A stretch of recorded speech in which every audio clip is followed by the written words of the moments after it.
welcome everybody to the Civ6 CivFR Squadrons Season 14 Finals. We're gonna see tonight Freritos de la Vega going against DShark in the first game of this best of 3 series in the finals. Or is it best of 5? Wait a second, I don't know about this. Is it best of 5 or best of 3? I'm pretty sure somebody from chat is gonna call me out on this. Also Aquarius Philosophy, good evening sir and welcome. Zarap, Gerloader sir and welcome. Thandorius, good evening and thank you so much for pointing out the stuff over there. Thank you sir. We do have them already going through the pick and ban phase quite quickly, and I do have to say they only had 3 maps to choose from: Pangea, Standard, Lakes, and Tilted Access. Those were the 3 maps. Now it does look like Freritos de la Vega is going to have the left side of the screen, while DShark are going to get the right side. We do have Montezuma with Gran Colombia and Gold being taken out, and on the right side it looks like Sumeria with Big Gilga and the Macedon is going to be taken out on the Sharks. They do have one more choice to go. I do want to say also hello there, MMR Valentine, good evening sir and welcome. Thank you so much for pointing out, and I'm sorry about the early beginning of the stream over there. Not sure what happened. It gave me some error with the encoder getting overloaded. I'm thinking it's because of the stream on Discord, because I'm streaming also to Legion others over here in the channel. So it is what it is. It seems like Discord is eating a little bit more resources than it used to. Peter Q, good evening sir and welcome. Momiko, hello there and welcome. Thank you so much for the tier 1. Thank you for the 42 months. Oh my god, thank you. Muzrat, welcome sir and welcome. Yes indeed, the network issue still. Yeah, hopefully they're fixed right now and everybody should see proper. It shouldn't be a problem on YouTube as well. Good evening sirs, by the way. Yeah, Ino, good evening sir and welcome. Guaterino, welcome sir. Daniel Dingo, good Abend, my head, welcome. Lancer, good evening sir and welcome. And Halosar did pick up that first promotion. Good evening sir and thank you so much for picking it up. We do have them picking up more bans, and it looks like Shaka has been taken out on the side of the Sharks, and we do have Freritos de la Vega going for goal, and then Mapuche not gonna let him in. This is Pangea Standard Ridges, so we're probably gonna have quite a few mountain chokes during the generation of the map, and we're gonna need to see how the players are gonna get to use them, if they're gonna actually they get to use them to defend, or they're gonna get to use them to for the offense to actually go against somebody, because it's too much open space. Now we do have Genghis Khan also taken out from the Sharks, and I gotta say a lot of the times on this map, on the Pangea Standard Ridges and also Classic Ridges, you do have about the same risk. It's about a bit lower on the Standard Ridges because yes, you know, mountains, but the Wrecking Ball civilization here would do so much damage if they do manage to get in something like a Genghis Khan, something like Macedon, something like Mapuche, or one of these nations, one of those nations, Scythia maybe, in between like 2 or 3 opponents, and he can actually keep on attacking them, keeping them locked in the resource war. I'm pretty sure the players are gonna not like that, and the team that is gonna do that has a higher chance to win. We're gonna need to see if this is gonna be one of those choices, and as you can see, that is the reason they are taking these out one by one. It looks like they took out Scythia, not gonna allow in those Saka horse archers. We've seen it so many times how much damage it can do. I do have to point out we still have the Persias in the game, locked in. Locked in, available for them to pick from. Matthias Corvinus is still there. It can use the city states and still do mischief. Julius Caesar, we've seen him last time, how it ended up cleaning up a game at 1040, and yeah, that's how it is, right? We do need to see what the first stone of the game will be. One more ban, and we're gonna need to wait for it to happen. And I think my sound is off over here. Is it? Yes.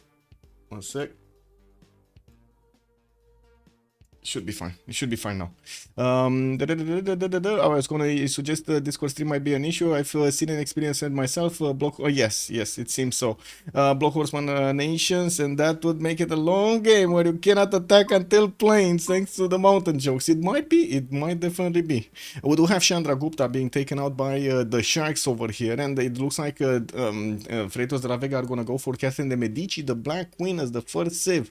Definitely, it has its own advantages with the intelligence against his opponents. We're gonna need to see if he's gonna manage to get the cursor timing correctly done, and of course get that +9 intel against his opponent with the coursers. It happens, but not always, and we're gonna definitely need to see how the Sharks are gonna want to counter this.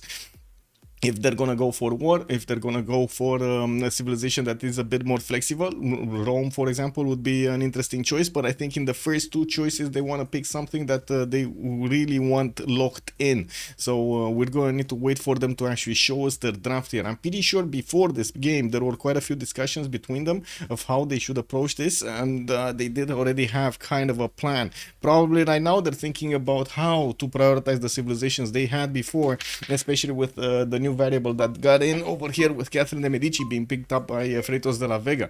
Yeah, it looks like it's one of the Persias. Nader Shah with the +5 against full strength units. We do have him appearing over here on the side of the Sharks, and they will have another choice to go for. Let me put chats in order. Papas, good evening, sir, and welcome. Also, Firefly, welcome, sir. When I see Freritos, I think Freritos cheap, which is why I'm backing them. Woo! Yeah, get those chips in. I got it. Good evening, sir, and welcome. Been a while since I've been seen a live game. Welcome, sir, and I do hope you're going to enjoy your Friday with me tonight. Quality Dragon, also hello there, sir, and welcome. Good luck to the Sharks. Yeah, let's see them win. I swear also Sharks will win this, I think. Okay, interesting. We got two sides over here, fans from both sides. Very good, very good. Let's actually see how and who is gonna get this win. After the Sharks did pick up Nader Shah here, we're gonna need to wait for them to get their second one on the table, and it looks like it will be indeed Trajan, Rome, a flexible pick with still legions with those 3 monuments, and I'm pretty sure the roads are gonna be helpful. We do have Freritos de la Vega needing to get their second choice here on the table, waiting for the selection over here from them. And I think one of my chat windows is not in order. There we go. Now it is. Moonsdrath was saying the sad thing about Discord is that you cannot join in calls with 2 clients at the same time when you are trying to stream with PC Discord client. Okay. Okay, is that actually that bad? I never actually had that problem. MS Teams is a mega tilter. That tune makes me panic. Yeah, well, this is what it is. Yeah, I don't know. I've seen teams once, didn't like it at all. Like the dashboard and everything. Ew. Anyway, we'll see. Kupe is gonna be the choice on the Freritos de la Vega team. Ooh, we got Kupe in the house. Is this gonna be one of those culture victories here, or are we gonna see him actually using his stores? Well, now we're gonna need to see the last 4 bands. They do have 2 on each side to take out, and as you can see here, the Sharks are gonna have the honor of picking the next one. Are they gonna go for the same route, for the same direction here? They're gonna take out the worst civilizations of the game one by one. There still are quite a few of them, or they're gonna go for something like, you know, Hammurabi over here, or maybe some Ludwig II, or hello, we got Kublai Khan Mongolia in the game. He's still there with the K-Shakes. Interesting pick, yeah. Good evening, sir, and welcome. Freritos de la Vega is seeking naval dominance. Yeah. On Pangea standard ridges. yeah. I mean, you know, everybody does what it does. Let me actually put up the label over here for the map. It's gonna be Pangea. Wow. There we go. SR. That's a standard ridges Pangea. Okay, should be fine now. We got this. Looks like bitrate is fine now. Oh my god, the bitrate, man. The bitrate, man. Anyway, we got this, we got that. And we got these. Okay, there we go. Right on time. Yeah.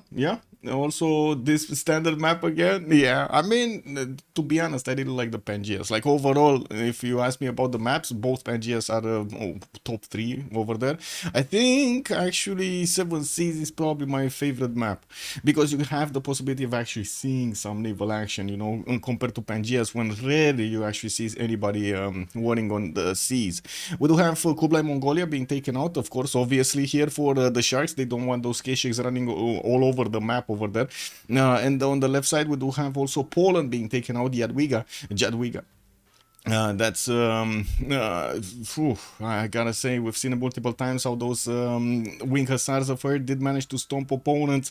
It doesn't seem like this is gonna be one of those civilizations they really want in or let loose in. I do have to say, these sharks are gonna have also the honor of picking the next civilization to play with, and then Freritos de la Vega are gonna pick their full draft with the last two remaining choices being selected here. It is boring! Pangea Standard Regions map. I prefer the lakes over it. Oh, you want the horses? I see. You want the ponies all over the place. Well, sometimes you can't get ponies all over the place. What can I say? Pangea is boring because you know the shape of the landmass right from the start. Not always. Not always. I gotta say, not always. You sometimes don't see what it is.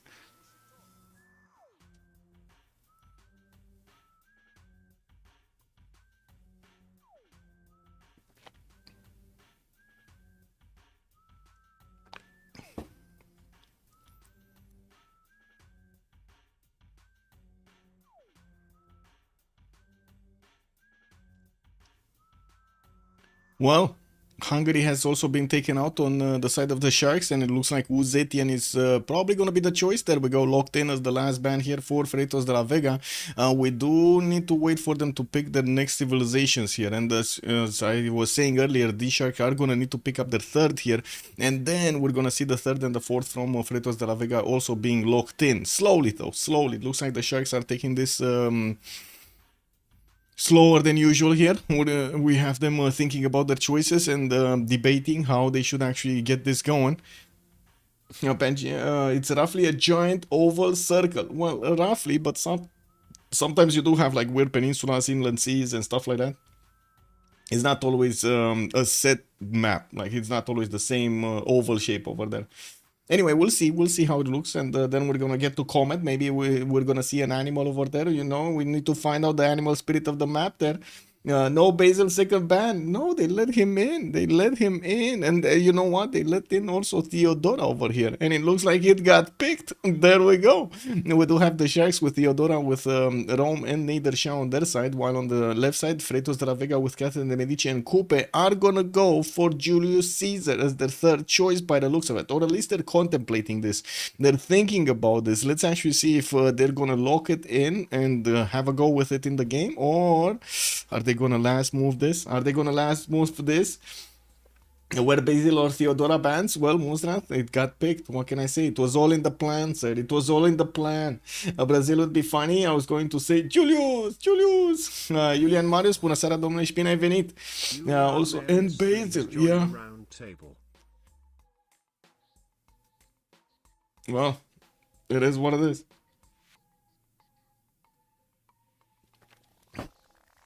Hey, this expression, it is what it is actually catching quite a bit of steam, I saw. Very nice, very nice. Let's do Basil versus Theodora, Julius versus Trajan. I mean, it might happen. Let's actually see if they're gonna go for Basil over here. Can you imagine they're gonna actually rush all of those religions so they can get a taxi straight or try to deny it from their opponents? You really don't want a +8 or +10 taxi straight civilization on your side, or against you, or +8 actually. It's only +8, right? You can get 4, yeah. You definitely don't want it on your side.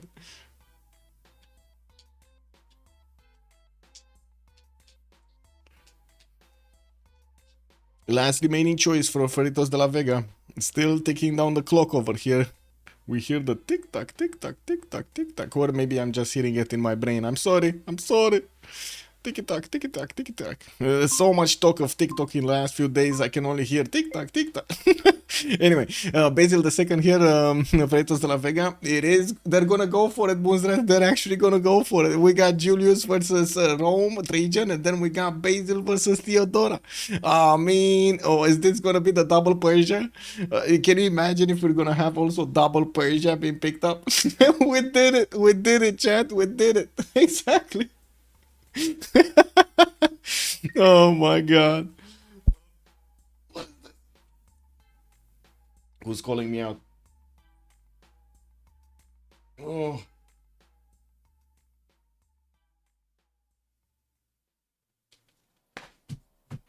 Okay, one last choice. One last choice.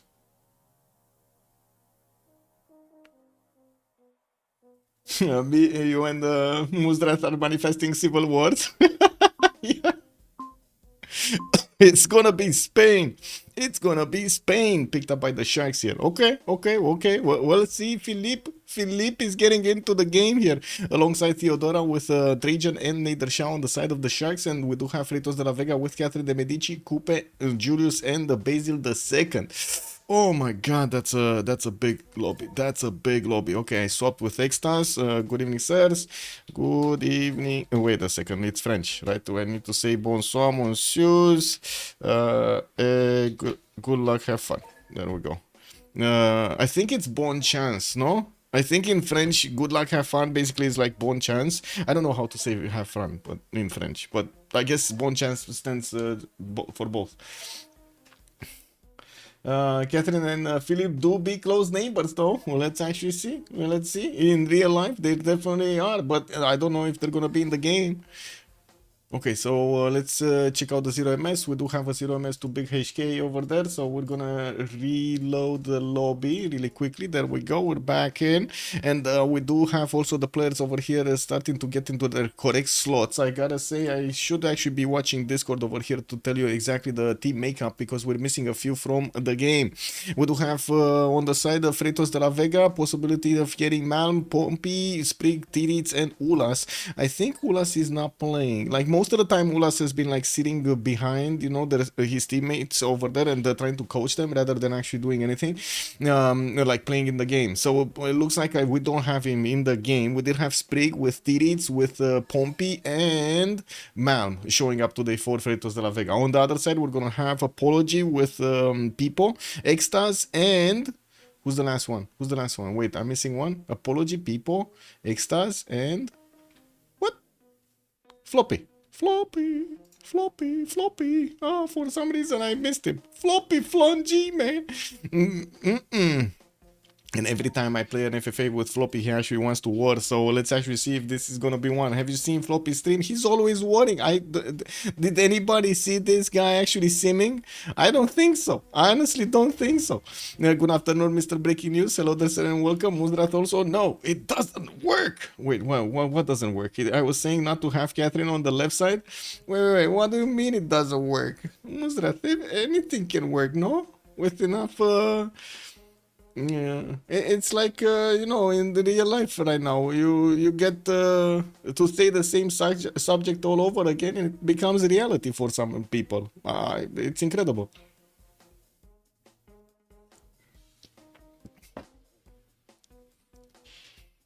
Okay, Keen, Mandate of Heaven, upon Apology, we do have people on Trajan. Malm is gonna go for Battery U.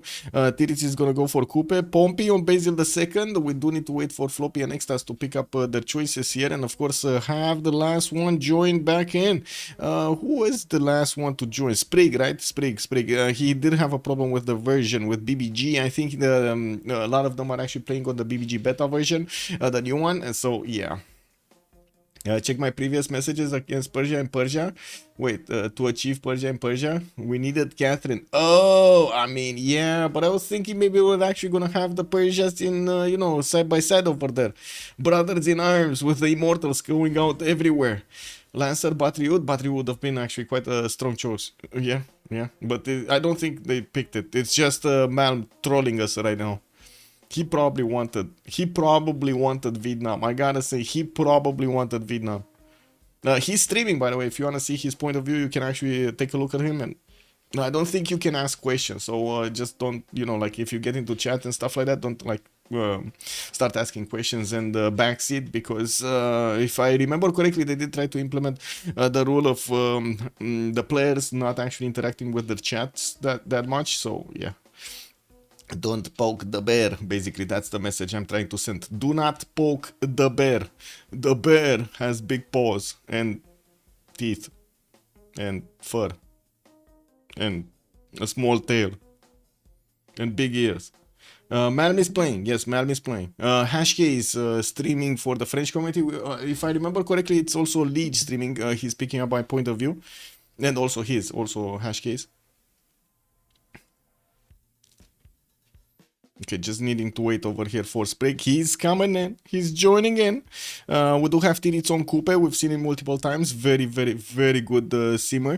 Pipo, Trajan, Malm, Julius. Still waiting for Floppy Extazzz. Pompi on Basil II here, who's gonna be Theodora. And I do have to say, King Mandate of Heaven being so high in the priority does give us an idea that they do want to actually gather quite a few of those early wonders. We've seen King Mandate of Heaven being played yesterday. And yeah, I did manage to get a few wonders, but unfortunately, wait, one wonder. He did manage to get one wonder, right? Stonehenge, and that's it. Unfortunately, he was being between two opponents on the tilted axis map. He got stomped. I don't know if another word over there it's gonna be available. He kind of got stomped. It is what it is. It is what it is. Yeah, no, he's not really a very good defensive civilization, but quite good when it comes to getting the culture victory. Extazzz on Philip II. We do have to wait for Sprig and Floppy. So these are gonna be like either Theodora or something else, right? Theodora or Nader Shah. I think Nader Shah. We're missing Nader Shah. Yeah. Wait. No King P? Oh yeah, there is no King P. Oh my god, man. Oh my god, you're right. You're right. Let me actually put this up. So what do we have here? So we don't get trolled. Catherine, Kupe, Julius, and Basil, yeah? So apology on the side of the right is gonna need to pick from Nader Shah, Rome, Theodora, and Philip II. So who are they gonna pick first? Is this gonna be like, did they just troll us over there and they're gonna pick totally other civilizations? Oh, I see, man, did actually switch to Julius Caesar. Okay, and the Sprig is still, there we go. Catherine de Medici is gonna be the first one. Okay, so we're probably gonna have quite a bit of a race over here for the generals at the beginning of the game. Of course, it's Pangea standard ridges, man. It's Pangea standard ridges, man. Trajan, Theodora going for same color, Julius Caesar. Oh my god, we got so many Romes here. So many Romes. And Nader Shah is gonna be last slot. Of course, played by Floppy, because yeah, he's probably gonna click iron working and the 3 encampment setup and then start spamming out units against somebody. Do we have any 0 MS? I don't think so, right? I'm pretty sure we checked earlier and it was fine. Yeah, it should be fine. Should be fine.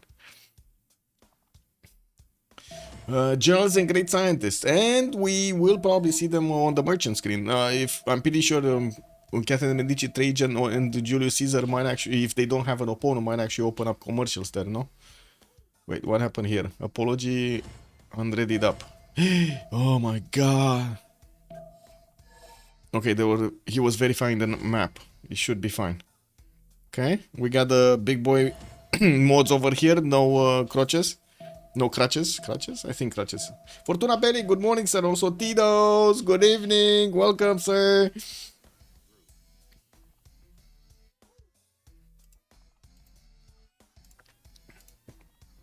Okay, so we're loading into the first map. I do want to put the prediction on the screen here, so you get to choose to win. Let's actually start up the prediction for how many remaps. We're going to have possible answers 0, 1, or 2. I do have to remind you, there are 2 remap tokens available for the players, 1 on each team. We do need to wait for them to get to 10-10. They're going to have a vote. They're going to decide if they want to use it or not, and we're going to need to see if anybody's going to use them or both are going to use them. We do need to also ask chat, where do we go? Looks like Monstrat already calling out. We go right. Let's go right. Let's actually take a look at Sprig here on Catherine de Medici, the Black Queen. We do have him with the white color, right? So white color, Catherine. Let's see. Oh, there we go. Now we do have Catherine here with one very big continent. It looks like he's not going to have an opponent to the western side. Not a single opponent to the western side. And look, you said it's like an oval. Where do you see the oval here? It's more like a fish map than actually anything else. I don't know what to say, man.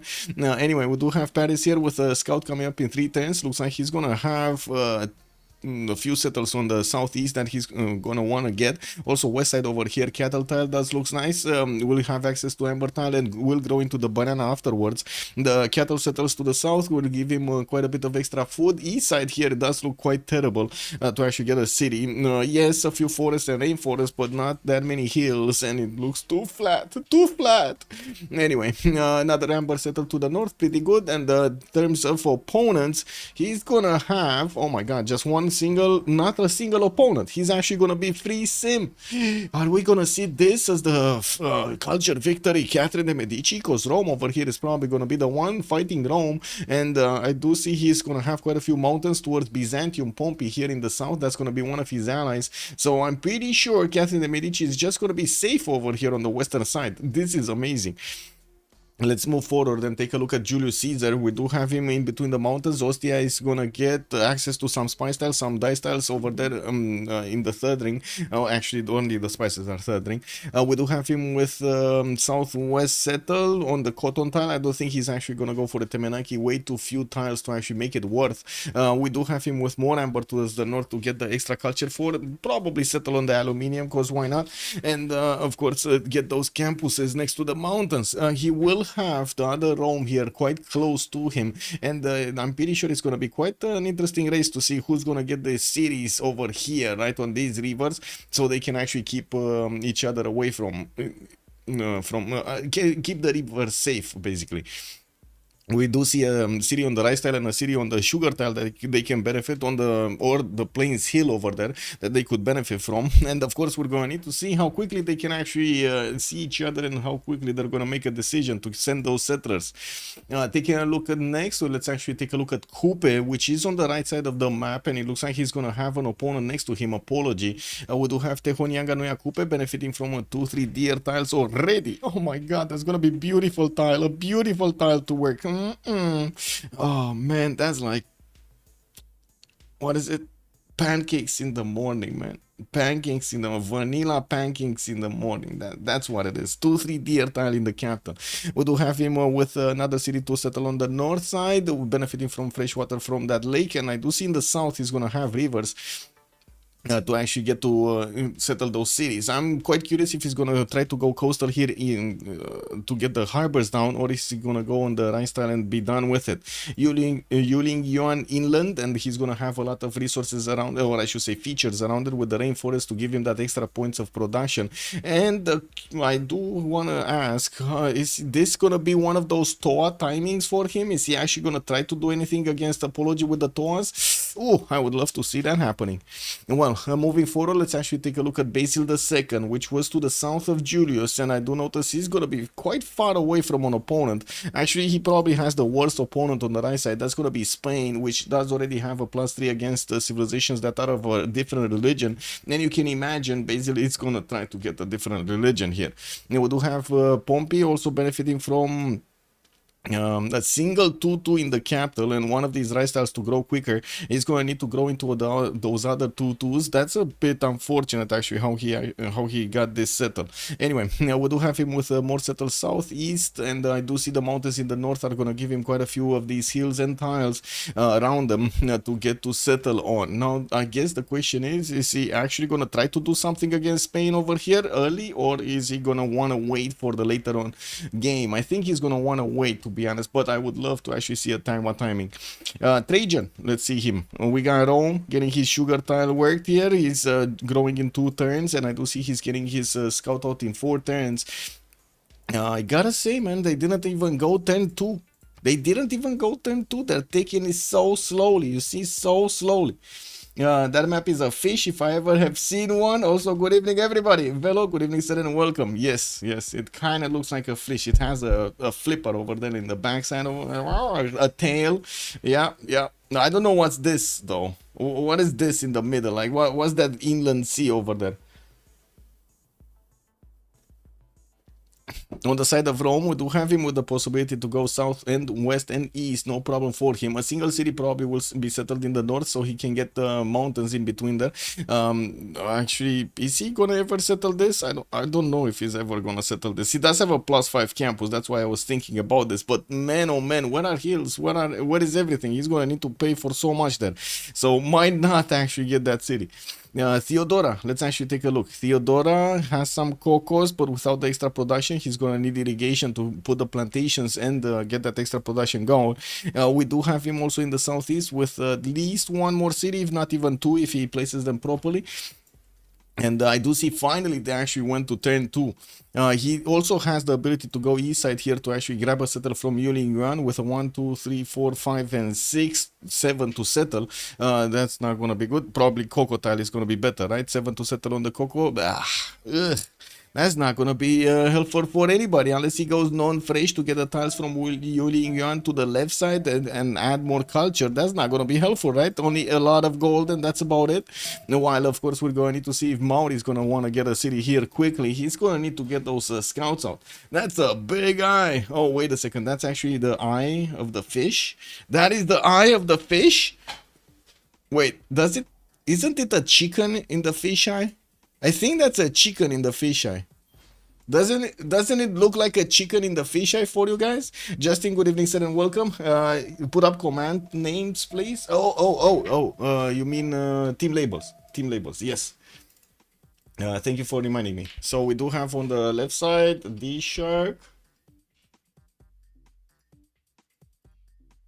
and on the right side FDLV.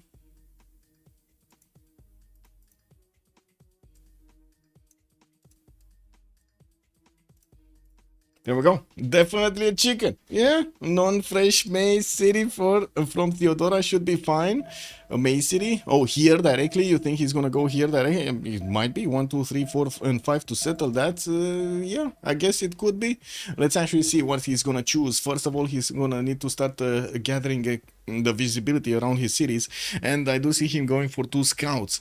Let's move forward and take a look at Philip's spawn here, which is gonna have the ability to actually trade with Theodora through the Arctic Ocean, which is being called over here on the stream as the fish eyes chicken something. We do have Madrid getting his scout out in 1 turn. I do see he's gonna also benefit from 2 amber tiles in the capital, 1 quite expensive in the 3rd ring. Second city next to bananas, not bad, and we do have him with quite a few coastals, including a geothermal setup that he's gonna get in the south over here for a +4 campus. Not bad.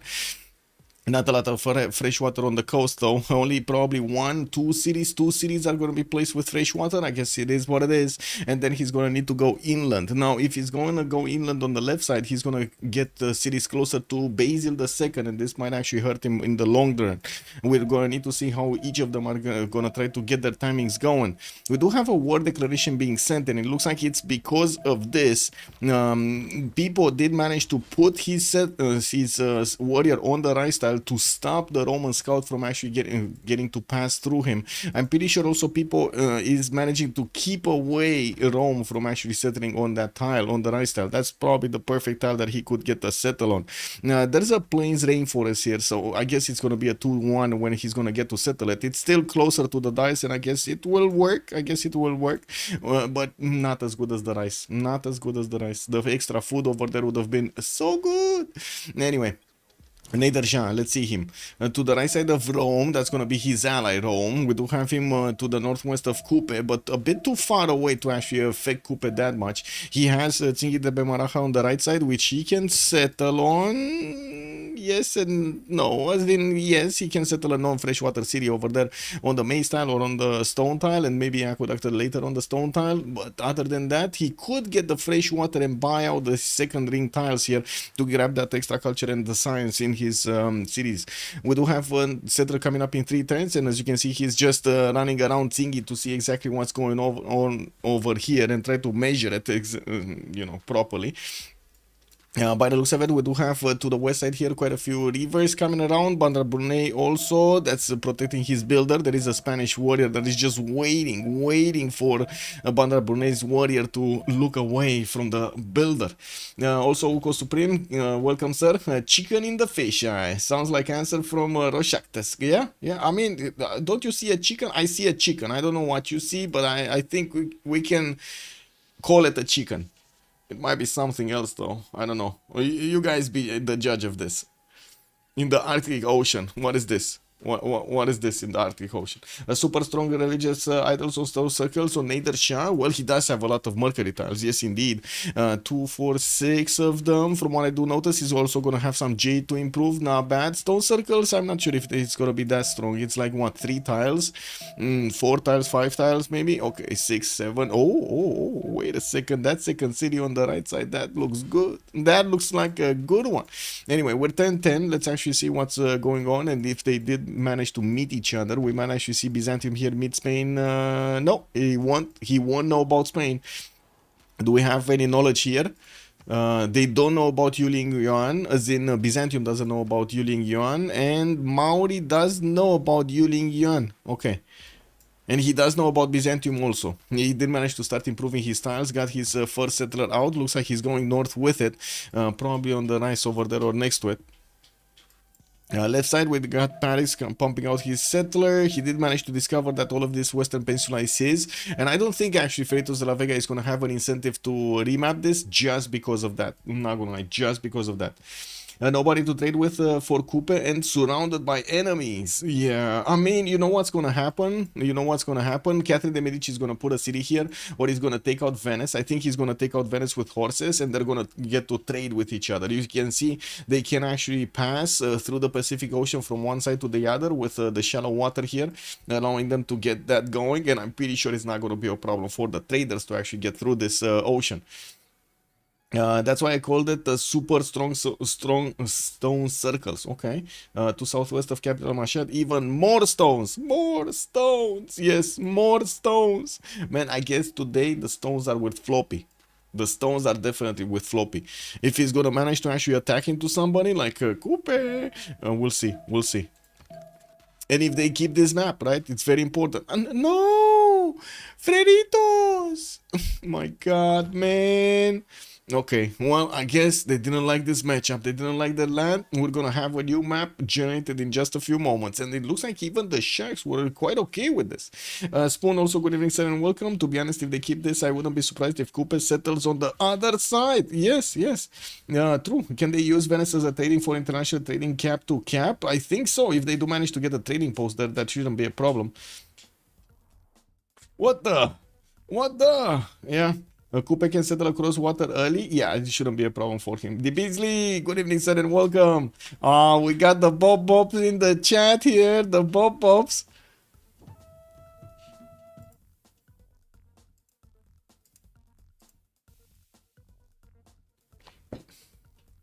Freritos was the one that remapped. Yes, Lancer. True.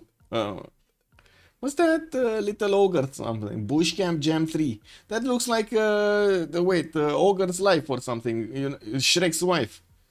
How do you call Shrek's wife, by the way? Shrikerina? How do you call Shrek's wife? Does anybody know? We go left? Okay, we go left. This time around we're gonna take a look at Nader Shah somewhere on the map. Oh, there we go. We found him. Floppyflong G on the western side of the map. Looks like he's going to have quite a bit of culture from... What are these? Jade tiles. And I do see some marble tiles. And we do have him with the river southeast to get closer to Hunza. We do have him also with Mount Kilimanjaro to the northeast here with quite a few sill tiles around it. So that's going to be 1, 2, 3, 4, and 5 to settle. No problem to get the T settle and also grab that extra amenity from that city center. We do have Rome past Mount Kilimanjaro, and that's going to be one of his opponents. That's going to be Julius Caesar Rome here, played by Malm, and I'm pretty sure it's going to be a race for whoever gets Mount Kilimanjaro tiles. Yeah, we do need to move forward towards Extazzz, Philip II with Madrid. He's going to have a +5 campus in the capital and another +3 over here with a +4. Oh my god, this is beautiful. And not a lot of tiles, but still, that's going to be nice. Oh my god, wait a second. This is guys, look at this tile. Look at the iron tile.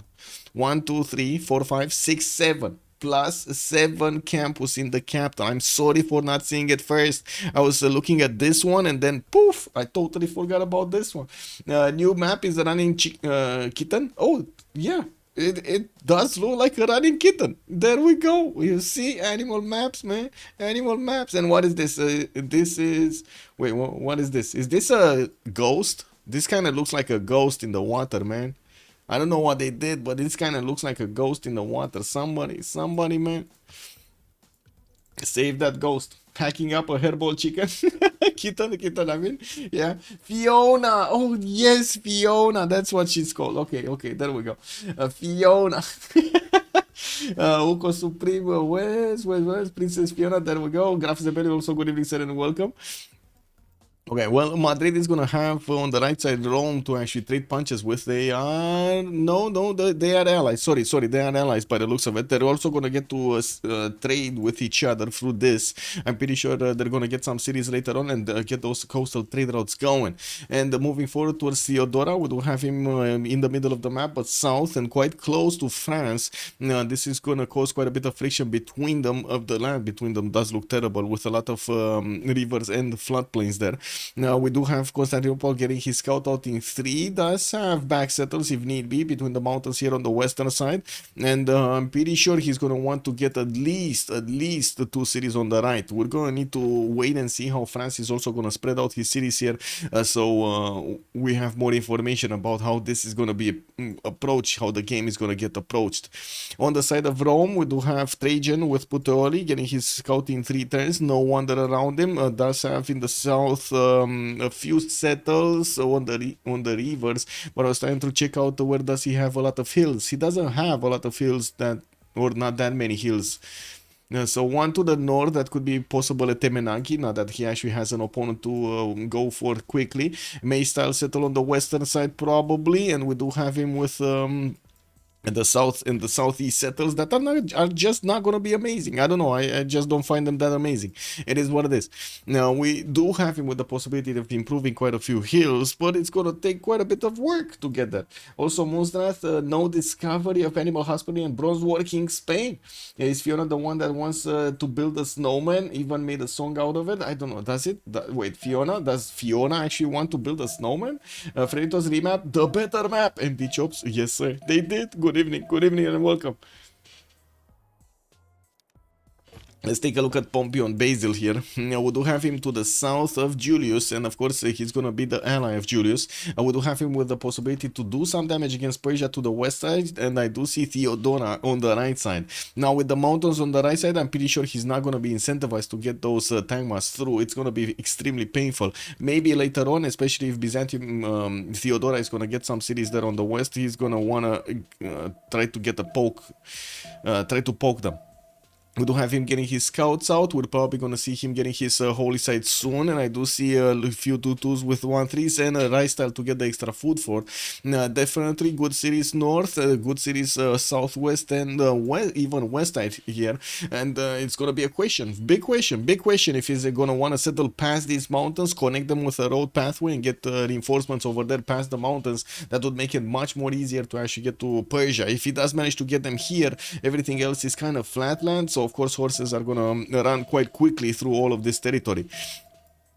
Taking a look at Kupe on the coast, we do have him this time around with his 2-2 base, grew into a turtle there, has access to pearl tiles in the south, and he's getting 2 scouts out. We do have him with a warrior starting to explore the south, which is gonna get some tiki huts there. And I do have to say, he's not that close to France. It does seem like he's not close to anybody. Rome is probably gonna get closer with cities. France might get closer with cities, like at least a few of them. I do see over here the one next to the amber tile, but this is the French continent. It stops here. The French continent does have Theodora on it, and this is going to cause quite a bit of a problem for Theodora, especially at the Guard Imperial timing when they do get that extra damage against their opponents on the same continent. In Tehonianga Noia Kupe, we do have a massive second settle over here towards the north on the cotton or the coal tile or next to it. I'm actually quite I'm waiting to see where is he gonna settle. I'm pretty sure he's actually gonna settle coal and put his harbor somewhere in the second ring. It is a +3, so it shouldn't be a problem anyway. 2 bananas next to that settle. In the south, he's gonna have more of these. Another harbor there next to the crab tiles, and of course we do see Kobustan here, but I don't think he's gonna get as far as Kobustan with his tiles. Maybe he's gonna want to put a city closer later on, especially if Catherine de Medici is gonna be a bit too preoccupied with his western neighbor. And we do need to take a look at Julius here. Rome, Mount Roraima on the right side, could actually settle and get a few tiles there, but yeah, I guess that's a mixed bag of opinions over here about Mount Roraima, if it is worth or not to go and rush it. We do have him with some cocotas that he could acquire south, no problem. 3-2 bananas in the capital, and of course we'll get that extra food. The marble tile in between the mountains is just the crown jewel of this game, guys. +6 campus is being held hostage by the marble tiles. There's marble everywhere. It just doesn't want to go. That's Elsa. Wait, who's Elsa? And wait, Elsa is making a snowman. Nororema. No, she's the one Scotty doesn't know about. Scotty? Okay. Wait, she made a song out of making a snowman? Uh-oh. Uh-oh.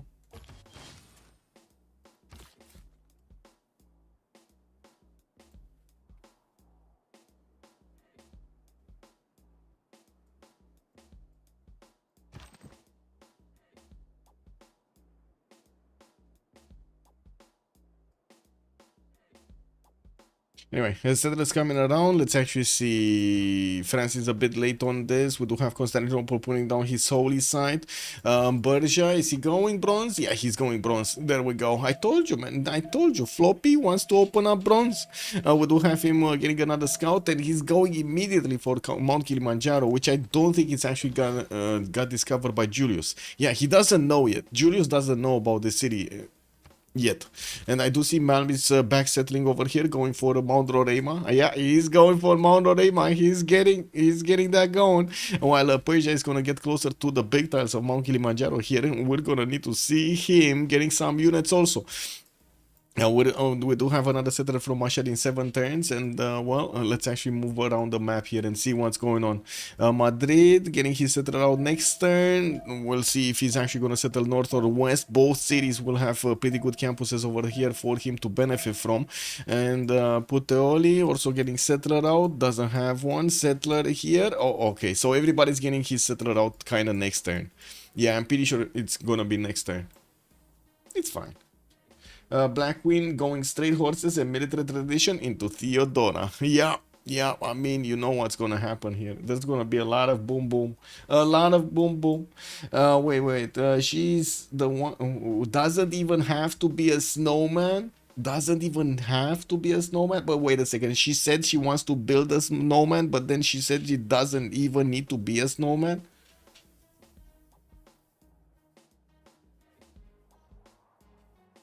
Yeah, I mean, yeah, it is what it is. Malm and Pompi insta vote. I can imagine why. Yeah, well, I guess we'll see. They remap this? Oh, we're gonna have a third one, boys. We're gonna have a third map. Okay, we're getting away with the kitty. We're getting away with the fish. What is the next map gonna look like? No more kitty map. No more fish map. What is the next one? Come on, man, but we wanted the kitty map. She just wants to play, I see. Oh, well.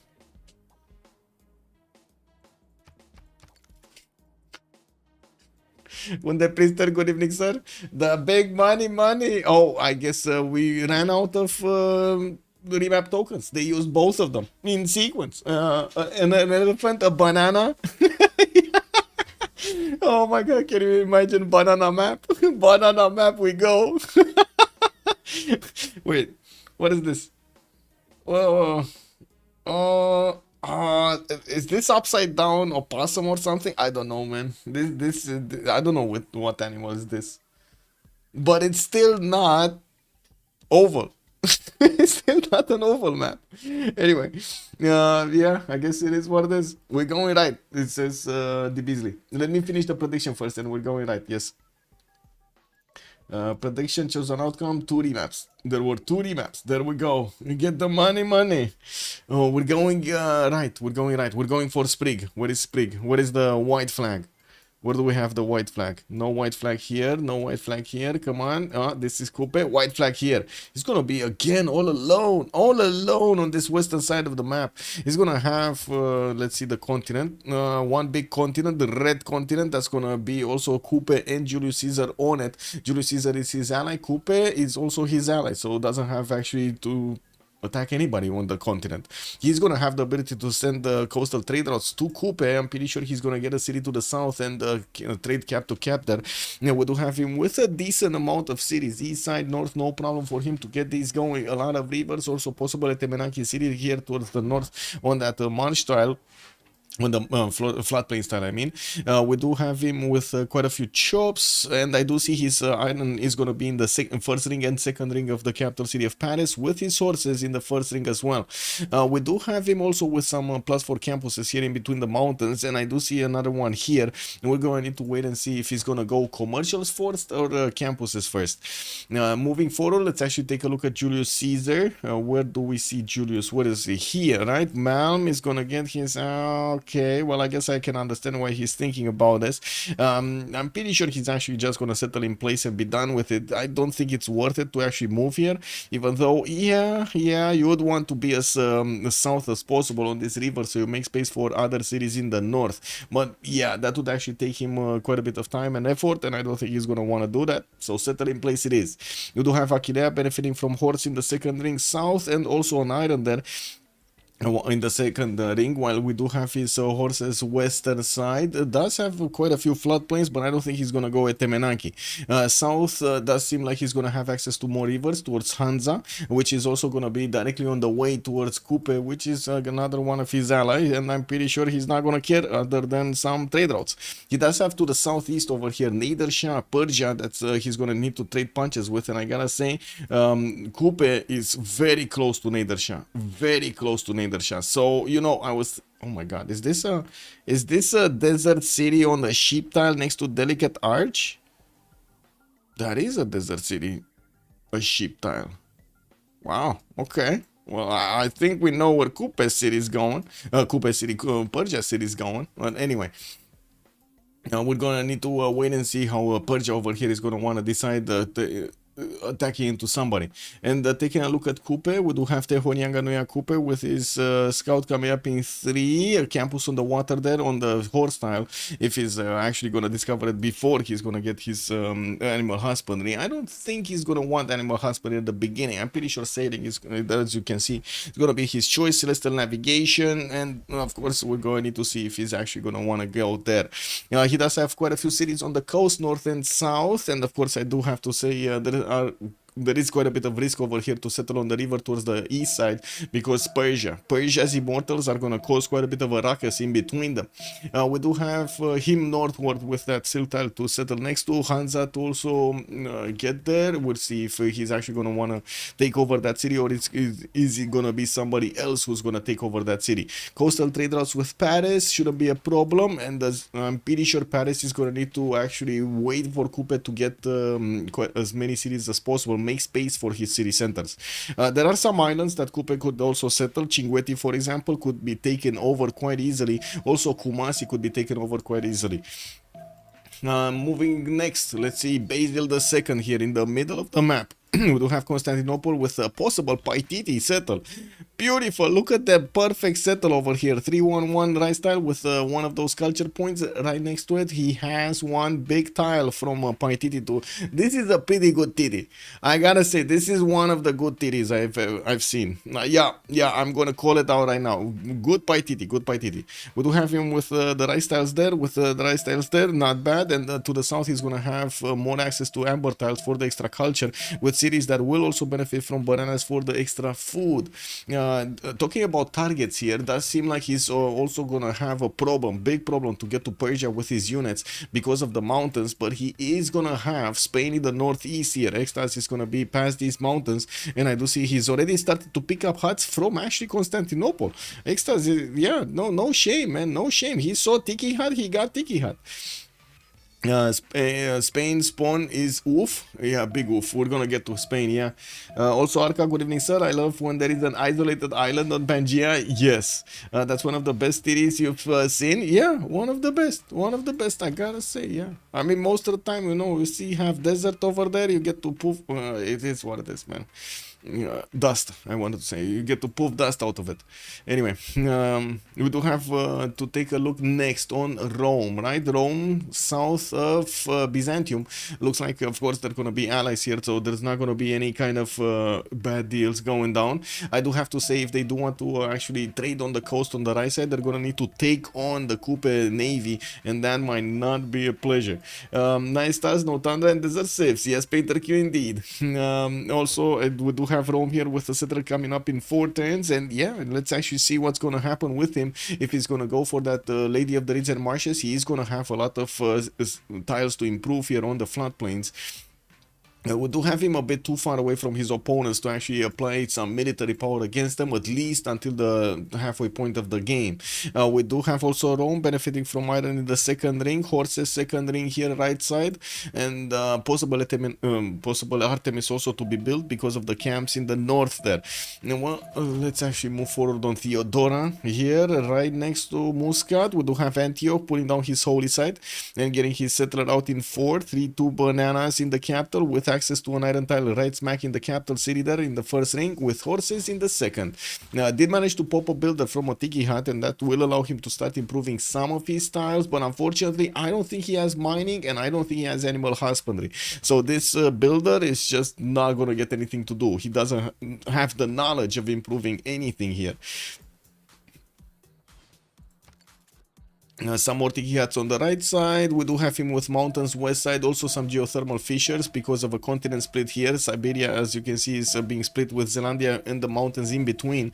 Now we're gonna need to wait and see if he's actually gonna try to do something, anything against Byzantium.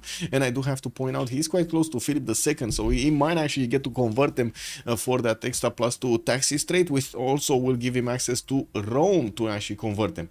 +4 desert campus and a Sancor University hidden in the mountains like Helm's Deep to the southwest of Rome.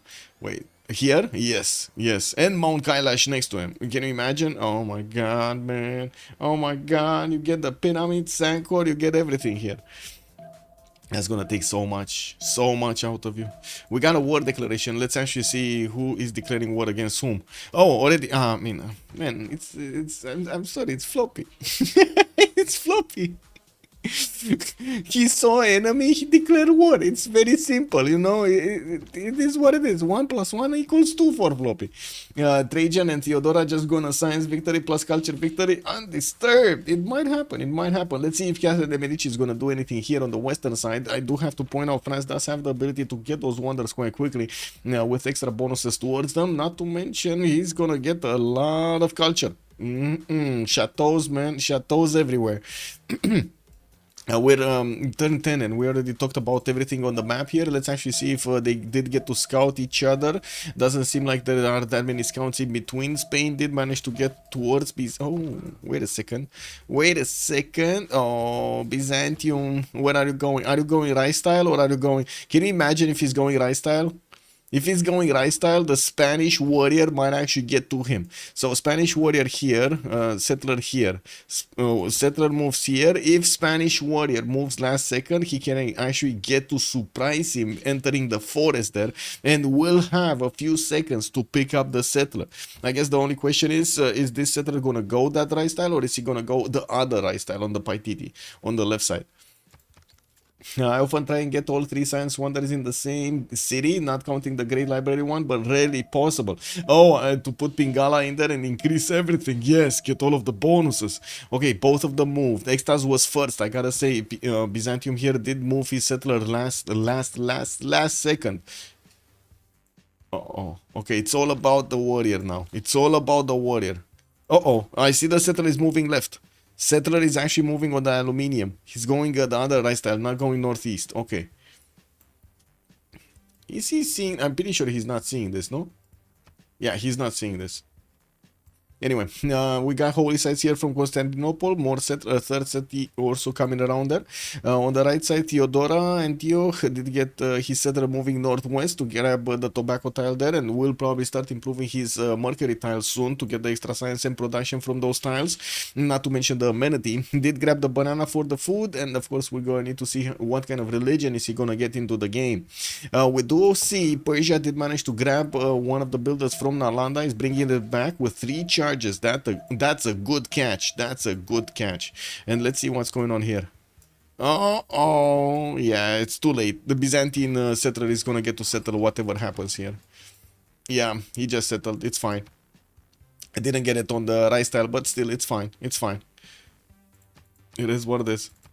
Do we have... Okay, Mashad is getting his settler actually towards the northwest, getting closer to the coffee tile. There will have quite a few hills around it to make use of. And I do see he's still fighting this warrior with his slinger. Now, I do see a Nalandan warrior is also coming in to distract him because, well, he attacked Nalanda, got a builder. So now Nalanda is saying, hey, you attack me, we come attack you. It's very simple, very simple. Well, let's actually see if Nalanda is actually going to get to do anything there. We do have Julius moving southwest with his warriors. He does have settlers over there coming through, and I do see Hunza is getting attacked by both Rome, Mauri, and France over here, trying to do the boom boom against that city center, put it under siege, and grab the builder by the hammer. What are you talking about? He grabbed the builder by the hammer. Also, rarely Desert and Tundra close enough to both be near a campus site. Yes, no need Tundra unless you are already trying to get a research lab. Wonder. You doing the single player games? Oh, you have time over there. You have time and no competition. That's why, Painter Q, you have no competition. Wait a second, this is kind of weird. What did Mauri do over here? He didn't get his city on the coast. Floppy actually put one of his scouts right there and did not allow Mauri to actually get the city on the coast. That's going to be a problem for Mauri, man. No fresh water. Look at that city population is growing in 14 turns. We have one library. Wait, that's it. If moving west, should see the warrior next turn. Yes, they did see the warrior. Yes, we have one library wonder on grasslands, 2 university wonders on desert hills and grassland plains, and then a late game research lab wonder on tundra. Tough to get all 4. Yeah, it is. But you do not underestimate the painter. The painter knows the Q. Yeah, yeah. We do have Spain over here also putting down holy sites already, 2 of them. Looks like he's gonna have exploding volcano to the southwest. And why do I feel like we didn't actually talk about Spain here? Anyway, we do have Madrid getting his settler out in 2 turns. Does have a possibility to also settle Tundra if he wants to the north there on the geothermal, getting a harbor, but not that many tiles. And to be honest, I wouldn't really recommend to do it. It probably south and west over here, south, southeast, and southwest are probably gonna be his choices. He's gonna be very close to one of his opponents and doesn't really have any other options. He cannot go north. He's only gonna get to go southeast over here, gonna get to split his land with Apology, with Theodora. Now we do have also more holy sites coming in. I do want to double check my settings. Give me a second. Click this off. DShark FTLV is there. Pangea classic standard ridges is there. It's fine. We got everything. We got everything. We got everything. Okay. 3 is doable, but only in single. Okay, we talk about wonders there. Floppy going bronze. He's 3 turns away from finishing. We got Malm also going bronze. It looks like they might be fighting each other here. While of course we're going to need to see if Mauri is going to manage to get units out. Now we don't have that much science or culture on either of the civilizations right now. We're still early in the game. It's turn 16. Settlers coming out from Mashad next turn with a builder that still needs to start upgrading stuff. That's still the original builder of Nalanda. Okay, second city also for Rome. Did manage to get another warrior, and it is he's gonna grab Hansa here. Actually, that's a good question. Is he gonna grab Hansa, or is this gonna be like one Mauri city? Well, it is what it is. Painful, painful. Rome did start off on Etemenanki in the city of Antium. That would be Trajan here, getting his trader out in 2 turns from the capital city and moving one of these settlers towards the north. He will grab one of those deer tiles towards the north. Has more cities on floodplains to grab the extra production if he does manage to get his Lady of the Reeds. And we do need to wait to see if Etemenanki is going to finish here. I didn't see anybody else from the game actually going for Etemenanki, so I think he has a good chance of building it. He also has a builder that he actually grabbed from Candy that could try to help him out with maybe some improvements or chops here. And it looks like that city center Hunza did get taken down. Rome is going to have it for a 3rd city. And he's going to build, as you can see, a belt over here to defend the cities of France. A Lady of the Wait, what? Lady of the Reeds and Marshes? Oh, yeah, that's fine, that's fine. He actually denied it, right? He denied it from Trajan. We do have it over here on France, getting his trader out in 3 turns. Oh, there is the Temenanki in France, in France's city. You know, only like for 4 tiles? Is this even underneath the settle? 5? No, that's a grassland. That's not even floodplains. I guess it is what it is. That's a bad Temenanki. That is a bad Temenanki. Yeah, that's an Temenanki Civ6. Exactly. That kind of looks like a Civ6 over here. It looks like it's more for a deny than actually anything else. And can you imagine Rome over here would have actually benefited so much from the Lady of the Reeds and Marshes. He's not gonna get it though, and by the looks of it, his Temenanki is gonna need quite a bit of help to get built in good enough time. Yeah, it's a good deny, very good deny. If he manages to take it away from Rome, he's gonna do very well. We do have also Byzantium almost finishing his holy sites, getting another tiki hut here that he just actually saw with his settler. Now we did have his builder starting to improve quite a few tiles and got his craftsmanship bonus, no problem for him. And from what I do see, Spain is gonna get a slinger out so he can push back the Byzantine scout from his borders. While we gotta take a look at this, what's going on here? Floppy gonna get that city on the sheep tile there. It looks like we do have encampments being placed by Rome already, and we should see Floppy also getting his bronze working, right? He is pottery in 1 turn, but he still did not place his wait, does he? Oh, he needs pottery so he can actually place cities on wheat tiles, maize tiles. Oh, that's the problem. And I don't think he has that much gold, or they don't have that much gold. Yeah, they barely have the gold necessary to actually buy tiles. Masha did upgrade his iron tile already. He do have monuments from 2 cities for that extra culture, and he's gonna get a lot of gold from the delicate arch. That's 3 gold points for each of these tiles. Now we're going to need to see what kind of pantheon is he gonna grab, and I do want to take a look here. What's going on? Oh, this is kind of weird. Well, I guess Maori is gonna want to get that city exactly on the scout. Oh my, oh my. Okay, I mean that's fine in some sense. Yeah, that's fine. Unfortunate that he needs to go all the way around because of the cliffs there, and I'm quite curious why they didn't put one to the south. I guess he didn't really like that other scout. The chops. It's okay, he has marshes. Yeah, Dinaya Temenanki is good though. Yeah. The marshes over here are still gonna be good for Rome. Yes, I definitely agree with that. Let's see on Byzantium what do we have on Basil II. He did manage to get that city next to Titiits. The Roman scout is still sniffing around him, and I do see the holy site is gonna get blocked from finishing. Malm scout did actually they didn't manage to actually. Wait a second, are they allies? Oh, they're allies. Never mind, they're allies. It's fine. 3 turns for Moksha to get in, and looks like the Spanish warrior was in between the mountains. That's what I thought. I thought it's an opponent because, you know, the last position of the last one. Now we do have him going across the river here towards the south to grab those tiles from the amber for the extra culture, and yes, we do have him with banana settles there.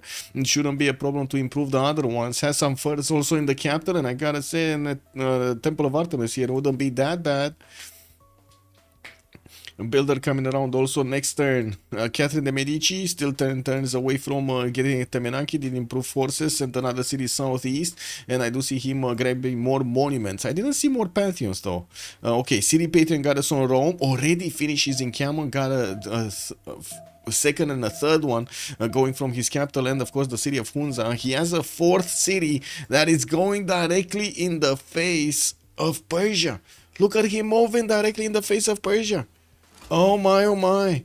This is, yeah, I mean, this is aggressive. This is very aggressive. Ravenna gonna get an encampment training project in 3 turns. That's a bit slow. And I do have to point out, Mashad still did manage to actually put his encampment out, but he wants his trader first. He has an encampment from Passagarde, and by the looks of it, he might actually want to get the builder over there to keep on improving. He definitely will need horses as well improved in the capital. Maori still didn't get a pantheon. We'll settle that city, should be fine. Persia just gave up on defending it. Let's see, so 9 turns on Catherine de Medici, 11 turns in Antium. We do have Liang being plugged in there in Antium. We don't know if he actually will get promotion. He will get the 2nd promotion. I do see his 4th turn state workforce. That should be more than fine.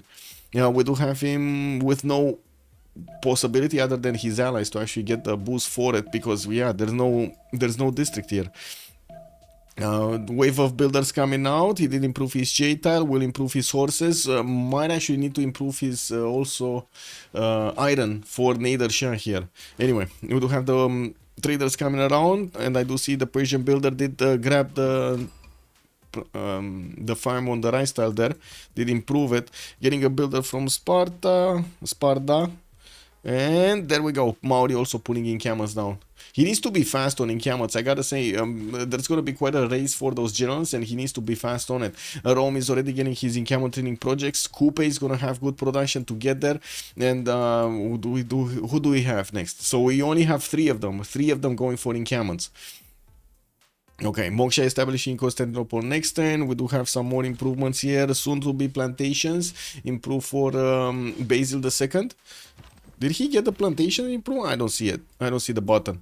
Getting his shrines up, and of course we're going to need to wait for him to actually get his religion here.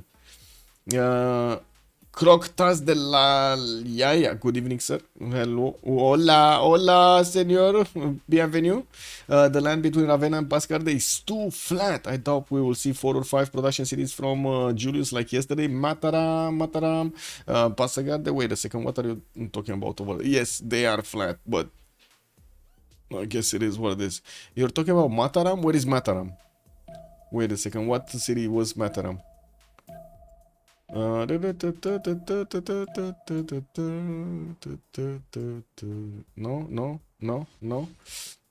Fingers crossed. Yeah. Prediction time before it's over. Wait, you think it's gonna be over that quickly? Oh my god, look at this. By the way, Maori keeping away Persia from actually building that encampment, and we do have the trader already connecting. Persia will need to send his warrior to deal with this while he's 4 turns away from iron working. He did bank up on quite a bit of iron, on 10 right now. Only has a single iron tile improved, and I gotta say that's not gonna be enough to get his units out. We do have him with another city next to the mountains there towards the north on a 2-2 base, not bad. While Rome is about to settle right next to him. He doesn't know it yet. He did not see this settler, and he is gonna get to see it whenever he's, gonna see the borders over here. Oh my god, he never actually scouted out towards the north. He never saw the north. Okay, that's a problem. Pingala internals here for the city of Mashhad. Still didn't improve his horses, but I do have to say he has like 3 of them in the capital. That would be quite good for him. We didn't see him also pick up a pantheon. Initiationized pantheon for Byzantium. He does have, I would say, a few units sniffing around his cities here with warriors and the scouts coming out from Spain. We do see him getting his shrines out for the extra faith per turn, and of course the holy sites there with a few builders. Rome switching away. Oh my god, we got Byzantium walking in and sitting on a Temenaki here in the city of Antium while there is a slinger coming around. This might be exactly what France needed to push that Temenaki on him. And I gotta say, this Temenaki does look a little bit better, no? That does look a little bit more built than this one. Oh, now it's about the same. Let's see. Yeah, now it's about the same. They're in the same stage. Or about the same stage. Also, Hunde Priester, welcome sir. Pretty hard to push into Persia you to be fair. Yes, it's pretty hard to push. We'll see if the legions are gonna do it. Definitely Pipo is gonna have quite a few of those to upgrade. And taking a look at his army tab, I do have to say he doesn't have a single point of iron. The only one that's making wait, that's not the good one. Malm does have 14 iron. Never mind. I was watching Trajan over here. It's getting confusing, you know, with 2 Romes in the game. City Patron Goddess was chosen. We do have another 2 encampment training projects coming out from Rome.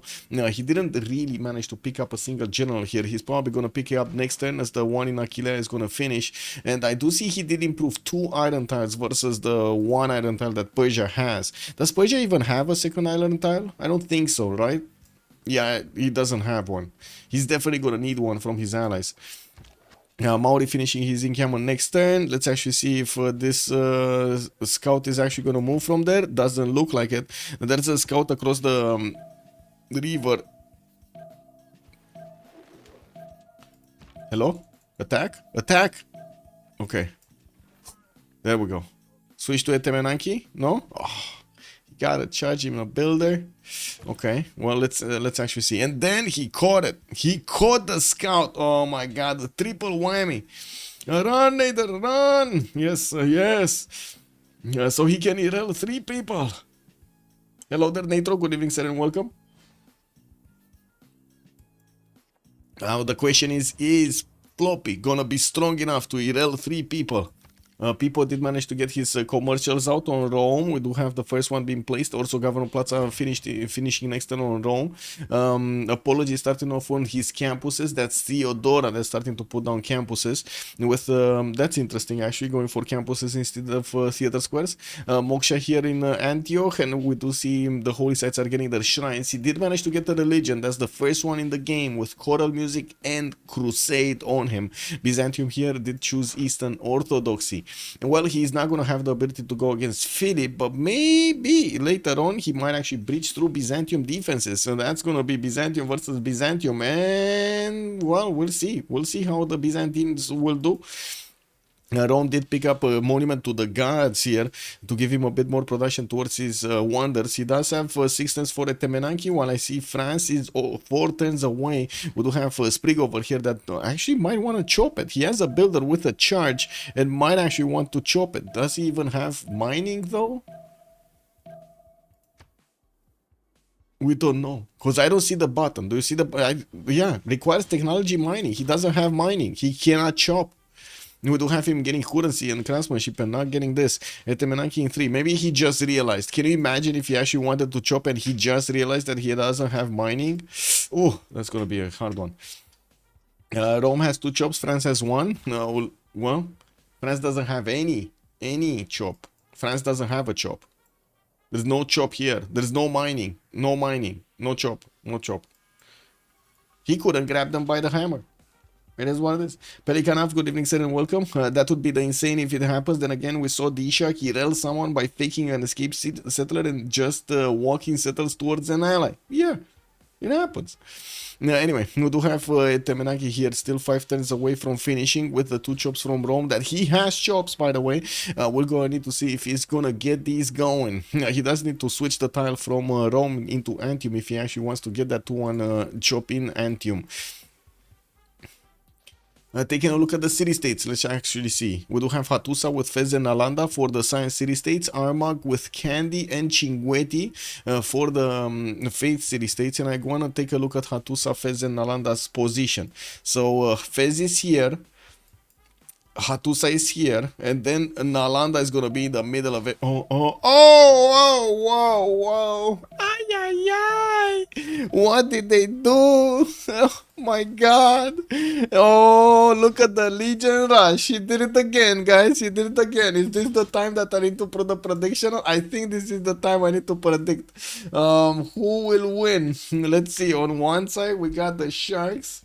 And on the other side, we got the brothers, Freritos de la brothers. Let's see. De la Vega, I mean. Sprig just switched to mining. There we go. I told you, man. He didn't know. He totally forgot about mining. It is what it is. I mean, it happened to me so many times and to others so many times. And I've seen it so many times. It is what it is. Do the Sharks have money, Iron, to upgrade some immortals? Well, they do have the money, but Floppy doesn't have the tech yet. And taking a look at their money, they only have for one single one. And I gotta say, Floppy is making 13, 4 on Extazzz, 0 on Apology, and 5 on Pipo. That doesn't seem to be that much gold, especially since these legions already have a general. And Persia is barely trying to get his encampment training project finished next turn for a general of his own. He doesn't have a lot of pre-builds. Only one single warrior is a pre-build there. That yes, he's probably gonna be upgraded into one of those immortals next turn.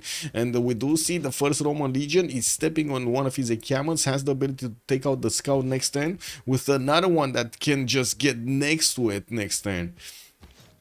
Yeah, so 3 legions right here, 3 legions. I think the biggest question mark is why is he bringing slingers to the party? I think we discussed this in length actually multiple times. Slingers versus immortals, big no-no. Big no-no. Prediction, will Persia escape? Legions and generals might be a GG. It might be. Let's actually see what Rome does here. Okay, instant upgrade on the immortal. We do have another immortal from Passagarde, and I do see Rome does have the ability to attack into these tiles. We don't have him managing to do enough damage against the slinger. He's bringing a second general to the fight. Hannibal Barca and Burica are gonna shake hands over there, and a third one. He got Sun Tzu also. Wait, does Persia get one? Persia didn't get one? Oh my god. Oh my god, guys. Persia didn't get a general. Woo, woo. He did manage to get the project, but Maori was too quick. He got it. Trung Track was acquired here. We got 3 from Rome, 1 from Kupe, and those are the generals gone. And that's going to mean we're going to have 2 nations that could actually apply power against Persia with the extra +5 on their units. And Persia is just not going to have that extra +5. Oh my god, the Immortals are just seriously dying attacking into the legions. With the river defense, the combat bonus, the extra strength from the legions, the big muscles, the Roman muscles. We do see Malm is just poking everything in the city of Persia. Veni Vidi Vici, yeah, exactly. Luxembourg, good evening, sir. Press F for Cyrus, Rome has +9 on either. Yeah, Constantine, good evening, sir. Entropy, good evening, sir. Gonna have some high level legions here, yeah, they're gonna be very high, very high. Okay, we're 1029. Let's actually take a quick peek on the city-states, on the era score. We do have them over the edge. We did need to take a look at the other city-states also past the science ones. Venice and Muscat will be providing some trade bonuses. We got Brussels on industrials. Kumasi will be the only one for culture. And the question is, will actually Maori take this down, or will he take down Cinguetti? One of the two. Temple of Artemis getting built here in Titiits territory, while we do have the Roman Legion managing to come across that river. We do have him also getting close and up and personal with the Immortals. I do have to say these Immortals do have a range shot. They can attack into the legions with the range shot, and of course we're going to need to see if they do manage to do enough damage. That's a bit unfortunate. The legions are going to grab promotions, and these will be quite tough to deal with when they do get the battle cry promotion. The extra +7 on them will probably be a bit too much of a hassle for Persia to actually handle that. With archers coming around, we got more legions from Ravenna. Still no choppy mechanic here being used by Malm, and only has 3 of these legions deployed on the front line. It seems like he wasted an opportunity to get chops in more legions. Why do I feel that? It is what it is.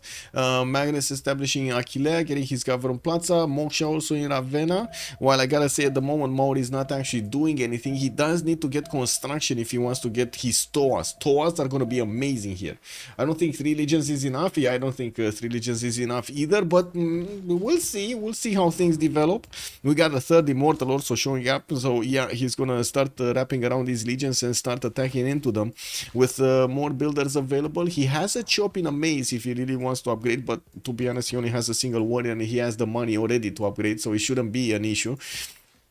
We'll see. I see what Rome is doing. He's just gonna attack into the city center directly next turn. So this one did get a promotion. It shouldn't be a problem. These guys don't do enough damage against the legions to actually push it out of the tile there. And if he does manage to get a promotion, that's just gonna be even harder for the Persian Immortals. He probably is waiting for Persia to actually attack into that weak legion so he can heal back a bit more. Let's see who got the Temenanki. Definitely not Rome. Rome did not get it. It was France that did manage to get it. Gavron Plaza coming next turn for Paris. He does have already a 4-2-3 cotton tile over there to get to improve, while only 3 cities getting his commercials up to start to recruit some of these merchants. We do have Zangian as the first merchant, which will get some extra trade route capacity, and we'll get some gold for both of those units. It's an angle. It's a what? Wait, what? They can attack legions with ranged attack. Did you mean they can promote legions? Yes, Constantine. Yes, that's what I meant. Nice that you actually caught on that. Yes. We didn't talk about the second religion here. Byzantium feed the world with lay ministry. Okay, and we do have the Grau. religion also on Spain. Jesuit education and pilgrimage showing up on Spain. Okay, okay. Well, now that we do have all of these going, let's actually take a look at Catherine de Medici, or yeah, Pen Brush and Voice Golden Age on Sprig, 14 science and 10 culture. We do have the attack from Persia going on, but it looks like again the region did get the promotions, but yeah, there wasn't that much damage from the immortals onto it, and we didn't yet have him attack into that city center.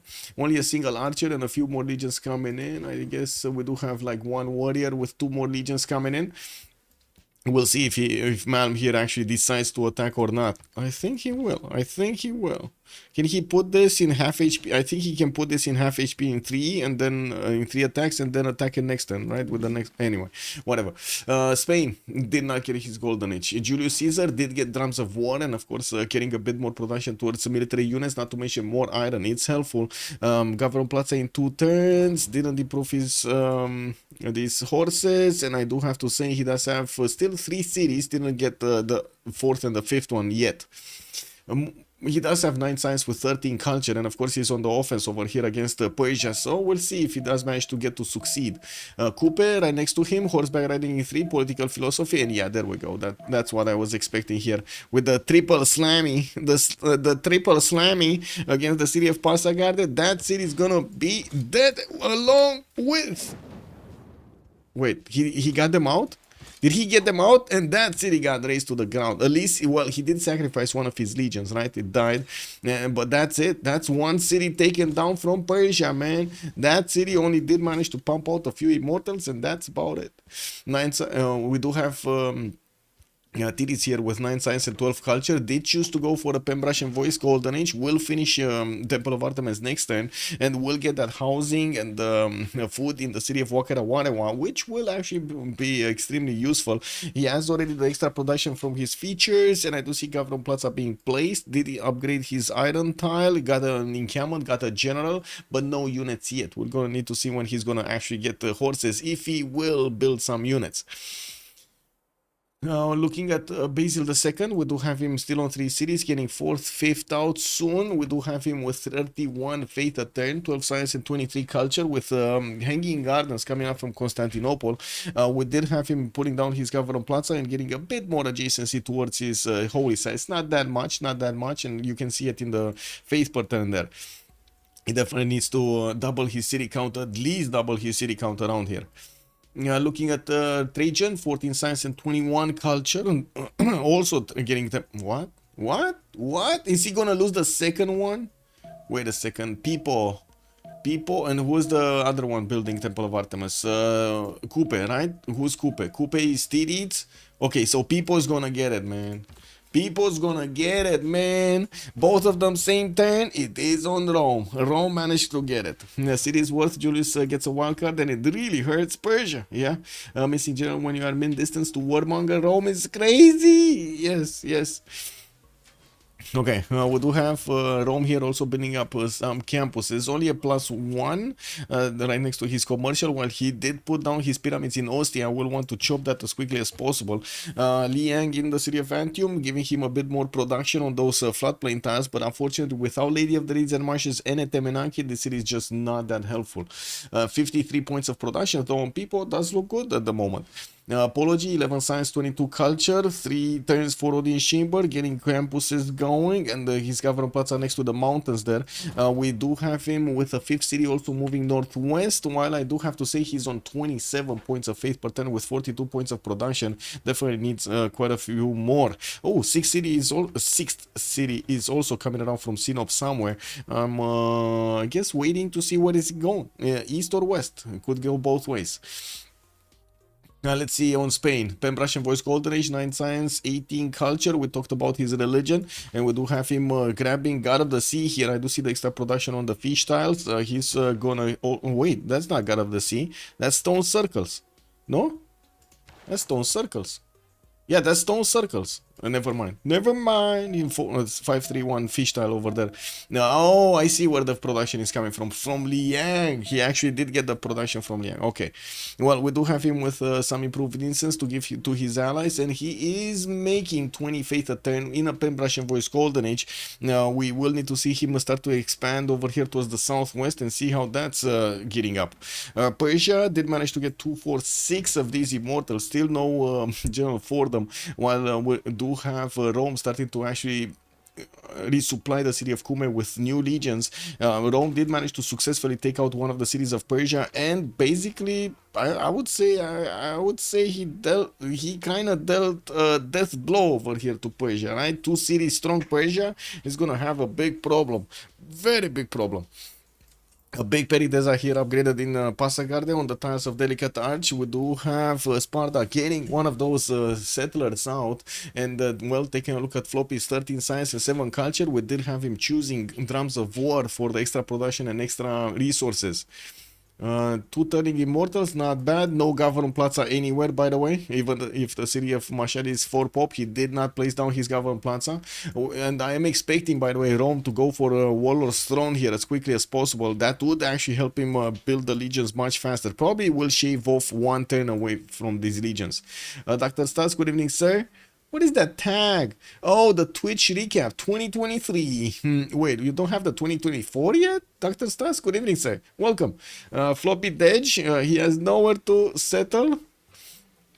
Yeah, that's gonna be a hard one. That is gonna be a hard one. I mean, maybe he could try to get a settle here. Right, try to keep on moving. There are a few units from Rome that are going towards a cat. I don't know. We'll see. We'll see. He does have a settler coming around, and I guess the question is, will he actually want to keep on settling cities next to his core, or will want to go as far as getting a safety settler out on the map? Pantheons, we didn't see all of them. We do have God of the Forge here on Persia, City Patron Goddess on Rome, Lady of the River Marshes on France. Kupe did go for God of Craftsman, and he's getting the production on his horses and iron tiles. Byzantium, Basil II did go for initiation rites. Stone Circles on Spain. We did have here a River Goddess for Byzantium, getting the extra merity, extra faith adjacency there for his holy sites next to rivers. Not bad, not bad. And Rome did go for Monument to the Gods. This is a bit of a surprise here on Rome, but you know, it is what it is. Did finish his Ancestral Hall, will get the commercial hub investment, so he can actually be competitive to grab Zankian. I do have to say also in the scientist screen, we do have Hypatia first, and it's still Rome that will get the first campus finished and will have the ability to actually grab that. In the city of Arretium, he's getting a builder out, and we do see he's also plugging in Magnus. Maybe we're gonna see a chop for one of those projects.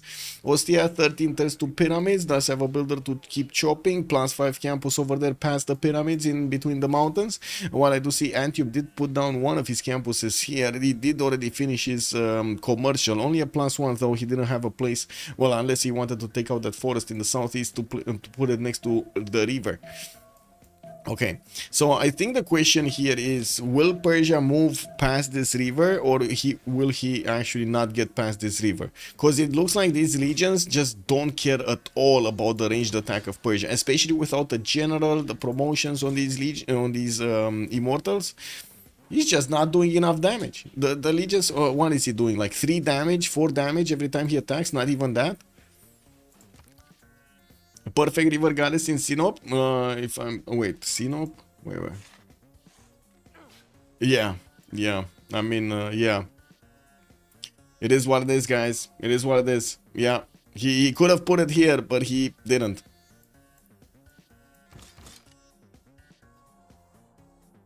Well, good thing for these Persia's immortals, they're also grabbing some promotions, but to be honest with how many legions are now on the way, we do have the military engineer also with some available chops over here. We're gonna need to see these legions actually chopping other legions as quickly as possible. And I do have to say, I'm a bit surprised that Mauri didn't get a few units out earlier. He could have actually attacked Sparta at the time that Persia was a bit too concentrated on keeping Rome away from his capital city, and of course defending over there that city in the north.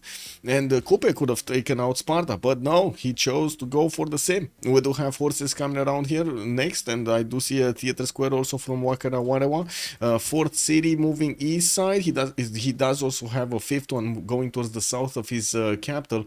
While I do see France is starting to get more settlers out. I'm expecting him to put a city on the coast, but I'm not sure. We'll see. We got Opango here getting another settler out next turn. I'm pretty sure the river settle on the west side is going to be his choice there. Already has his 3-3 bananas and 2-3-1 coffee tiles to work there. Audience chamber in the cities of Basil II. More settlers. 2-3. Okay, he's on 6-7 settlers. Okay, 7 cities. He's going to want 7 cities here at least. Ancestral Hall coming up for Spain. This feels like it's a bit late, but to be honest, he does have settlers on the way, so it shouldn't be a problem. He might need to wait a little bit with this. No, he actually moved, so he doesn't have movement speed anymore.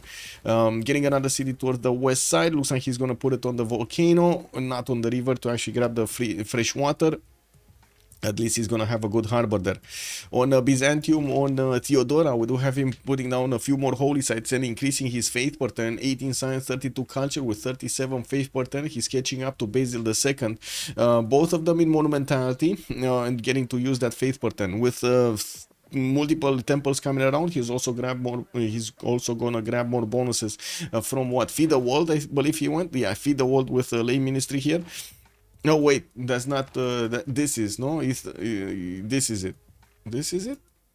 Antioch? Yes, this is it. This is Eastern Orthodoxy for the extra culture, and Crusade, of course, for the extra bonus, but that's not gonna really help out his cities or be increased by his temples. Okay, settler coming around. The horses are moving out. I do have to say these horses are not that big, not that strong against the immortals. And I do see the Persian settler is moving eastward as quickly as his feet can carry him. Getting a few more immortals out from Shah to place on the western side here. We got Victor establishing Kupe, while the legions are again getting the river slots here. The tiles of the river. Why is he not chopping? Why is he not chopping? Chat, why is he not chopping? Ooh. Wow. Were these 5 attacks? 4 attacks.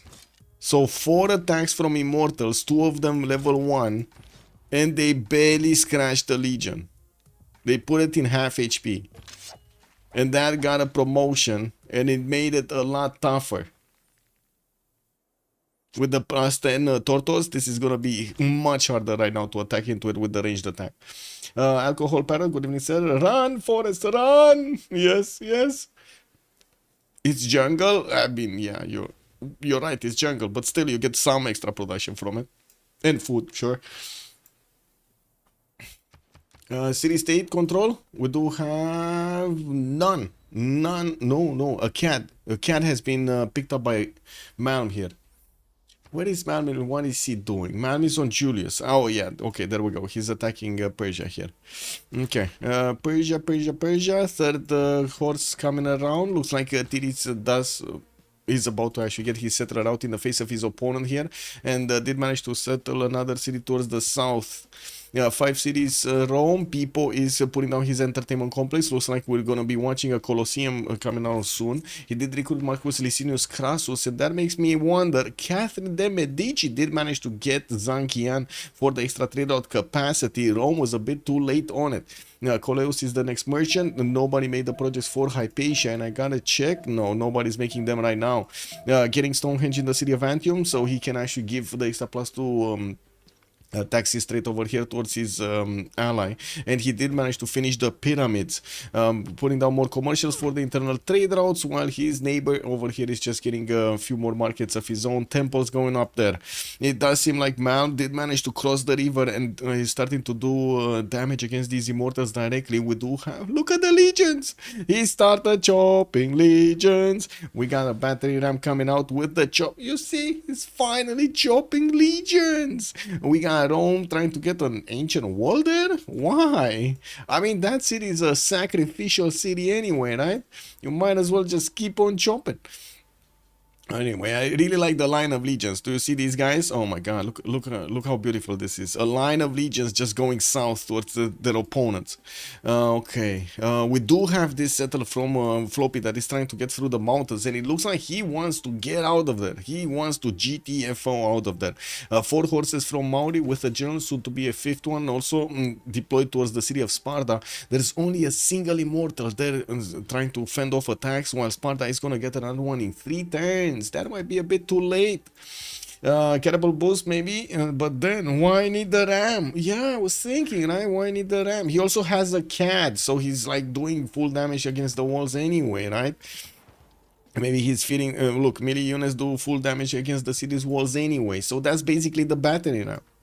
Anyway, engineering Eureka, it might be, yeah. Professional gaming, baby, yeah. Well, let's actually see if Arena is gonna get out here in Pipo, as territory. He will have the opportunity to get that Colosseum. I do want to see if France is gonna make some competition, but no, France is actually gonna get Stonehenge in 2 turns, being built in the city of Rennes, while he does manage to acquire quite a bit of culture from Temenanki here in his tiles, from the Marsh tiles. We do have him on 18 science and 27 culture. Okay, let's see the attack. I think another one of the immortals did get taken down, no? Because I see another tile has been uncovered there. But this legion should die. Come on, this legion should really die. Oh my god, another immortal dies. What is going on? These legions just don't get punished. Well, at least one legion should actually die, right? Come on, one. No? Well, now 2 immortals are available for Persia in the city of Sparta, and by the looks of it, these horses, no, I'm sorry, it's fine. This immortal is trying to get his breath now. He's probably gonna switch places with the one in Sparta, which doesn't have movement speed right now because it just got upgraded. Looking at the goal pattern, we do have a decently balanced approach. 18, 12, 16, 26, 11, 25, 2, and 33. It looks like Freritos de la Vega might... Well, no, I don't think they're making more. No, I don't think they're making more.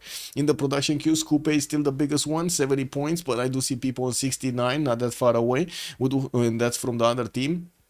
Now we do have Pompi on 54 production with 40 points of faith, 246 cities, soon to be 7th. We do have also amphitheaters coming around from multiple theater squares, and my question in my mind right now is he actually gonna start building units? Because I do see him getting a few horses, and I do have to say Rome is his ally here. It shouldn't be a problem to get the settler towards the north.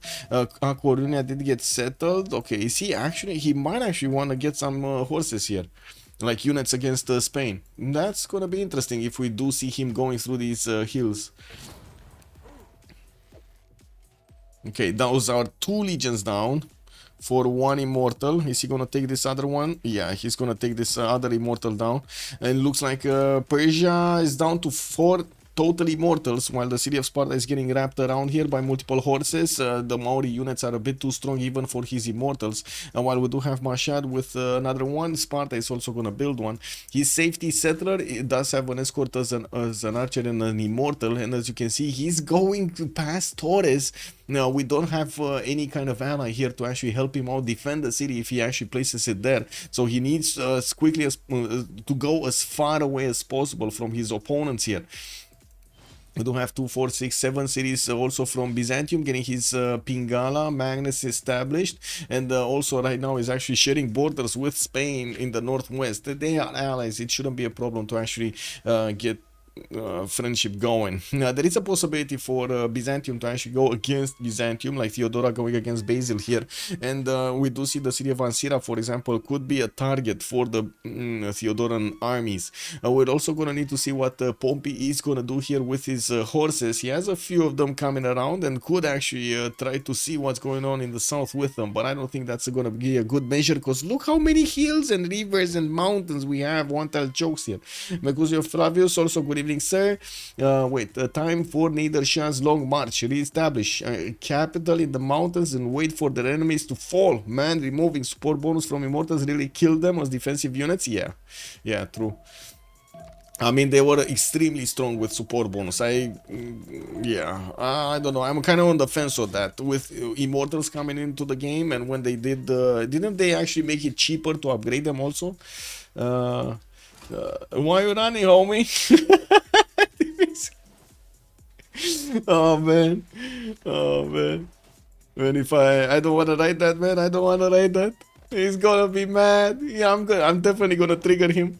Anyway, yeah, we do have Maori about to take over the city of Sparta with his horses. Shouldn't be a problem. There are two of these immortals that did manage to take it back. Still, the population went down significantly, and we're going to need to see the next ones also start to get in there. We do have Persia also trying to defend here into the northwest of Mashhad with his three immortals, but it looks like there are more than enough legions to take them down. Kume making catapults. I do see also actually all of the cities of Rome making catapults. More markets coming around from France. They did manage to get all of the prophets, by the way, all of them. Islam for France, Zen meditation and stewardship for the extra science on the campus and extra gold on the commercial. I don't know which one was the fifth one though. I actually don't know who the fifth one is. Did Rome actually manage to put down a holy... Oh, he's trying... Oh my god, this is so bad. I guess he's gonna at least get a splendid, but he's not gonna get a religion anymore. Oh, well, it is what it is. We do have him with Marcus Licinius Crassus, giving him some tiles there. I do see he's getting a horse from Rome and a horse from Arretium. Still did not put down his Colosseum. We need to wait for him to put down his Colosseum so we can see if he actually gets the chops going. Basil, quite a few more horses. I gotta say, if he wants Tagmas, he's gonna need heavy chariots, not horses. And I'm pretty sure he's aware of this. No, the question is, what is he using his forces for, right? Anyway, cities of Kupe, we do have him getting his audience chamber into 2 turn in the city of Tehoniaga Noia Kupe. That's 34 points of production with Liang opener. And I do have to say, Persia just managed to take out one of the legions? I think so, right? But he lost an immortal instantly. Well, I guess it is what it is. Sparta getting attacked again. The immortal this time around. Oh, wait a second. Did he just sacrifice 2 of his horses or something against that city? He did, right? And he's just gonna grab it with the scout. Oh, never mind. Never mind. He's gonna grab it with the horse. Because the scout did get attacked by the immortals there. Well, that was the second city of Persia gone with no production for another immortal. Next turn, we might actually see it getting popped over here by these two. But at the same time, we do have Rome upgrading one of his legions with a core ability, able to do 59 damage against the Persian defensive immortals here. We'll see how he's gonna tap that. And I do notice there's another one coming on the way with those. I gotta say, this feels like it's a bit too much actually getting the catapults. Okay, Lavashkiri was the last religion here with warrior monks and tithe for the extra gold.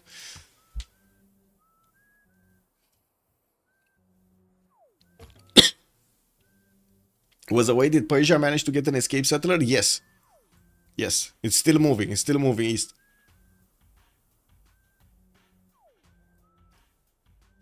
Why did he shoot the scout? Big mistake. The scout had it did have a movement. It did have one movement. He could have taken the city, by the way. I checked. He did have one. Yeah.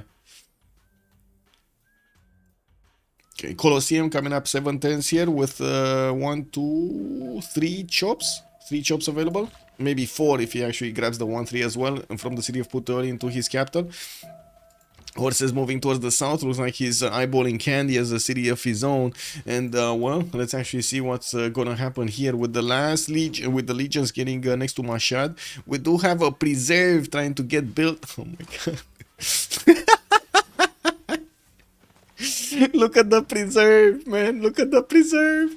He's trying to build a preserve in full floodplain territory, guys. That must be A-okay. A-okay. Do we have any preserve enjoyers here? This is the best preserve ever, right? Quote unquote. It was just to kill a tile, yeah? He's taking out everything. I mean, you can imagine, that would be quite funny if he actually finishes it and locks it into the city of Mashhad, you know? Like, not allowing anybody that takes over this city actually grabbing that. Like making anything else out of it. SF613, yes, it was to make the city useless. Yes, sir. Good evening, sir. It's basically scorched earth tactic. We've seen it so many times. That's why he also places his Akura here on the DR tile to just take out that tile, take it out entirely. He knows he's gonna lose the series here, but it looks like Sparta did get retaken, and these horses do seem like they're out of their league. We do have new horses coming around from Titiits, and it looks like he kind of underestimated the power of those two immortals. More harbors coming around. Mares also in his series of Maori to get that extra culture and the face generation going. While it does seem like next turn we're probably gonna see another attack on the Persian city of Sparta. Can he take Mashhad in one turn? Okay, he already settled. My question was if he is gonna manage to take out Floppy before Floppy is settling his safety settle, but it looks like he already did, so that's fine. Now Maori did see where it is though. Titiits does have vision over this, and so they will know where to send the horses next, and maybe, you know, Byzantine horses might actually make a splash there. Okay, Sparta about to be taken. We got Mashhad here about to be taken. Oh my god. Okay. Yeah, Mashhad is taken. Mashhad is dead. And just Sparta remains with a horse that cannot take it. I don't think he can do 40 damage. Like, that's 40 out of 200 garrison. I don't think he can do 40 damage. But anyway, now that the legions did take over Mashhad, it shouldn't be a problem to send at least a few of them to take Sparta. Ah, never mind. He did take it. Okay. So, two of these immortals remaining, and that's about it. Why he didn't? He could grow to pop too faster. Wait, he should have went down for fresh. Oh, here in Gordian. Yeah, maybe he didn't have the move though. Maybe he actually didn't have the move. Yeah, there are a few one-touch chunks that he's going to get to defend behind, and I do want to point out right now, the Byzantine nations are actually the ones with the highest science and culture here, with 39 on apology and 59 culture. We do have Pompi on 28 and 60. Does seem like, of course, he's going to get those temples finished and more campuses to get this going. Commercials in Bari for the extra gold per turn. I gotta say, also on the side of the Sharks, we don't actually see that much of an economy. 24 on Pipo, 12 on apology. Extazzz is barely 5 gold a turn on France, on Philip II, because he chose to go holy sites opener. So now it takes him quite a bit of time to actually put down the commercials, get the commercials down, get the extra trade routes connected, and so on. It takes time. It takes time. We do see apology also on 93 points of faith here on the right side. On the other side, Freritos de la Vega do have 43 on Sprig, 44 on Titiits. Malm is going to be 17 and Pompi on 9. They do have Sprig here, free simming on the western side with 6 cities, and I did want to check this. Colosseum is going to finish, right? I think he got 2 chops into it, at least 2 chops into it. We're going to get a third one here. And I am seeing him actually about to chop that maze tile also. Did manage to place another city, 2, 4, 6 at the moment. Working on candy for a 7th city. With Magnus also establishing in the city of Puteoli there in 2 turns. We're going to need to see what is he going to chop from that. Already has multiple trade routes. 1, 2... 2? Just 2? Wait a second, I was expecting more. But anyway, it seems like just 2. And it looks like he actually gave... he gave Floppy the city of candy. He gave Floppy the city of candy. That's a safety settler. He's gonna stay alive. He's gonna stay alive there. Okay, we do have the Roman units getting next to Sparta. We'll finish the job of taking over the core cities of Floppy. And I gotta say, that puts the Sharks in a very awkward position here. With Theodora and... how to say, yeah, and the Rome Trajan on the right side actually trying to get their defenses up, their sim up. They do have a bit better stats than their opponents, and not to mention science, production and faith generation on apology here, and Pipo 99, that's pretty good. But at the same time, we're going to need to see if they will manage to get to the late game and actually do something to catch up. Spain is an awkward position also. He will need to keep on expanding east side, and I do see finally he's getting that settler in the north here from Madrid. That's not a pretty good one, but what is he gonna do? We do have Extazzz with the city of Zaragoza and Coruña also getting up here. I do see the countdown clock until the next era is starting to tick down. We got 8 more turns to go with Victor establishing Zaragoza. Coruña getting more commercials for the how to say for the gold generation. And I think the question is Byzantium actually going to do something? Like Basil II going to do something against Spain? I don't think so. I don't think he has enough here to take on Spanish cities. And you know what I want to check also? Who got the religions? So we got the Byzantium, so that's 1-1. Spain is on the side of apology. France is on the side of Pompi. And then Rome, the decider is going to be on apology. So wait, no. This is on Freritos. So it looks like we're going to have more taxes straight on Pompi than we're going to have on apology, because they have an extra religion to actually convert. But he does need to get those missionaries here and here to the cities of France and to the cities of Julius Caesar. Pingala establishing in Nopango. The Mares are going to finish here. We will need to see a few more settlers from Mauri getting out and about here towards the southeast. And by the looks of it, also Rome is going to take out Sparta and keep moving his legions towards the city of Gordian, which is trying to get a builder out to start chopping some of those tiles and maybe get some walls up. It's not going to matter. There is a battle ram with these legions, so unless he actually stops them in the mountains, the city of Gordian is still going to be taken down. 107 points of production on Rome. Did he get Colosseum? Yes, he did manage to finish Colosseum, getting his baths out to start giving the extra adjacency and getting some housing over there in his cities. Extra adjacency towards industrial zones, housing in his city centers. Getting water mills in Antium for the extra production. Very nice on the farms on the floodplains. That's very important, by the way. That's gonna mean so much for the city center, since it doesn't have that many hills. At least the farms improved are gonna give him some extra production points. In the great people screen, we still don't have anybody picking up Hypatia. What is this? Spain on 4.6 scientist point. Oh, finally France made a project, man. Finally France made a project, and we do have him putting down his chateaus here, getting that extra culture and gold next to his tiles. He did manage to recruit Hypatia and will get a free library from it. We're starting to see the setup going also for aqueducts here from quite a few of his cities, and getting a wave of feudalism builders out from his city centers. Hi, Bossman, looks like young Elvis with that hair. Oh, Jerkonat. Good evening, sir, and welcome. Kenzie Lolo also, hello, sir. And Sasu, bonsoir, monsieur. Did you hear Civ7 theme? The Civ7 theme. I saw the trailer. If it's from the trailer, yes, I did hear it. Yes. Weak. That's the only thing I can say. Weak. I mean, it's good that they did something. Don't get me wrong. It's good. They're getting it into a story, but I don't know. It seems like I like the song, but still weak composition. Lighthouse is Wakarawa, Kapiti over here. Tehonayaga no Kupe gonna get those traders going, and well, we do have his army of builders coming around from quite a few cities.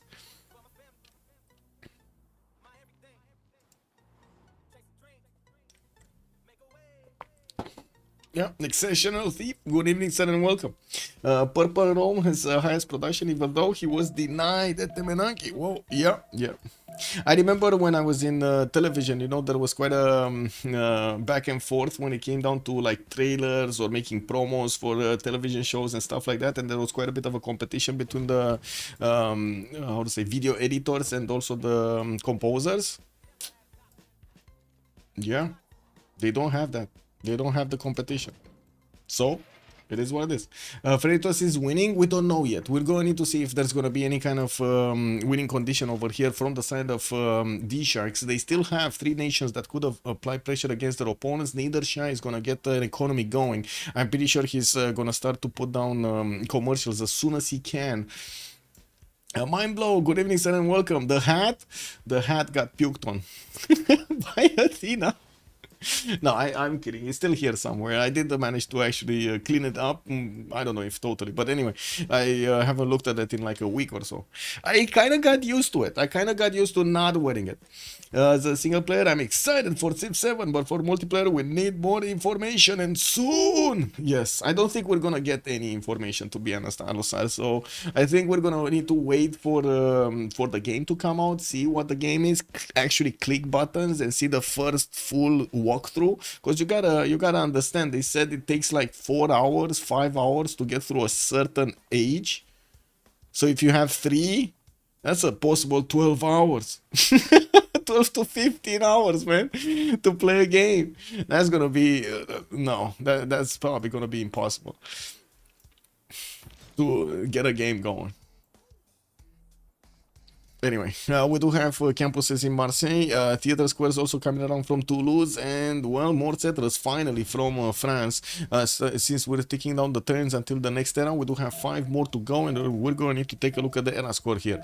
We do have Floppy, 5 points off. It looks like extra 5 points off normal age. She's going to need actually an extra 11 to get to the golden age. That's going to be 16. That's a lot of points that Floppy needs. I don't think he's going to get them. Extazzz is 3 points off, 55, 58, and looking at his series, he's getting some temples out. Is this a +3 campus? Oh, he already got one, right? I think he already got a +3 somewhere. This one would be, I think, yeah. Anyway, we do have him with a possibility to get a boat. I don't think he actually got a boat here. Next up, we do have Theodora, 9 points off. 9 points off. Okay, he's getting great library in Adrianople, recruited Euclid, getting more campuses. Again, I don't think he actually placed a +3 anywhere. This would be his first +3 in Nicaea. That's actually a +5. With another one here, a +4, and this would be a +2. Yeah. Now we do have Reina also establishing in Sinop, which is already connecting his trade routes with Rome over here. Unfortunately, they won't have the courage of putting their cities on the coast because of Kupe being on the other side. Fortuna Belli was also asking, does FTLV know where Candy is? I don't think so. And also, I think I see more chances. Oh, hello, Hermes. Good evening, sir, on YouTube. Also, Iceland Doka. Good evening, sir. Could you show Byzantine religion? So one has culture from buildings, the other one has food, sir. He has food. Also, Baxter, good evening, sir, and welcome. Oh man, I had taken a decent Civ break and was so bad when I got into a game. It happens, Baxter. You need to get those reflexes going, man. Get the fingers ready, you know. Now, Urek, good evening, sir. Welcome, welcome. That is not Egypt. That is not Egypt. No, that is not Egypt. And also, where Inca preserves all day in the mountains. That would have been quite nice, actually, for the Spanish. Yeah, the Spanish cities. That would have been quite nice to have Inca bonuses. Yeah. He could get a Dromon. Yeah, he could get a Dromon. Wait a second. Who? Him? He's getting a galley, not a Dromon. But yeah, he. Wait, does Theodora have Dromons? Is it on Byzantium? I think he's on Byzantium, right? So the Dromos are, the Dromos are the common ones, and Basil II does have also the extra Tagmas, right? If I remember correctly. Anyway, he's gonna get the great library. It should be fine. It should be fine. He just chopped it. There we go. And he's trying to get the hippodromes down. That's also gonna be a +4. That's fine. That's fine. He's already 5460. Pipo did manage to get it. 6160. Shouldn't be a problem. We do have units from Rome. Malm actually getting to the cities of Gordian, which just kept on training more immortals. It looks like also Rome did manage to levy a city, a CAD here. And he's sending these naked warriors towards the city of Gordian to do some boom boom. While we do have a line of catapults also coming around from Mashhad. Looking at the Basil II, we do have him needing 4 more points. And taking a look at his cities here, he's trying to get more aqueducts, getting holy sites, building up a library in Edessa. You see, what is he doing? What is he doing, man?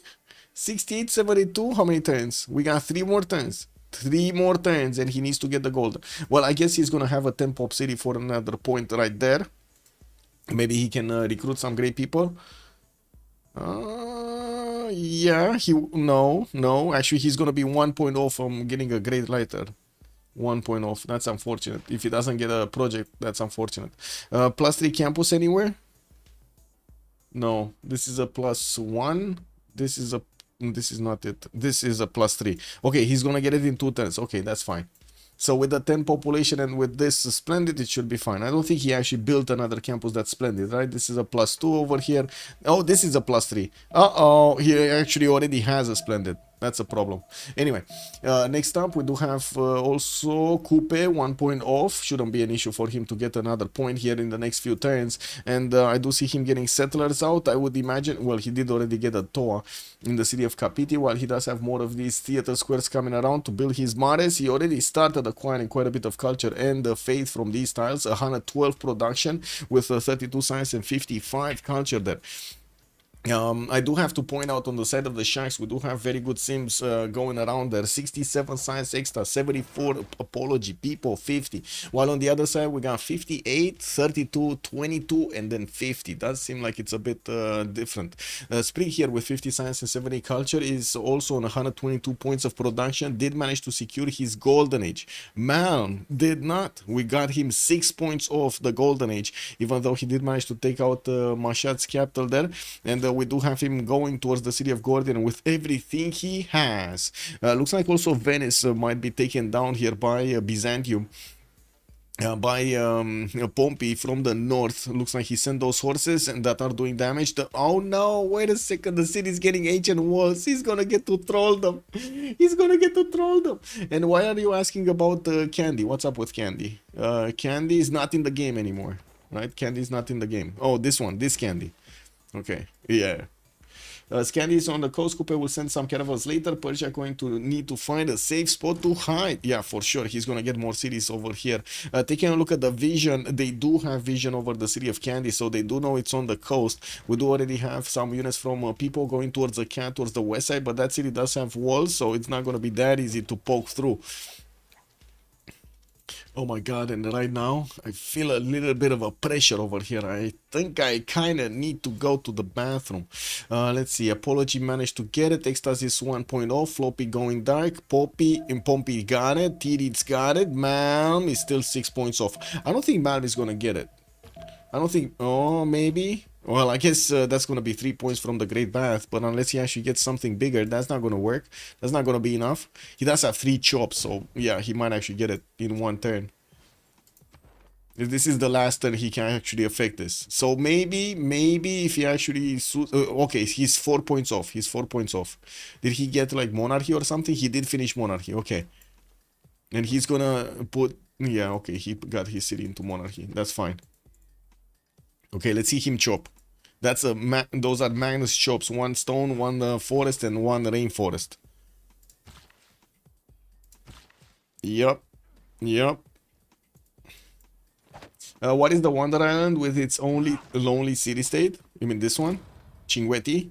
Yeah. Oh my god, I moved exactly when he got it. But anyway, he did get it.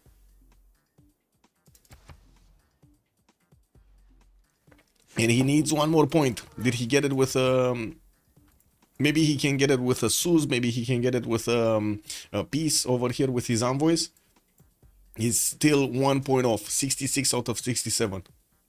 He's the only one that is 1 point off, actually. Everybody else, except the Floppy, did manage to get it. Intelligence Agency 3 for Paris. We do have the industrial zone starting to show up here in his cities, and of course finishing his campuses for the science. Now we do have the settlers starting to move to the west side, while he did send 1 at least on the coast. He's going to need to send 1 so he can connect his economy with Mauri here. I don't think it's good to actually connect with Rome's economy. Maybe Rome, oh man, he can't actually get Brussels, right? He already did manage to get Hunza, so Brussels is not going to be an option for him. 2, 4, 6, 7 cities strong Spain. He did manage to get his work done in intelligence agency, 4 turns away from finishing, while Spain has been poking a little bit these mountains, seeing what Byzantium has as a defense. He also has a line of units to stop any attack from happening. Constantine seems like it will be core Tagmas on Basil. Core Tagmas, yeah, we're probably gonna see Core Tagmas soon. Yeah, I mean, that's gonna be 94 culture. That's gonna put him really fast on nationalism, and when he's gonna start to finish all of his hippodromes in his city, oh man. Okay, city of Gordian being put under siege. We do have the Roman units that still need to actually attack into the immortals here, and I think quite a few of them, oh, they did already move. They already moved. Interesting. That was some fast moves here if they did already move. Did Malm get golden? No. Oh no! No! The frustration! No!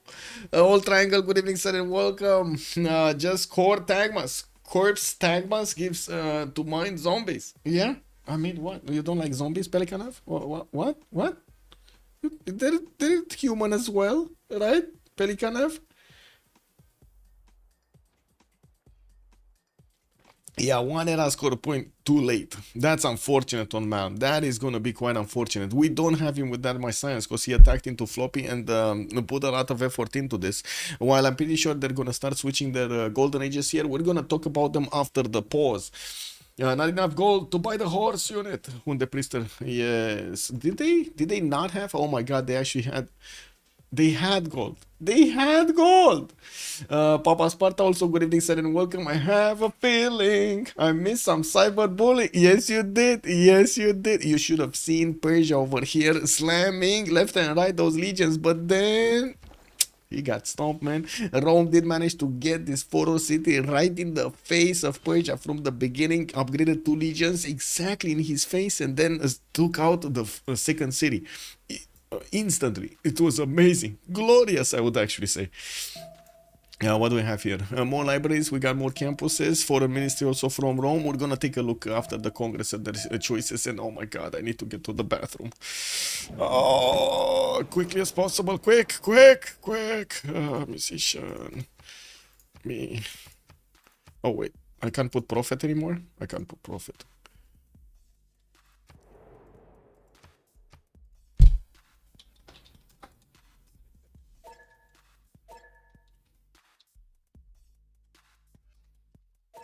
Okay, better be right back. 2 minutes.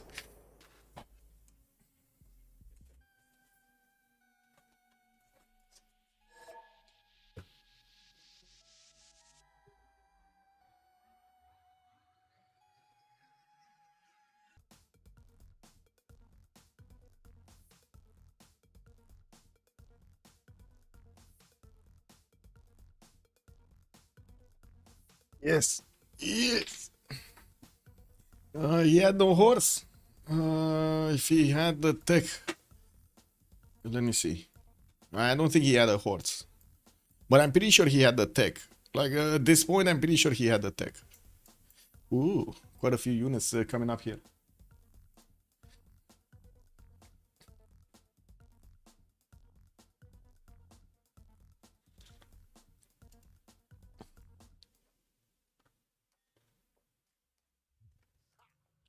Oh, some warm coffee.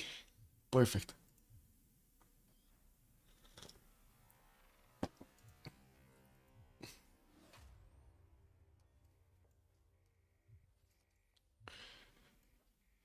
Knights coming around from Byzantium. Grandmaster Chapel. Did he actually finish a hippodrome that he got a knight? Yeah, he did finish a hippodrome and he got a knight. Probably wanted to get the points there for the golden. Placing more cities right side. 2, 4, 6, 8. From what I see, a 9th is also going north. You do have also Rome doing the same thing, putting as many cities as possible over here. Only on 2, 4, 6, soon to be 7. That seems like he's going to need to expand to the west side, and he does have a settler moving towards Mount Kailash. Should be fine. Another settler from Persia. Looks like he's going to cosplay Russia here. He's going to stay in the tundra. At least he's going to get some jade to trade. Not bad. And yeah, he does have like 4 of them to improve over here, giving them to all of his allies. Not bad, not bad. Oh, by the way, I don't want to forget it. I don't want to forget. If you do like the content, please give it a like over there on YouTube, and don't forget to subscribe to the channel. Thank you so much. Gonna need to drill this into my brain somehow. Yes, I know. I mean, my viewers did tell me that I should do this, and I should do this after the map has been chosen. I just need to drill it into my brain to do it then. Wait, it's Friday night time for alcohol in Eastern Europe? Who am I kidding? Yes, I don't know. I don't know why you're saying just a Friday. I don't know.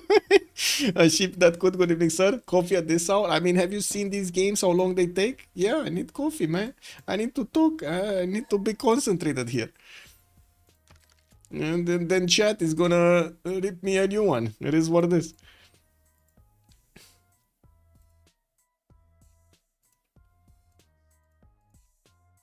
Every second is drinking time there. Yeah, basically. Le prof de physique, bonsoir monsieur, bienvenue. It's Friday every day. Exactly. Okay, we got the game on pause here, and it looks like we can talk about the golden ages. Dark Age for Nader Shah, that's not a golden. It does have 3 series now at least. Philip II will have 79 science, 56 culture, and a pen brush and voice golden age on 7 series. Spain here, 2467, yes. Intelligence Agency coming out in 2, and I do see him getting new builders while he did manage to get a few defensive units to the west of Zaragoza here. We're going to need to see if Byzantium is actually going to get those tagmas working here for him. He does need a 7th population in quite a few cities, or the next population point in quite a few cities. Kumasi has been defeated. That was this city state here, and it's going to be a French city. We do have Cinguetti in the south that Mauri could also tackle, and that would be his city center here. We do have to take a look at Theodora though. 103 science, 88 culture in Monumentality Golden Age. That is Monumentality with so much science, with also a lot of culture coming around from him. 152 production, 136 faith, more shrines getting built for the bonuses, and now he's getting his libraries everywhere. Will follow up with universities in the cities that he's building the libraries for more science, while he does have the production necessary to get these quickly, putting down more aqueducts to get adjacency towards more of these industrial zones. We will have quite an array of production points here for Theodora. Pipo, 64 science and 96 culture next to Theodora, did get Colosseum for those extra amenities. Is on +6 in quite a few cities that are being hit by the Colosseum. Not all of them though. He's missing in Ostia and Antium some amenities here. And from what I do see, he's also on 162 points of production. Very good versus Theodora, but a lot less than Theodora in total because of the extra faith that Theodora is making. We do have him finishing in foreign ministry, and I do see his he did manage to settle Lugdunum to the northeast. Cinguetti did just get attacked by somebody. Oh, never mind. They just declared war on it or something. Susdet. Okay. Titiits, Pompi, 74 science, 106 culture. We do have him holy sites, getting more holy sites in Drachum, and the more settlers. We do have him also starting to send cities towards the eastern side, and I gotta say, if he does open up this pathway towards Valencia, this will go around the Spanish defenses. We're going to need to see if that's going to be his choice with his next settler. Yeah, it does look like he's moving here, right? It looks like he's moving here. Yeah, we do have him also with 147 points of production. Not bad at this time, with only 97 faith. And I gotta say, he didn't really get his hippodromes down, so he can start pumping out some free units from them. We're gonna need to see them appear on his in his empire soon. We do have a horse from Spain that is trying to see what's going on here, if Byzantium is actually going to send a city, and it looks like he just met one of the Byzantine horses over there in between the chokes. And there's also an extra horse here, which we don't know what it is. Is this an unidentified? Wait a second. Is this like it happened in the United States with the drones not getting identified? Is this an... Wait, how do you call it?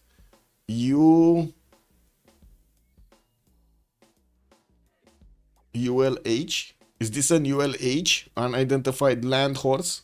Is this an ULH? This must be an ULH. No, it's not an UFO, man. It's not flying. It's a land, right? That's what I'm calling it. ULH. Unidentified land horse. Oh, it just disappeared. Whoa! It disappeared. You will be talking all night to yourself until the sun comes up. That ship that could. That's basically my normal day for the past 3 years or 4 years, to be honest. I'm like, imagine I'm talking to a screen. Myself in, like, imagine my neighbors over here, especially since I'm talking quite loud. Lukian, good evening, sir, and welcome.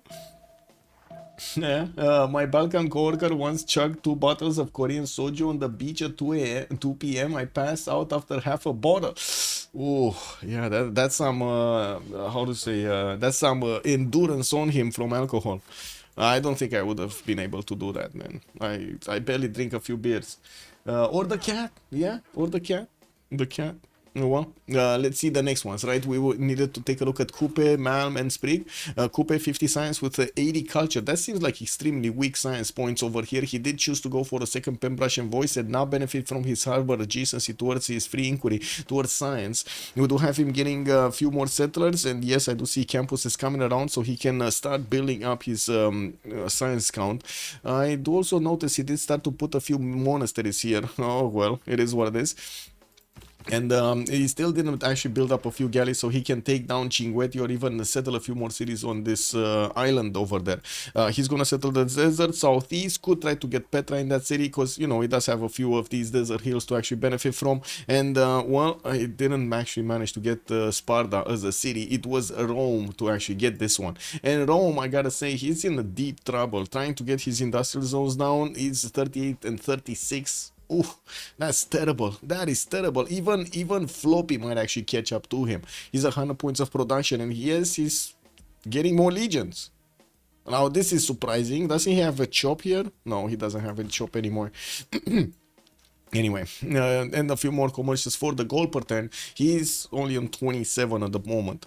We do have Sprig also next to him, 92 science, 92 culture, pen brush and voice code in his second one. Did get his spies out from intelligence agency and castles. While I do see he's putting down his industrial zones, he's on 155 points of production before the majority of his industrial zones are gonna finish. That's pretty good. We do have him with some Temenanki bonuses in Paris, but only a few tiles. While I do see Ruan did build quite a few farms there. Of course, he did get the water mill to give him those extra production points. Quite a bit of culture from chateaus, but still we do not see him getting to the level of Pipo or Apology when it comes to the production, the science, and the culture at the moment. It seems like Pipo and Apology are seeming a bit better. There is a big problem though. Pompi is seeming better than Extazzz at the moment, and of course we're going to see Pompi here if he does want to put down his hippodromes to get those tank bans flowing against his opponent. It does seem like the timing has kind of fell off here. Now we do have a horse from Spain managing to drill a line in the defenses of Byzantium. He got onto the campus and will get to pillage it. And while we do have a knight also soon appearing on the front line there, it cannot actually cross the river and get closer to the horse at the moment. There is a man-at-arm that also kind of can avoid this. Oh, there's a marshal here that's blocking the movement, and there's an archer that is sitting on it, unfortunately. Oh well. What's happening here? Venice is getting taken down. Spain, oh my god, man, it took so long to actually take this city down. And the city that Persia did place next to Torres del Paine has been taken down entirely. Rome did succeed on his attack over here, on his offense. He will probably keep on moving towards the east side, and I gotta say the other Rome, Pipo, did manage to put a city in the face, in the front of Persia. He will withstand the initial attack of the other Rome of Malm before Malm gets to Tarsus or Candy. Yeah, I'm pretty sure we're gonna see over here Floppy live quite a bit longer.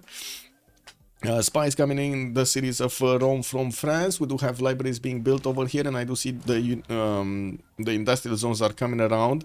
Not extremely good ones, but at least he does have some +4s here and there, not bad. And I do see he's also getting his own spies out, so he can help out with the intel on opponents' movements. I do have to say Spain might actually... Wait a second. This is same continent, right? Yeah. Okay, never mind. We do have Spain with a few missionaries, and we're going to need to see if he's actually going to get to his conquistadors, because this might be a strong attack from him.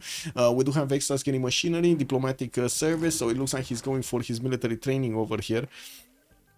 And military engineering, sorry, not training. He will go. He will need to get gunpowder. Come on. Come on. Venice has been taken down. Finally, another city has been taken down by Byzantium. Literally me all the time. Yeah, wait. Not me working from home and watching Civ game at the same time. Yeah, hello, good evening, sir, and welcome. Maybe Ghost Rider's grandpa. Yeah. Oh man, Ghost Rider grandpa over there with the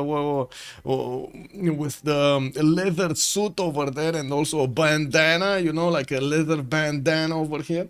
Yeah. The Meditans are actually quite strong against the Byzantine swordsman, and I do have to question here if Pompi is gonna get. He's trying to get his gunpowder in 3 turns, but still, Muskelmen versus Conquistadors are definitely not gonna be the same strength. The Conquistadors usually do have the higher punch. The question is, when is he gonna get him? Because Extazzz is getting his military engineering next turn, Reformed Church in 2. And it does seem like at the moment Byzantium is not that fond of actually putting down his hippodromes. He's gonna manage to get this city to the south of Zaragoza, here in between the mountains, and we do have a slinger that is gonna get popped by the horse at some point, if it's not gonna get upgraded into an archer or a stronger unit.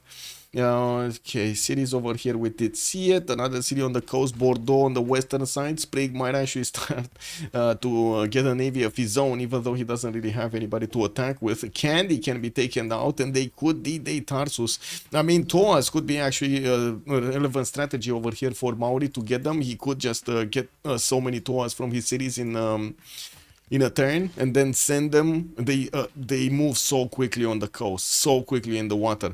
They will get here in no time to Persia cities. Anyway, yeah, we do have him putting down more harbors for the extra gold per turn, and I do have to say Mauri does have 163 gold per turn, while Pipo is on 109, the biggest one on the Sharks. Apology is starting to lose a bit of gold per turn, and he will need to start adding a few more of those commercials on his empire. In the Great People screen, we did have Rome picking Marco Polo. Looks like we didn't have the third one. Where is he, Fadlan? We don't have the third one, so there still is Ifadlan available for an extra trade route capacity here. Irene of Athens is the next merchant, while in the scientist screen looks like they locked them. Now we do need to see when they will make enough points. Maybe Mauri will actually get this, and of course we'll unlock it for everybody else to get to Newton, to get to Kadlun.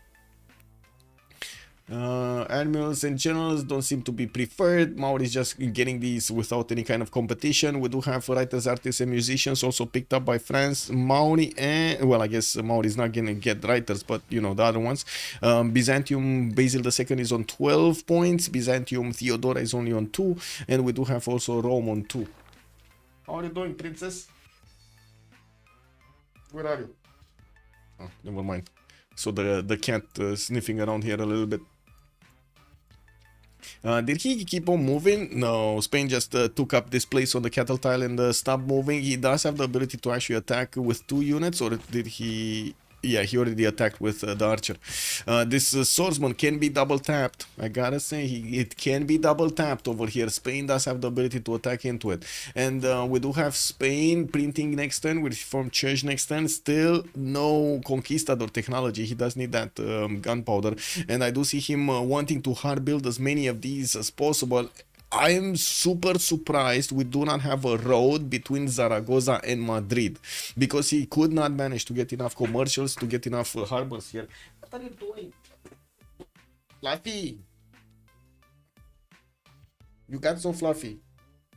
She got so fluffy. Oh well.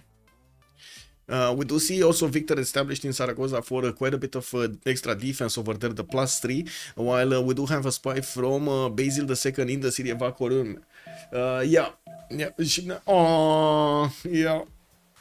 It's your fluffy. You so fluffy? You so fluffy. Yes. I got her some tuna, and she's very, very, very, very happy right now. Yeah.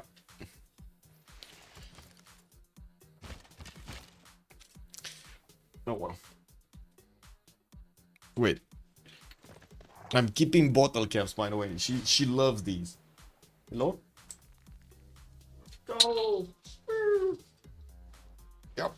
There we go.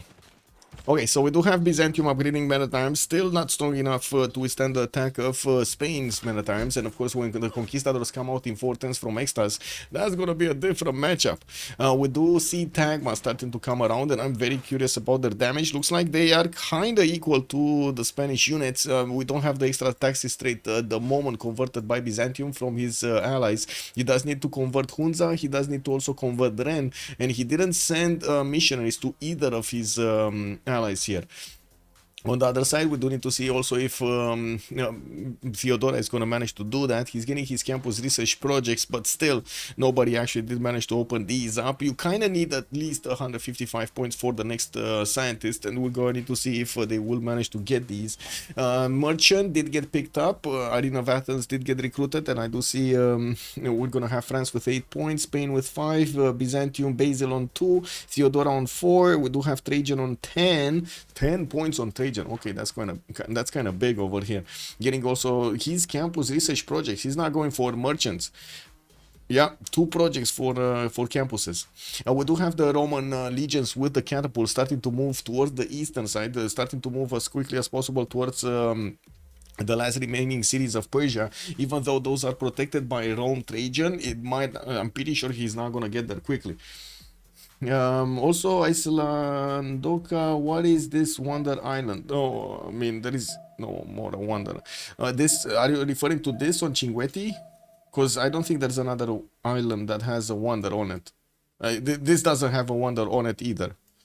Don't get me wrong. Anyway, Cinquetti is a bit tougher now. 43 defense. We do have some boats coming out. Galleys from Maori. We might be seeing him actually attacking into Candy because, yeah, now he knows. He knows.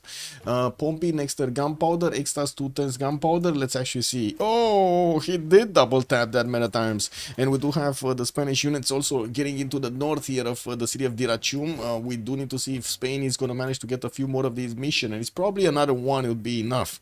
Now, we do have finally Theodora actually getting his missionaries next to the cities of Spain. He wants to convert them so he can actually get that +2 on his side. Diplomatic Order Cordoba, okay. We do have holy sites here, universities in Nicaea, and quite a bit more culture. Monuments coming around here. Pipo, oh, 136 science, 126 culture, definitely seeming ahead of Sprig over there. 125 and 135, both of them with over 200 points of production. We do have also Apology, 165 science and 96 culture. In Monumentality, he's not getting bonuses to culture, and he's not getting bonuses to science over there from free inquiry. He's just having the ability to buy out units with faith, the builders and the settlers, and also has the extra movement, which is very valuable. He did switch Reina in the city of Kherson because of all of these traders moving around, and oh my god, I'm sorry, Athena is actually fighting with a bag, a plastic bag, and she's making a lot of noise in the background over there. Oh my god, Athena. Anyway, it is what it is. Do you have a cat that actually pokes your nose every time you want to sleep? Do you have that? I don't know if it's my nose or it's like maybe I'm snoring or something because I go to sleep and then I get a paw on my nose. Do your cats do this? Wait, did he? Oh, he just converted Zaragoza and A Coruña from taking out a single unit? Wow, that's big. That is big. Oh, come on, Spain, you need to upgrade. Gunpowder next turn. Gunpowder next turn. We did have Byzantium. We're probably finishing gunpowder, no? But now he's getting Tagma, so that's not gonna matter unless he's gonna get ballistics. Oh well. And of course we were talking about his ability to get so much culture and his ability to get to nationalism quickly. Extazzz does have 68 points of culture while Pompi is on 122. Definitely Pompi will have how to say, the culture to get there a lot faster. Next turn gunpowder on Extazzz. We do have also to take a look at France. Production, campus research projects, theater square festivals, campus research projects. Where we're talking about Maori here. Maori needs 3 turns. Well, yeah, 3 turns. And I do see he's gonna finish his terracotta army. I'm pretty sure he actually built 2 of his spies. And somebody downstairs just closed the wardrobe. Oh man. Anyway, Dorilom, we do have Kilvakisivani coming up in 210s, and Consulates, we do have also spies coming around, and finally an apostle from Byzantium. In the religion screen, we did have Basil II managing to add cross-cultural dialogue. Actually, wait a second, this is not Basil, this is, sorry, this is Theodora. This is Basil on Feed the World and Lay Ministry. Spain did also get Defender of the Faith, Pilgrimage, and Jesuit, while France did not get his third or fourth belief over here. We do need to see what the fourth belief will be on Apology. He does have the Apostle ready to go here, ready to evangelize his religion. I do not have a cat, but I read somewhere that it could be affection or maybe it is bored. Yeah. Could of course be me snoring horribly, yes. I mean, I can't really hear myself when, you know, sleeping. But maybe at some point I'm gonna record myself sleeping, yeah. Do one of those Pestily streams, you know, like 24/7, and you just see me sleeping on the bed there. Does the Athena go inside circle if you make one with rope or anything? What? I don't know. I never tried it. What does that have to do with, like, what is that test gonna reveal? I can test it.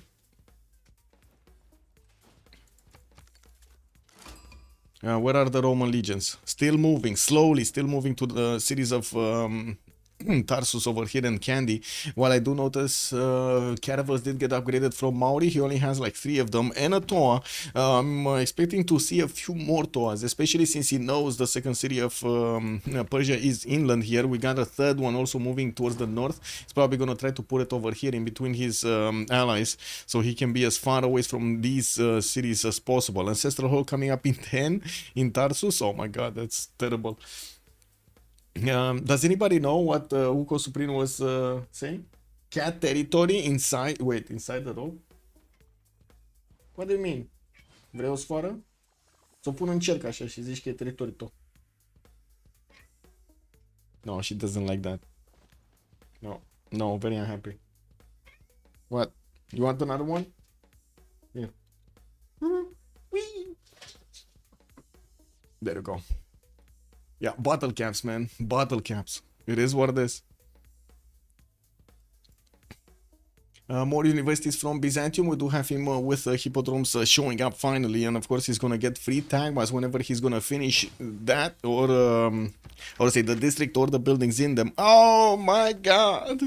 Okay, 89 attack strength Conquistador going against Byzantium's 64. It looks like the Manatimes will not have a chance yet. Pompi is gonna get his own printing next turn, and I do wanna watch if there is intel. Yes, there is an extra +3 intel on the Conquistador's unit there, and to be honest, we don't have that many Conquistadors. There are a few on the coast here from A Coruña that are trying to actually get through here, get around the hills and the mountains and the river into the north of Dyrrhachium. We're gonna need to see if they're gonna manage to actually successfully disembark. While on Theodora, we did have Apology go and settle Nicopolis to the north. He's getting his stupas for the extra amenities there. That was his 4th belief over here in the religion. Okay, let's see a tap. Tap. Level 2 crossbow also doing the damage. 64 strength, that's pretty good. And of course, he's gonna do a lot of damage to the tagmas as well. Does seem like the tagmas can definitely hold their own a lot better than the men at arms though. Yeah, a lot better. Look at that. 78 against the 75. We also have Spain about to be converted by Byzantium's religion by Theodora, so he can actually get the extra +2 taxes straight and keep it away from Basil II, while the Tagmas are coming around and are some Roman legions also there. Rome, 41 science, 36 culture, 140 production. Well, the production is with Rome, the science and the culture are not. He's trying to get quite a few more settlers, working on taking down Brussels. That would be an extra city that I'm pretty sure he's going to need to raise because he already got Hunza. And we do have him to the north, moving, yeah, 3 more settlers to the north. Legions are still making the conga line towards Veritre, and I do notice they might actually make a detour in the city of Vega. That is his city center, his city state. we might see these units upgrade themselves here. And I gotta say, this is starting to look quite dramatic over here for the Freritos de la Vega. Apology is jumping up considerably in the science, and he does have more than decent amount of culture. Pipo just the same, 150 and 150. And Extazzz is not that far behind. Now, we do have Floppy, yes, low in the both, but he's still alive. At least he can vote in the Congress.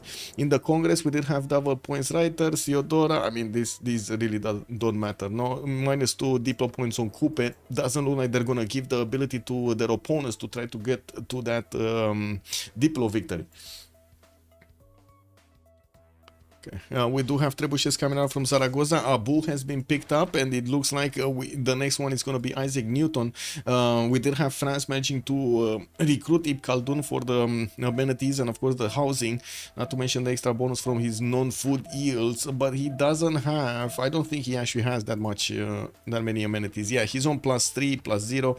He doesn't get the same amenities as Rome. Rome would have had such a good time here with it. 310s for Forbidden City to be built in the city of Rome. We do have him also getting his archaeological museums in his theater squares, and I do see he's getting spied on by a level 2 French spy here, Deodat.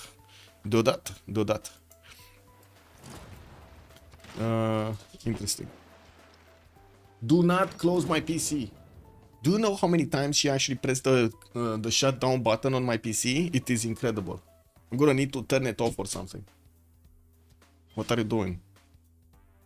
You little monster. You little monster. Relobby? What? What does he want a relobby for? Oh, he kept Brussels. He kept Brussels. He kept Brussels. That's unfortunate. Okay. Relobby.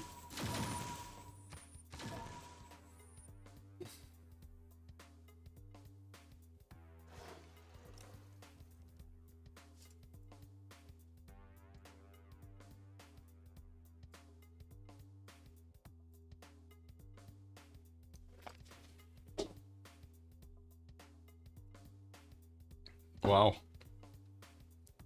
Incredible. I cannot believe this. A site that sells guitars and music stuff is making a marketing campaign to buy stuff from them for women.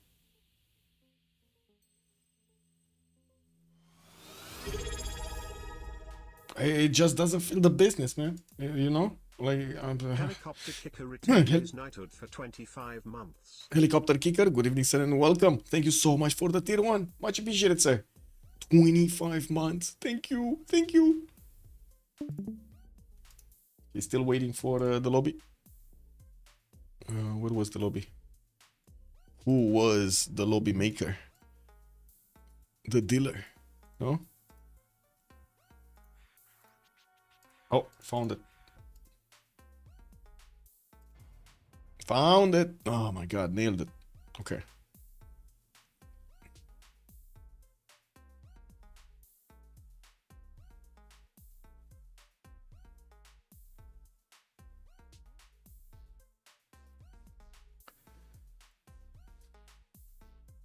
So, games. What other games? What are you guys playing right now? What is taking up your attention?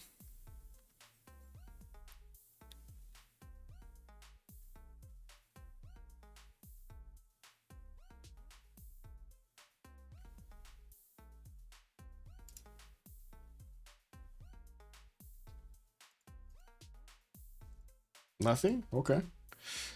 It is what it is.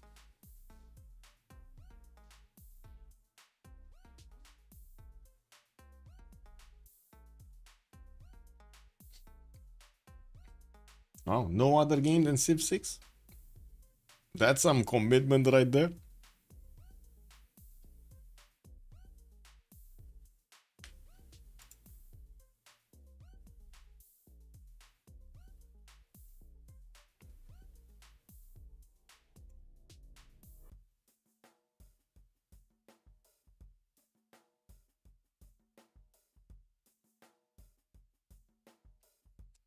Backpack battles. Wait, battles. BR2 and rivals. What is rivals? Is that Need for Speed rivals? You mean? Or is there another rivals that I'm not worried? Or rivals of Ether? Which one? Or Marvel? Oh my god, there are so many rivals. Thinking to hook up my NES for Christmas. Okay. I want to play Civ7. Okay. Oh, the Marvel rivals. I see. I see. And what is backpack battles? Let me see. Backpack battles. Whoa. Is this plus 18? Can I oh my god. I don't know if I can show it on the stream, guys. A PvP inventory management auto battler. Buying craft powerful items that carefully arrange them in your backpack. Oh, interesting. Interesting concept. Noise. Do it. Do it. Yeah. Wait, what's a NES? What's a NES? NES. What is the NES? The movies started effects, but it's hard to make game from 2005 to work. Okay. Okay.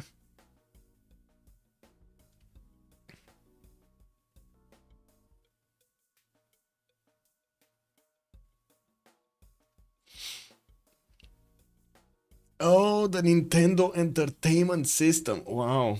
Wow. Okay. Interesting. Never had that. Never had that feeling for anything console. Never. I don't know. Maybe it's just like in Romania, we got used to a lot more like on PCs than consoles, and consoles are just whenever you're gonna be on PC, console is just not gonna be the way.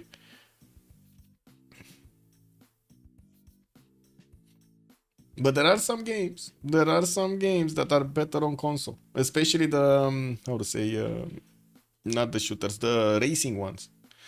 And the fighting ones. Fighting ones are probably a lot better played with console or something than PC.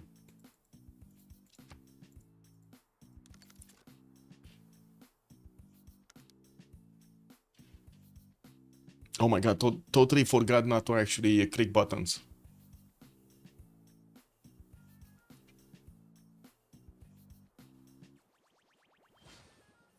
Okay, we're back in. No problems, no problems. We do have new tagmas coming out from Byzantium, and of course we will, hopefully we'll see Brussels being, there we go, raised to the ground here. We did have Rome also moving a few units toward the city of Akan with his catapults soon gonna have the ability to upgrade into trebuchets here. Next turn, military engineering is gonna finish on Julius Caesar. We did have also Pompi managing to get gunpowder, and looking at Spain, by the looks of it, he's ending up looking at these Byzantine tagmas and upgrading a few more of his conquistadors next to A Coruña.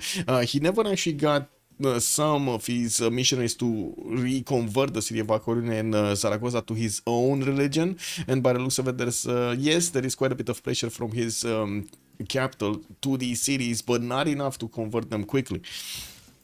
We did have all of the picks for the scientists, and taking a look at this, we don't have many new notifications to take a look at. Let's see the caravels. Where are they going? So looks like they're going to take out Cinguetti. We do have 3 of them upgraded with 1 Toa, and it does seem like there is also Quadrim here that is attacking the city's walls. That's going to be a city for Maori for sure. He's also going to get a 4th caravel here and a 5th one by the looks of it as a pre-build, while he will probably get to upgrade a single frigate to attack into Candy. We don't have him with that much science. He's 97, 103, and he did get square rigging to 1 turn here. Civil engineering also coming up in 2 turns from him. Sprig is also on civil engineering, and I do see Taumutu did get placed in between these cities of France, so he can grab the rainforest and of course the hills over there with the forest. Apadana finishing in Paris. Looks like we do have the setup beautifully set up with the industrial zones in between Rouen, Rennes and Paris. While he did manage to recruit Ibn Khaldun, we're going to need to see it actually activated somewhere. He's going to need to repair the tiles that got splashed over here by the flood in Toulouse, and well, we'll see a new holy site in Rennes. He's yeah, he's going to want to actually spread that religion somewhere else. Cities of Maori do get some of his libraries finally in his campuses, and of course we're going to need to see him follow this up with universities. There's a lot more science potential to come around here for Titiits, but oh my god, it's gonna take a while to get there. And the biggest question is this attack from Spain actually gonna go through Byzantine defenses? With the level 2 crossbows, he can actually do quite a bit of damage, especially against these corsairs, but it doesn't look like his conquistador is up to the challenge here of punching through. We do need to see if Spain from the north is gonna manage to actually do the damage here. He does have 2 Tagmas that are holding that choke point and no ranged unit to attack into them to actually shave off a bit of health. Did manage to get one of his horses in between the tiles over here of Byzantium, and of course probably will pillage a mine. That's the most that he can do there.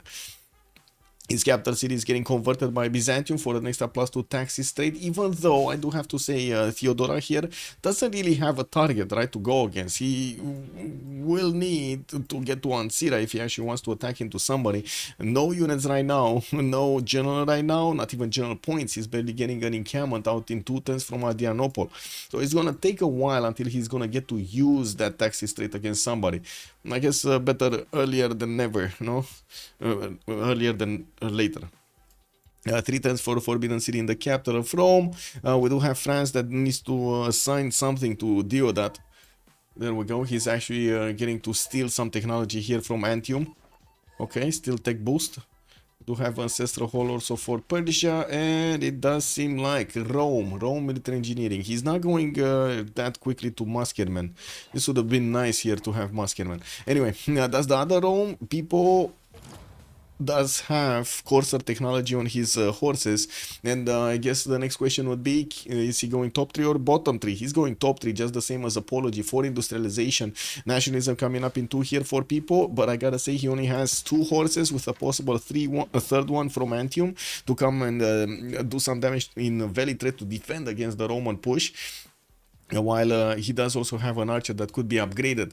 Well, we're going to need to see Rome over here upgrade his trebuchets with quite a bit of gold. Okay, well, he did manage to start to get 57 gold a turn, and he's on 43 science with 40 cultured. Oh my god, that is so much. Nothing will ever beat Wii bowling. Oh, I think my parents actually got Wii at some point. I have no idea how they liked it or not. I think it is amazing you still have a NES. Yeah, it is. It is. Not sure Mega Man 2 comes close. I just got back since Persia's escape from Candy. Escape to Candy, actually. How was the game doing? Well, they kind of, yeah, forced out Persia from the western side. The safety settle has been taken out from Torres del Paine, and we do have the Roman army of Malm going against the Roman army of Pipo here soon. There are some fights between Spain and the Tagmas of Byzantium, but I gotta say nothing is really going on here. Yeah, we don't really have anybody pushing. It's just posturing and a lot of looking at each other, and that's about it. Like, look at that crossbow. It barely scratches the Tagma. Barely scratches it. And these Tagmas don't even have the extra taxes straight on them. They're just what they are. I do have to say it's starting to get quite problematic here for Freritos de la Vega with Apology managing to get 225 science and 113 culture. Looks like tanks will be on the map quite soon. We do have more production capabilities, industrial zones, and of course he's trying to get his gold generation going. The tanks will cost a lot, so the next commercials are gonna be exactly for the upkeep of those armies. Now we do have also Rome that needs to get a little bit more economy. He's only on 105 gold a turn right now. They don't have coastal trade routes, unfortunately. That limits so much the gold they can actually generate here. While on the other side we do have coastal trade routes between Maori and France. Oh, he didn't actually get them proper. He sent these traders before France actually settled Boulogne, and unfortunately they already made the trade route, so they're not gonna go separately here. They're not gonna go separately. That's unfortunate. It is what it is, but still that's a lot of gold, right? 206 and 198 for Sprig. That should be fine anyway. We do have more upgrades. Who is upgrading where? Is that Malm? Ooh, also Tagma core. Still not strong enough to pass through the Conquistador attack, and maybe we will see another city here from Spain being put on the coast. Oh well, maybe I'm dreaming. Yeah, well, let's see. Was that Rome's units getting upgraded?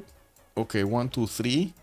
The crossbows did also get upgraded from archers, and we do have the Legion cores that will need the musket upgrade, but he does need to actually get to that technology. He's right now he just clicked on machinery. Wait, he got machinery. He has crossbows. Anyway, people gonna get industrialization in 4, nationalism also in 1. It looks like he's still getting spied on by also the other Rome, Trajan. And I do see Byzantium is sending his Eastern Orthodoxy missionaries so he can convert the religion of Rome here, or convert these cities as quickly as possible.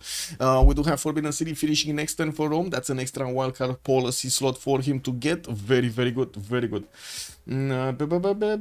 Chrisman, present as child in 92. Whoa. Oh, the NES? The NES? Oh, very nice. Very nice.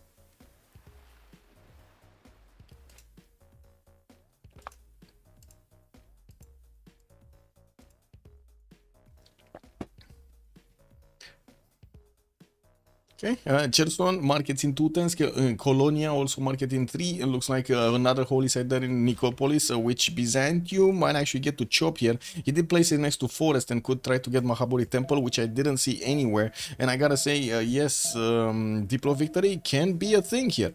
We do also need to see if Maori is gonna manage to discover where Candy is. Yes, he will, and I do see Caravel is over there about to get into those borders, but I think he's gonna stay away because Candy has walls and he can't touch them. Here, Cinguetti is about to be taken over soon. That's 59 defense strength with the men-at-arms inside of it. That will still allow these caravels to bank up on quite a bit of experience and get to the level 1s. While they will get promotions back, they will also get to heal themselves back up. Because that's how it works, right? You get a promotion and you get new planks on your boat. We do have also Great Lighthouse for an extra movement speed on those boats here getting built in the capital city of Kupe. While he does have a spy deployed in Enguarachia, looks like he's trying to defend over here, counter spy in his single commercial. I think that's his single commercial. No, he has another one in Wanganui. Okay. More settlers coming around. He did settle also Kayapoi on the right side. He has 2, 4, 6, 8, 9 cities at the moment. 10 cities with Taumutu, soon to be Cinguetti, 11 cities. Over here, we do have the Roman legions actually not waiting for their upgrades, not waiting for that Muskeman upgrade, and want to keep moving towards Rome. Rome didn't bring a new horse there, and by the looks of it, he's gonna need to press the upgrade button on these horses soon, so they could get into courser technology. Pompi ballistics in 3. He's gonna get cuirassiers. Will it matter actually? Cuirassier cores are still gonna be strong.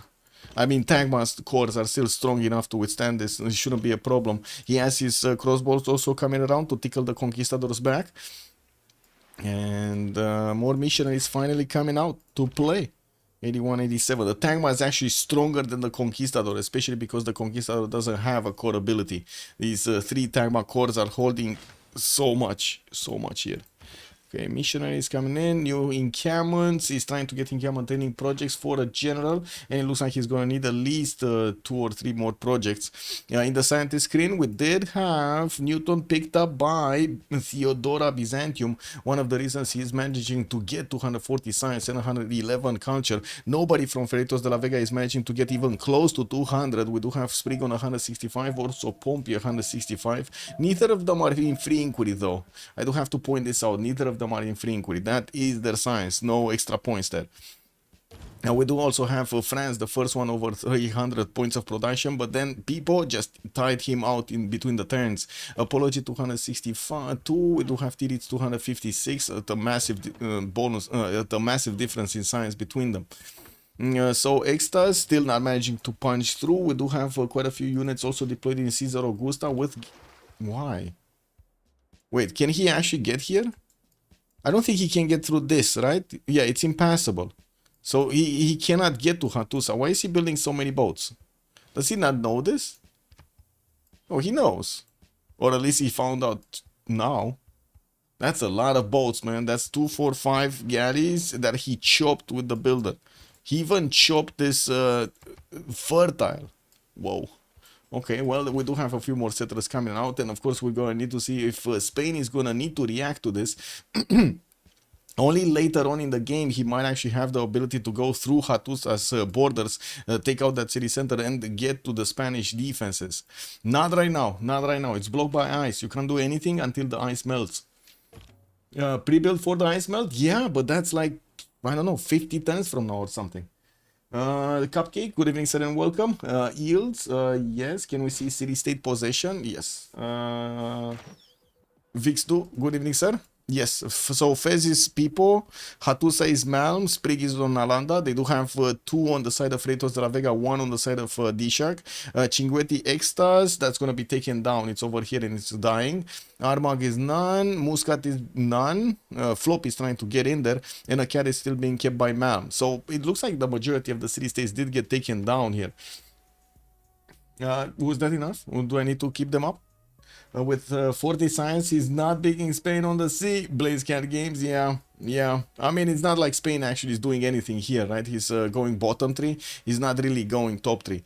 Where is Spain? Spain is getting siege tactics, so keeps going bottom 3 because he has Byzantium next to him, and he's kind of forced, right? Without that much of an advantage in science. It's not like he can do both. He actually has less science than Byzantium. With much pleasure, sir. Either that or the multiple fleet cores. Yeah, well, let's actually see what he's gonna get, when he's gonna get it. Did I see this? Oh. Wow. Likely spammer. Uh-oh. I got in my server a likely spammer, guys. Uh-oh. Yeah. Discord just announced me. Likely spammer. Julius doesn't even have printing. No. He's getting it in 4 10s. It took quite a bit of time. Okay, we do have the courses upgraded here, and I do see the Legion cores are getting close to them. We do have the trebuchets that can shave off quite a bit of strength from the Roman units, but I'm pretty sure Rome is going to get quickly to his calf technology here. He's getting his gunpowder next turn, and I do see crossbow did get also upgraded from the archer in Velitre. And we got knights coming around from Antium and Ostia, and I do see he did manage to get Jacob Fugger. The next in the Great People is Raja Todarmal on the merchant screen, and I do see Dimitri Mendeleev is going to be available in the scientist screen, but it's 535 points, quite expensive.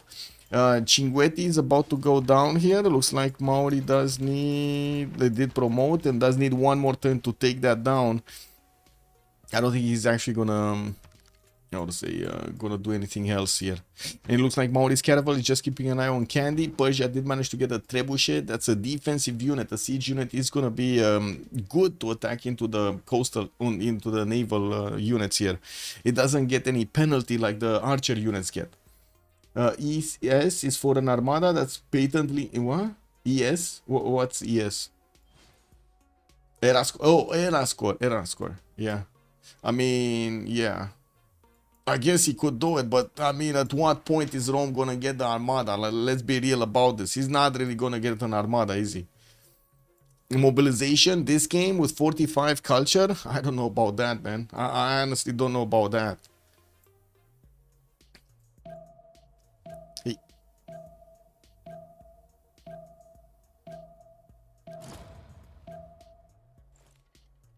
Okay, we do have more courses coming out from Valencia, Cordoba. Looks like A Coruña just got hit by a volcano, and by the looks of it, we're gonna need to wait and see where these guys are going. They're getting clumped up in Valencia by the looks of it, so we might actually see them upgraded into calves and be sent against the other cities of Byzantium, for example, Nicomedia's one tile or Ancira. Those might actually make it much easier to get these going. It looks like the cuirassiers are just as strong as the Tagmas. They're 75 strength on the defense, while we do have the Byzantine Tagmas on 87. Woo, baby! 87 defense Tagma core. Where are you going?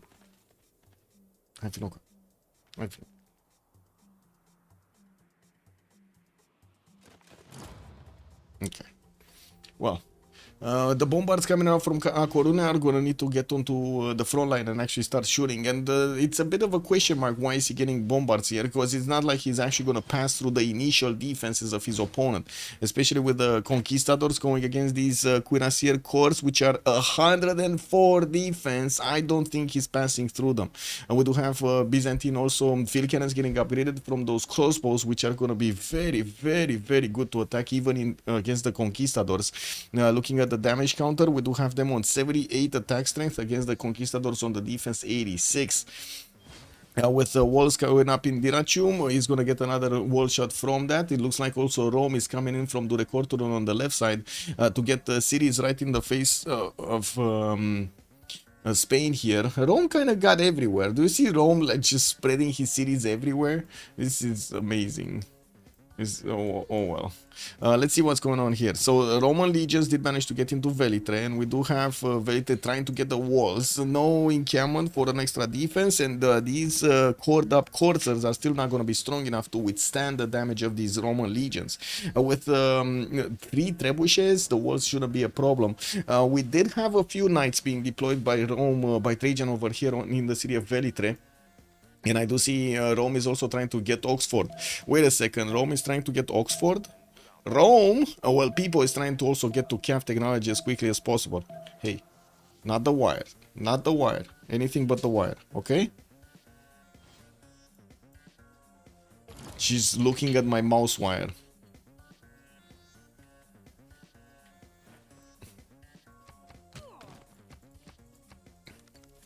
Anyway, little board of fur. Bombards for Rome's galleys, exactly, for Rome's galleys, like 50 turns later. He's a precog.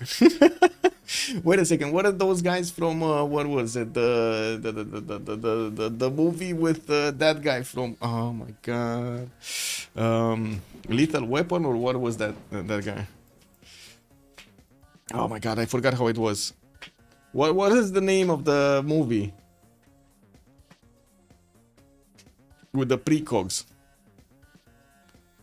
Come on, somebody must know. Minority Report, there we go. There we go. Minority Report, yes. 6 turns for Oxford to finish in Rome after he did get his Forbidden City. That's going to be pretty good. Persia is sending another city here to the south of Colonia. And we do have the full industrialization of the nation of Byzantium very quickly with these factories going up. He's going to need to get his coal power plants up also. Pipo is already 400 points of production. Apologies coming close to him with 361 and 200 faith points and also 290 science. Tom Cruise, man. Tom Cruise, yeah. We do have also Sprig with 334 points of production and 200 science. I gotta say, I'm kind of sad though. The new lineup of actors don't really seem even half of what we had in the, like the 80s, 90s, and 2000s. What's going on? Is that AI? Is that because of AI? Probably, right? It's so we're gonna get lower quality everything because of AI. Great stuff, man. Great stuff. Anyway. Ooh, Conquistador Core actually can do the damage against these Cuirassiers, the normal ones. The Cuirassier cores, they cannot touch them. They cannot touch them. 91 against the 100. They won't touch them. And give me a second on the map. Let's see. We got a Knight Corps deployed. That Knight Corps can be attacked here by the Roman Legion. Yes, it can. It loses quite a bit of strength. Now, the question is, will he actually start attacking? Or, of course, wait for a little bit more damage to bank up over there on the Knight, which also opens up the possibility of the Knight getting experience so he can upgrade.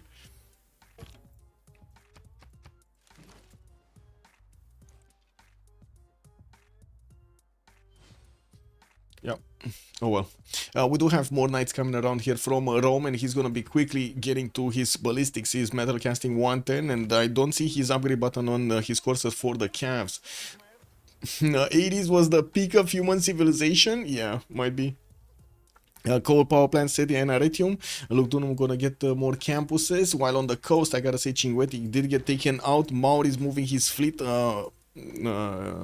against his opponent. Where did these frigates come around? He has 4 or 5 frigates. He did have quite a few caravels, but I didn't see that many frigates coming around. Anyway, he definitely needs to get more units here, like TOAs, and I'm quite surprised we don't see a few TOAs escorting those boats, or those boats escorting the TOAs, basically. University is gonna finish here on Kupe. He's on 170 science with 94 culture. We did jump into the new era, the Renaissance era, and looking at the era score, Heroic Age for Floppy, Dark Age Extazzz, Apology gonna go normal age, Pipo is golden here. We do have him with that reform the coinage to get the gold generation going. He's on 200. Pompi, Golden Age on Basil II. Kupe, Golden Age, Golden Age. Oh my god, every one of the players of Freritos de la Vega's team did manage to get the Golden Age. And now with field cannons starting to shoot back at these conquistador, even the cores, it looks like they're pushing them back very quickly. This is quite a problem for the Spanish nation.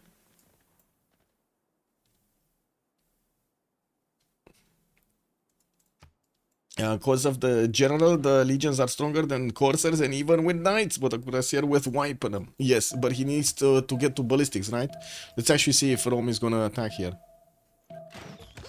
Okay, he's going last second. Anyway, we're gonna have a pause.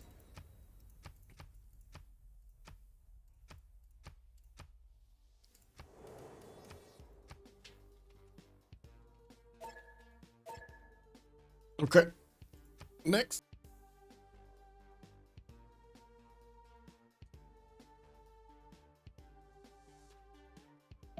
Yeah, what can I say? It's starting to be quite a bit cold. It's starting to be cold. Okay.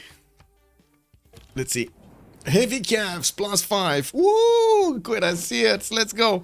We do have also international traders providing +4 to apology to the sender. So to apology. Chosen player who did get it. The Black Queen. Sprig is gonna manage, or is gonna try to get that going. Forest Fire in Taumutu gonna allow over here Maori to get a lot more yields on those tiles. Did we have Mahabodhi Temple being built? No. We did have, of course, the holy site over here placed next to a forest, so he could try to get that going. We did have also Isodor of Miletus being picked up by France, and also Imhotep. He's looking to build something here, and I think he was looking to build Oxford University, which is going to finish here in 3 turns in Rome, so I don't think he's going to get that. Floppy, Heroic Age, reformed the coinage with Hixun Draconis and Monumentality Golden Age on 23 Science and 25 Culture, trying to fend off attacks in Tarsus and Candy. Did manage to get Susa as another safety settle, so he can stay alive as long as possible. We did have Rome pushing back the other Rome, as in Malm pushing Pipo back, while he's getting his level 2 crossbows to come around here. It looks like he does deal significant damage against the coursers and also the other units, the knights of his opponent with his units. Extazzz, 160 science with 52 culture in the Dark Age. Unfortunately, he's losing. Oh my god, he might actually lose his cities here. He might lose his cities to the cuirassier corps of Byzantium, and I'm pretty sure to the tanks of Byzantium that are going to come out soon, right? We do have Pompi getting his military science next turn. We'll probably follow up with rifling, steel walls, refining, and so on. Apology, he's on 290 science, 130 culture, reformed the coinage with 400 production, 195 faith. Apology is getting his banks going, only 66 points of gold per turn. While he does have more traders out, we did see him build a lot of commercials to get his economy better. Unfortunately, well, he only has land trade routes to his ally here, and he started buying out, just straight up buying out with faith as many of these heavy chariots as possible in every one of his cities. It might be for the extra amenity that he's getting from these these units inside of his city centers, or it might be he's actually building up an army to do something with it. Now we do have people also to the south of him, 215 science, 112 culture, reformed the coinage for the extra gold, 222 on him. I gotta say the gold per 10 does look a lot better on Freritos de la Vega, a lot better. Even with Pompi's minus 71, they still do a lot more gold. For 352 on Titiits, 400 on Sprig with 129 on Malm. Okay, we did have Pompi, also 217 science with 155 culture, 150 faith, and almost 300 production, getting cuirassiers out of his encampments. At the moment, he doesn't have the military academies to straight up build the cores. And I do notice he breached through the initial defenses of Spain that were basically an attack against him. Now with the field cannon corps, he's able to push back these conquistadors, even with their missionaries, and about to get to hit Zaragoza here. You do have the cuirassier corps definitely strong enough to punch through if need be. And of course, we're going to need to see if any more units from Byzantium are going to be built that are going to be, wait. With the cav units do full damage to walls, no? With Basil, if I remember correctly. Yeah, cav units, heavy and light cav units do full damage to cities. It's fine.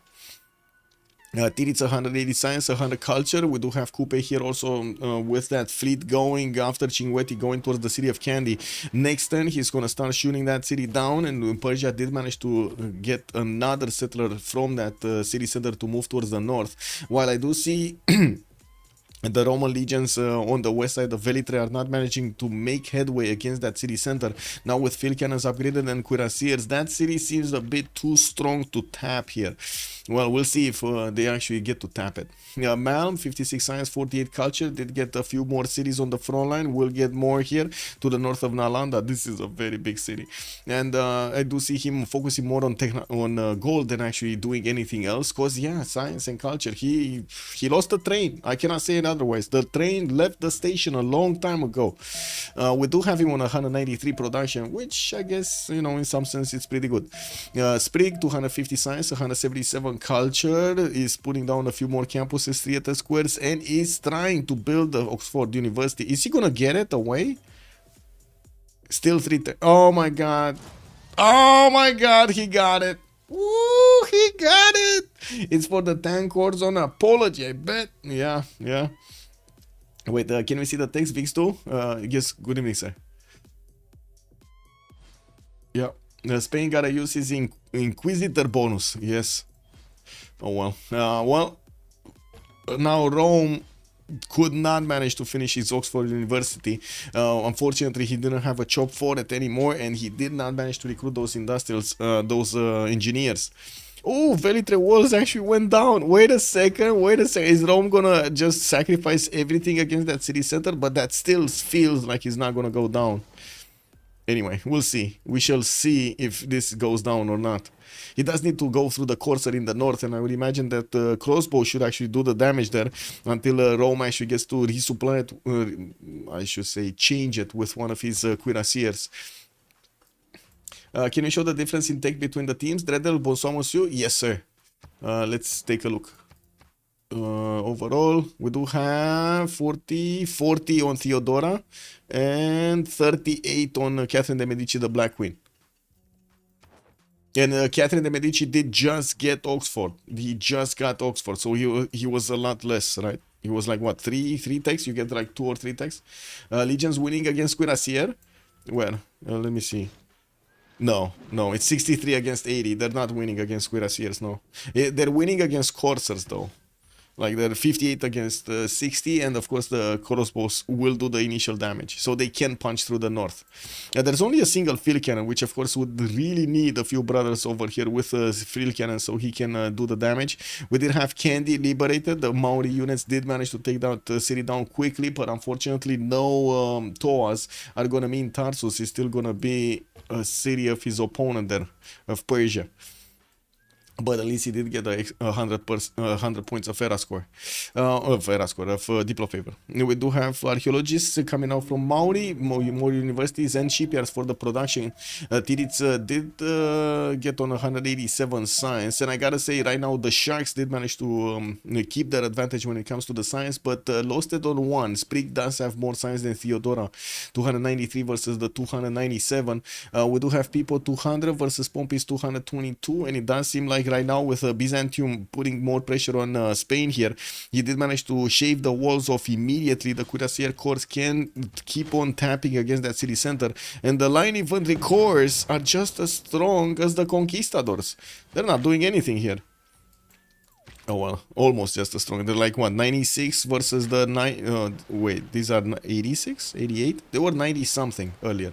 Anyway, Cavs coming up from Spain, going towards Caesar Augusta, towards the cities of Rome. They might actually do quite a bit of damage here, especially since Rome, Julius was trying to get an economy going, putting as many commercials out to get as many trade routes out as possible. We'll see how things evolve. Don't push the button. Did you hear me?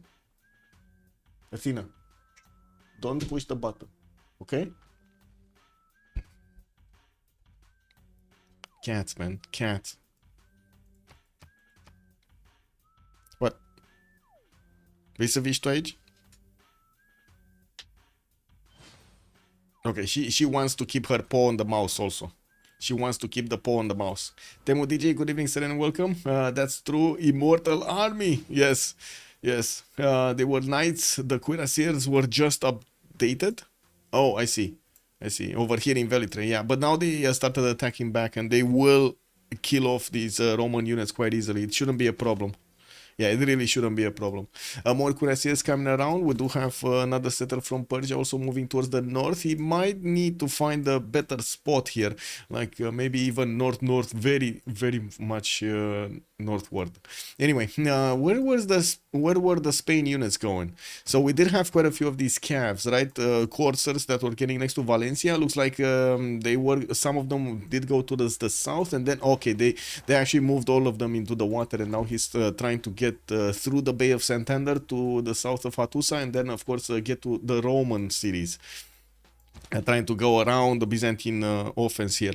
But anyway, with field cannons, we're going to need to see if there will be enough damage from Byzantium, and by the looks of it, they can do so much against these line infantries. Look how much damage they're doing. This is insane. And the cuirassier corps are stronger than the line infantry corps when they're low HP, right? Ooh. And was there a field cannon that just died here? I think one died in Zaragoza. Anyway. Yeah, we do have +4 taxi straight, by the way, from Byzantium, and Titiits is just gonna rejoin quickly. Titiits is Kupe, so I don't think anything is gonna happen there. Push the button! No, please don't tell her to push the button. She's actually gonna shut down the PC. What do you mean? Don't do that. Maybe tape over your button. I mean, I would need to put like something solid, right? Something that she cannot push through, because tape is she's just gonna keep pushing with her because she's pushing with the paws, right, with her full strength. The cucumber the pickle eyes demon cat. Athena. Oh my god.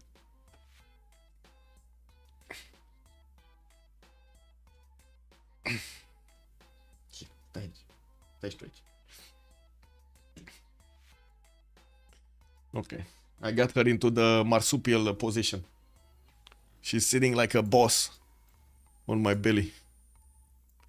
Anyway, we do have quite a few cuirassiers actually coming around from Spain that will need to get quickly on the front line. The cuirassiers are not going to have the same strength of the Byzantium units. You can see the 107 against the 90 of the Spanish units. I'm pretty sure also Spain, unfortunately, because he didn't get enough culture, he has problems actually getting to his nationalism. He's getting steel walls in 5, and that will mean Byzantium here only has 4 turns to actually affect Zaragoza and deal the damage against those walls before the city gets steel walls. Ooh, the unpause actually works. Wow, it doesn't actually freeze the game anymore. Maybe tape a cardboard. Yeah, a cardboard or something similar. Yeah, that could work. Yeah.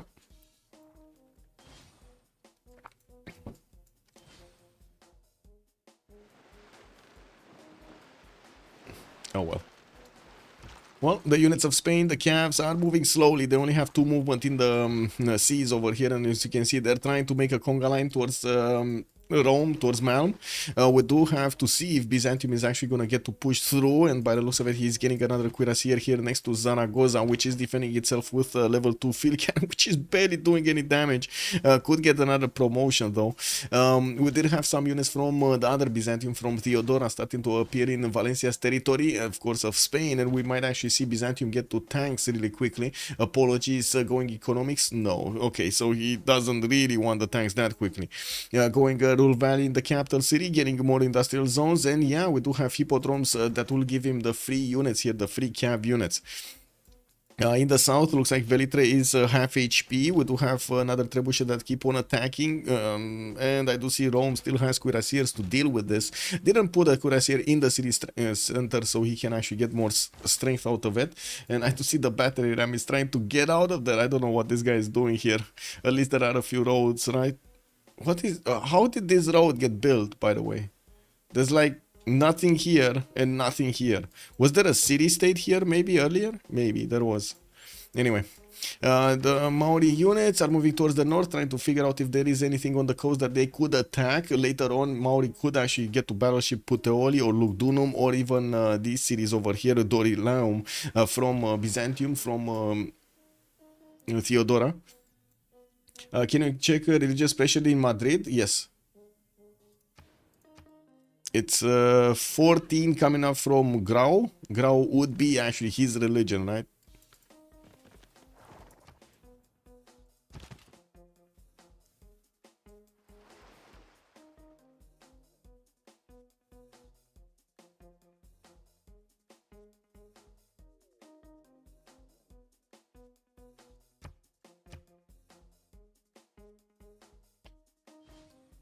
I do see also Apology did manage to get 344 science with Sprig on 326. They're very close to each other. More production coming up from both of them.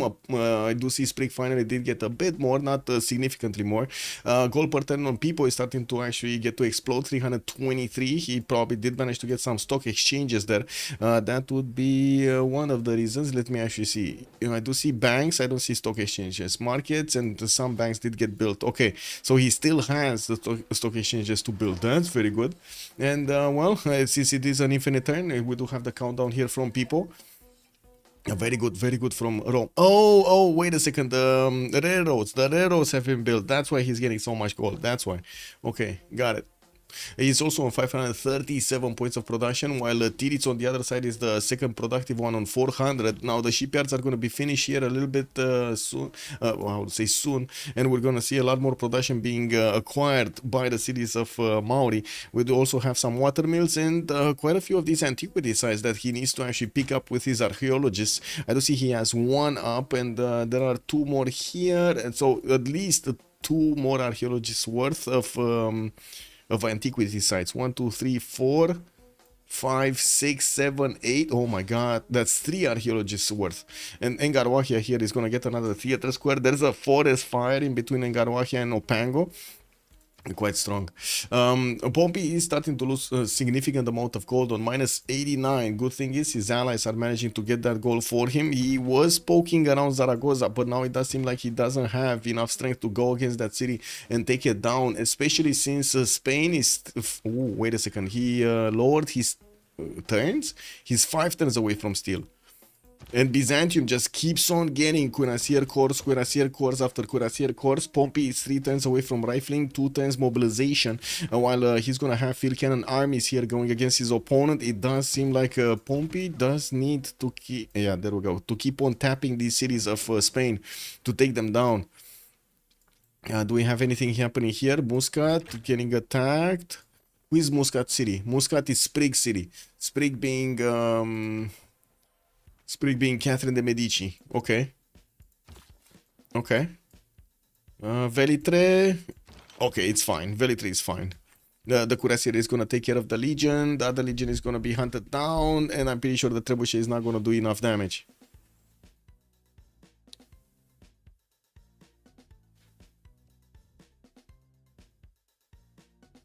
What is the fleet doing? Nothing much. They cannot do anything to Fez. I mean, I guess they could attack into the city walls, but come on, that's been medieval walls with 89 garrison defense. I'm pretty sure the frigates are not gonna do anything to it. Yeah, they're just gonna like tickle it. Yeah, the first cav is about to get over the territory here on the continent on the west side, and maybe he's actually going to get to do some damage against the Roman units. The legions are not going to be a match for the cavs, and I'm pretty sure we're going to need to see Malm upgrading to a higher strength unit. Malm is barely getting castles, and I do see he has the musketman technology. That is going to be a good technology to, well, help slow down the cavs, not stop them, slow them down. Do steel walls defend against Basil, or does his bonus apply? The steel walls should defend. Yes, the steel walls should defend. Well, yeah. That wait, does it? Chat, you gotta help me out on this one. It's been such a long time since I've actually seen Basil II getting into the game that, to be honest, this question, I don't know how to answer it. It should, by the description, it should, right? When we're gonna have tanks and they do attack into steel walls, they should do the full damage. The extra HP is nice. Yes, yes, yes. Hello, subs, bună seara, domnule, și bine ai venit! Wow, wow, vii un pic aici la how to say, I'm sorry. I was telling Saps that he's coming here to just, you know, forget about what's going on in Romania, because, yeah, man. Woo! Oh, man. We need to get our minds off of that.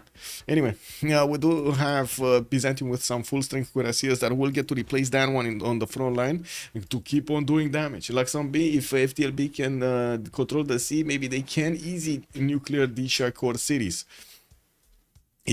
Yes, I'm pretty sure they will do that. The question is when, because right now, well, we do have good signs from all three that are on the coast over here, or I guess we do have Rome also, all four of them on the coast. Titiits does only have 214, and I do not see him actually building more universities or campuses.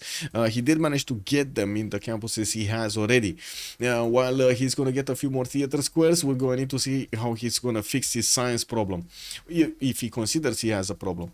We do have France that has a lot more, and he has 3 cities on the coast with also good production, so he can get later on some submarines in the water so they can do the damage. We do have the banks coming around. Sprig is 430 gold points, 577 production with more aqueducts to give him housing and adjacency. Yeah, we do have that aqueduct actually to getting the adjacency there. Zeus also from Amboise in his entertainment complex, so he can get the amenities. He's only on +3 right now, and I do have to point out, remind you that he did get Khaldun earlier for the extra points. Okay, let's see Byzantium. Byzantium really likes to attack last second over here, so we do have a cuirassier army coming around. What are you doing, Athena?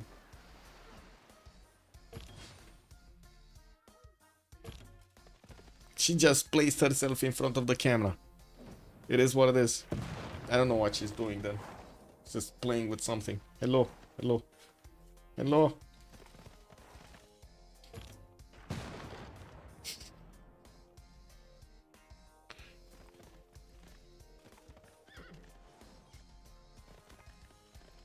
Oh well. Also, cuirassier corps from Spain. Looks like he's managing to get a few of them towards the south. Still, Zaragoza is going to be taken down by the looks of it. Extazzz is 2 turns away from Steel, and we're going to need to see in the next 2 turns if, or actually say this turn and next turn, if Byzantium is going to manage to punch through Zaragoza. He would need to take out that cuirassier corps that is sitting to the north of Zaragoza. And I do see Pompi does have a field cannon that could attack into it, and another cuirassier that could. Oh my god, he didn't. He actually didn't. What the?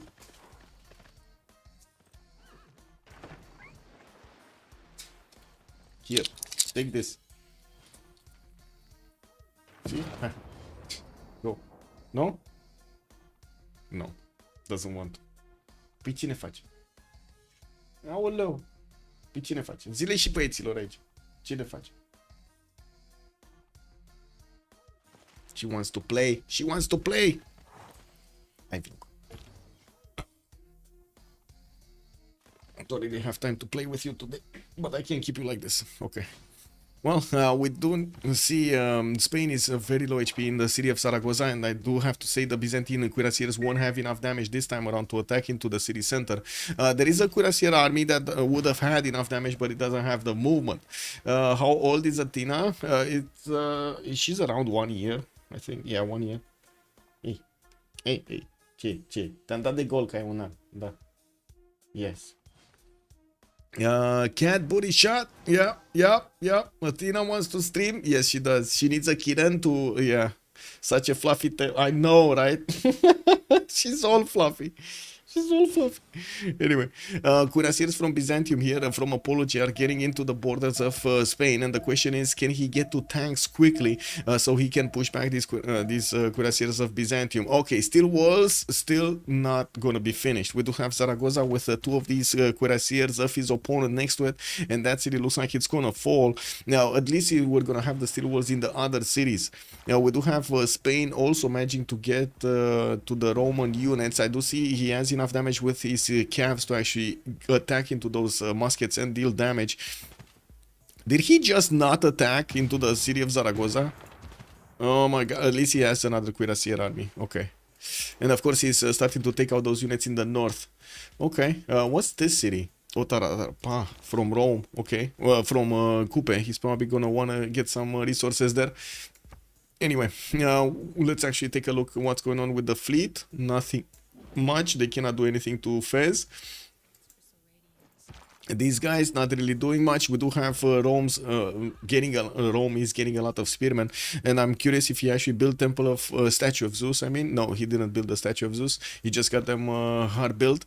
I do have to say, Malm did manage to get 229 gold at 10. That's very good, by the way. He's starting to be quite useful for his team because of the extra funds.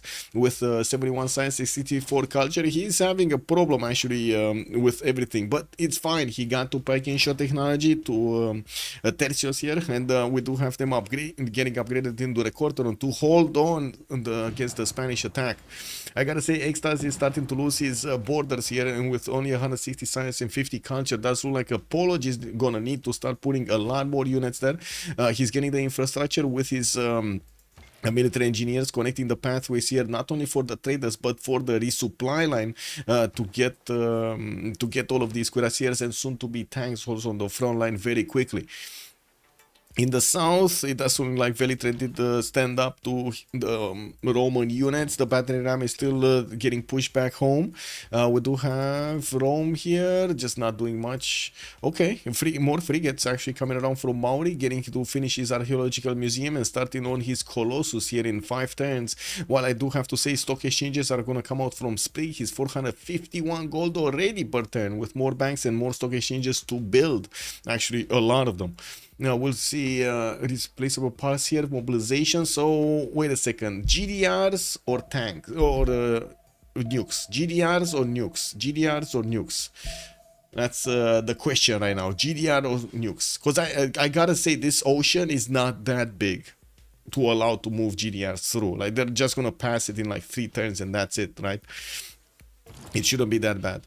And we're gonna need to see if Mauri is gonna manage to get his battleships here. If he does, and he will get the opportunity to attack into the Roman cities. I do have to say also, Pipo is getting his economics. He's gonna get those stock exchanges to build, and I do see him getting mobilization in 4. Did not go yet bottom 3, so he can he cannot upgrade yet his steel walls, his tanks, and so on for the extra strength on the cities and also the defenses. GDRs plus nuclear. Okay, so he wants both. I need a laser pointer. Yes, I do need the laser pointer actually for Athena. Oh my god, she's gonna go crazy if she sees one of those laser pointers. Okay, so city of Zaragoza did get taken down, and we do have the Byzantine cuirassier armies also doing massive damage against the cuirassiers of Apology, of the other Byzantium, while Spain is getting some artilleries out. Shouldn't be that helpful, to be honest. He would need to keep arming up, though. Like, this should get to be an army, right? With the half cuirassier. Yeah, there we go. There we go. The field cannons are opening up the way here against the Spanish units. You can see how initially they do more damage than the line infantry corps can actually handle. That's a field cannon army, level 2, 111 points of attack with +6 combat strength from the Taxi Strait, going against Spain over here. Spain pain. We do have more cities from Persia. He's getting his 3rd one finally next to the city of Susa, while Tarsus is trying to get a 4th one here. It's gonna need a few more turns. Maybe he can place it over here in the southwest, get some more of these tiles worked, because why not? You know, it's not like anybody's gonna come against him. You can also send nukes through the sea. Yeah, I mean, we might actually see some nuclear submarines, because that's what I was expecting, right? Nuclear submarine armadas to go and attack Byzantium and also Rome. If they will probably manage to level these cities out. We don't have a culture victory from anybody, and their only win condition would be either science or culture or domination, right? The 3 ones. Culture, I don't think we can do it anymore. Sprig is 11 out of 87. Wait a second. Sprig is 11 out of 87, and he's 182 tourism. Let me actually see. Finishing up stock exchanges, but it doesn't look like this is a full. No, this is just extra tourism from a lot of stuff, including his religion. Not a lot of tourism coming out from his theater squares. He only has like 2 or 3 of them. I see 3 of them in his core cities. 4. Does he have a 5th one? No, not yet. Okay. 4 theater squares. Naval dominance is very important for the nuke era, so FDLV has the edge. Yes, they do. Yes, they do. They have a massive advantage because they have access to all of that coast. And I think there's going to be quite an open question here if Byzantium, Pompi manages to punch through the Spanish defenses and keep on going against the city of A Coruña. And that's only 72 on the defense, and it looks like the Cuirassier Corps to do full damage against the steel walls. There we go. There we go. Who is it? Who is it? Somebody asked this. Somebody asked this. Bellafront. Good evening, sir. There we go. You got your answer. Cuirassier Corps still do full damage against the steel walls.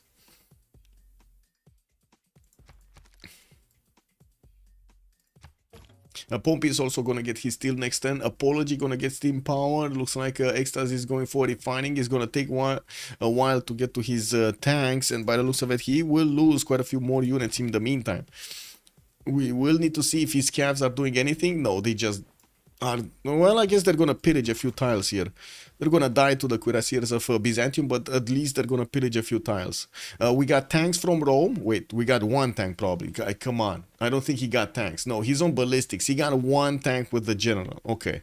Okay, that's fine. That's actually very smart because it's putting his cities to 70 plus, 75 actually, plus garrison defense strength, which is helping him out so much to defend against possible cav attacks. Like the cavs are basically dying attacking into those city centers without walls. More cuirassiers coming out from Byzantium. I do see also an attack on Muscat. We do have Byzantine knights and Spanish calves going against that city center and shaving the strength off with bombards. So that's why he built the bombards. I see. Okay, now the plan has been revealed. Anything happening here? Research labs coming out from Sprig, 415 science before the research labs coming out, 600 points of production. We do need to see where he's going next. Flight, okay, in flight into advanced flight probably. He did manage to finish Angkor Wat for an extra point of population in each of his cities, and we do have him with how much? What is it? 107 point population. He actually has a lot. He has 2 points more than Apology, a lot more than everybody else on the Shark team. And I do have to say also Titiits is on 117 points of population here, but with 12 cities versus the 9 of Sprig. Pompi is on 10 cities. We do have him punching through by the looks of it. Still needs to get his field cannon armies across here, across the river. And I do see him using military engineers so he can actually get the pathways, the bridges. There we go. It's much easier now to actually pass through that choke point. Very nice, very nice. Is this one gonna get a promotion? No. I mean, he can one-shot the field cannon, by the way. In this city, Madrid is probably gonna get converted if he keeps on taking out units here so close to that city of Madrid. That's the capital city. By the way, he will get an extra +2 from converting Spain here. That is going to be very important. +8, getting +8 on his units is going to be extremely strong, especially since he does also have a general for these units. Yeah, there we go. He just took out the religion in Madrid, and immediately Spain is trying to repair that, so he doesn't give him a +2. He bought as many of these missionaries as he possibly could here. I think Spain went a bit overboard with his faith generation. He's on 70 right now. It feels like he invested a bit too much in his faith, especially next to his opponent Basil. But anyway, spies camera from Byzantium. He just kept his units over here in his capital. We did see a lot of units being bought, the heavy chariots earlier. It doesn't seem like he moved them out. He just wants them for the extra amenities. Rome gonna get his Bolshoi theater in 2, gonna get a few of these infantries, or at least one. No, I see 2, one in Antium, one in Setia. He also did get archaeological museums and got archaeologists, so he can get his antiquity sites uncovered. And at the moment, Maori is not actually doing anything here. He's getting to clump up his units in Tawamutu and Kumasi, so he can possibly upgrade them into battleships. We do have him 2 turns away from refining, so that's when he's gonna get the ability on these battleships, on these frigates, to upgrade to battleships. And he does have 1, 2, 3 tiles that he can attack the city of Puteoli from, with a single tile of attack against Lugdunum. At least, well, we're gonna see Pipo here probably get steel walls in the meantime, so that's gonna be a bit tougher. While Pipo is also gonna get to upgrade the infantries or upbuild the infantries. Wait a second, he switched from both infantries. I wanted to say that he's gonna get a bit more garrison defense because of the infantries, but now, yeah, well, Muscat got taken down by Byzantium. Did he take another city? No, that's his only city center. Okay. And looking at the goal portent, that actually shaved off quite a bit from their opponents, right? From Freritos. Not significantly. We still have like 1300 points of goal portent here from Freritos de la Vega. Well, we do have also Byzantium with his cuirassier armies managing to drill a line through the defenses remaining from Apology and from Extazzz here. It looks like he's also connecting with the military engineers the pathway, so he can resupply much quicker, especially since he's 3 turns away from combustion. We're going to need to see him upgrade a few of these new cuirassier armies into tanks, and when he's going to have tank armies, I don't want to say it, but I don't think Spain is going to survive much longer here. Tank armies with Byzantine bonus, that's going to be a bit too tough to handle. And if he's going to manage to also take over Madrid and convert that city, that's going to be just poggy woggy. Similar, wait, that's smart. Yes, similar to the Ironclad Admiral, it saved me a lot as England. Yeah, it gives you like a 60 base strength. Yes, it does. Should have gotten Inquisitors against Basil. It's way more efficient. Okay, just to take out what the Inquisitors take out everything, right? They just delete everything. Ooh. Oh well.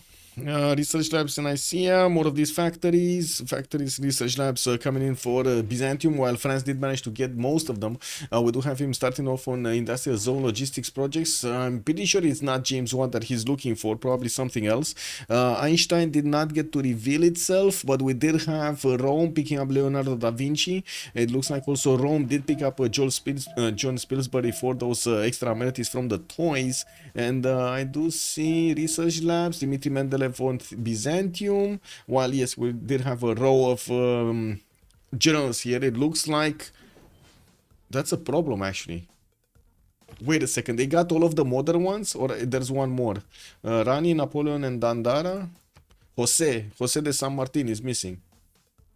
Jose de San Martin is here. So yeah, so Rome got 2 of them. That's Julius Caesar got 2 of them. Napoleon got recruited by Mauri, and then Byzantium, Basil II did get the Rani. Wait a second, that means we didn't have Apology getting one. Well, Apology is getting planes now. We do have aerodromes being placed down from Muscat, and yes, we're going to need to see when Pompi is going to get combustion in 2 turns. If by then he's actually going to manage to get A Coruña as a city center, I would think so. We do have him with field cannons and quite a few of these cuirassier armies that can pack a punch. Level 2 field cannon core. Oh my god. Yeah, that's pretty good damage, man. That's pretty good damage. So he can upgrade the tanks in A Coruña, or he's just going to upgrade them in Diracium. He has some cuirassier armies that are recovering health anyway in that border. I'm very curious why a lot of the times actually the players do forget to put their units, especially the ones that are being sent back from the front line, why they don't put them in the city center, because that's where you get the most heal. Maybe they just forget about it, to be honest. It is. They also have an extra church in game. Nobody remembers Spain has a bonus to Inquisitors because no one ever makes them. That's so true. Nobody actually makes them. No, they delete everything but the Inquisitors religion, so it basically converts it back, guaranteed. But Spain has a special bonus when they remove 100% of the funnels. Perfect, actually. Yeah, perfect. Spain is still using missionaries here, not Inquisitors. Oh well. Let's see. Byzantium 1, 2, 3, 4, 5, 4. I counted 4 with the 3 cuirassiers that could army up, and that would be a 4th one. And we do have him managing to start hard building cuirassier armies from Edessa. 3 turns to get another one, and I do see Thessalonica does need to get one of those military academies in the encampment so he can start building them directly. We do have Amasia, another one of those, and he did upgrade his religion to Derimers. That allows him to get an extra 3 culture from each of these special buildings in his holy sites. While we do have pagodas on Spain for the extra influence points. I don't see France getting some, and I don't see Rome getting some. Okay. And what is going on here? We got the tanks pushing back Spain on the coast, and we do have Byzantium getting his cuirassier armies to start tapping A Coruña. Let's see it. 1, 2 with the field cannons attack, 3 and a 4. Oh, the 4th cannot attack. It's only 0.5. Next turn he's gonna get that city. And that's exactly at the right time, right? He's exactly 1 turn away from combustion. 5 turns ideology. He's gonna get quickly to fascism after this. Gonna have a very good time. You also have 5 more turns until the next era, 6 until the World Congress. We're gonna need to see if they do manage to actually do something with the other victory conditions. Like we got 6 points on Catherine de Medici, that doesn't seem right, and only 2 on the Diplo. Catherine is going for Bolshoi Theater, and I do see he did build Oracle early, finishing his research labs. It looks like he might be trying to get the culture going. Sprig is 208 tourism a turn. Not bad, not bad. Already we do have the battleships from Mauri getting upgraded in Kumasi. 2, 4, 6, 8, 9 battleships are going to the borders of Puteoli over here, and of course Lugdunum. They're gonna start attacking into Pipo's Rome as soon as possible. With steel walls coming up in 2, it looks like he's gonna finish the steel wall technology before those these Maori units get to his borders, but still, is it gonna be actually enough? Because I'm pretty sure we're gonna need to see these core up over here, or I should say fleet up and armada up. The question is, does even Titiits have the core ability or the fleet ability? I don't know. Does he have it? I don't know. Oh, engineer, please. What is going on? James what? James what? Okay. Okay. Yeah. Gustav Eiffel, 240 production on France. That's pretty good. What is he gonna get? Is he actually gonna finish Bolshoi Theater with it? Oh, well. Wait a second. I didn't see anybody get Mausoleum. Who did get Mausoleum? Is it here somewhere? I don't see Mausoleum. Wow, nobody actually got Mausoleum. Did... Really? The Mausoleum of Halicarnassus, the one that gives you an extra charge on all of the engineers. Oh well, it is what it is. Nobody got it. He has fleet but not armada. Okay. Let's see. Yes, he has the fleet.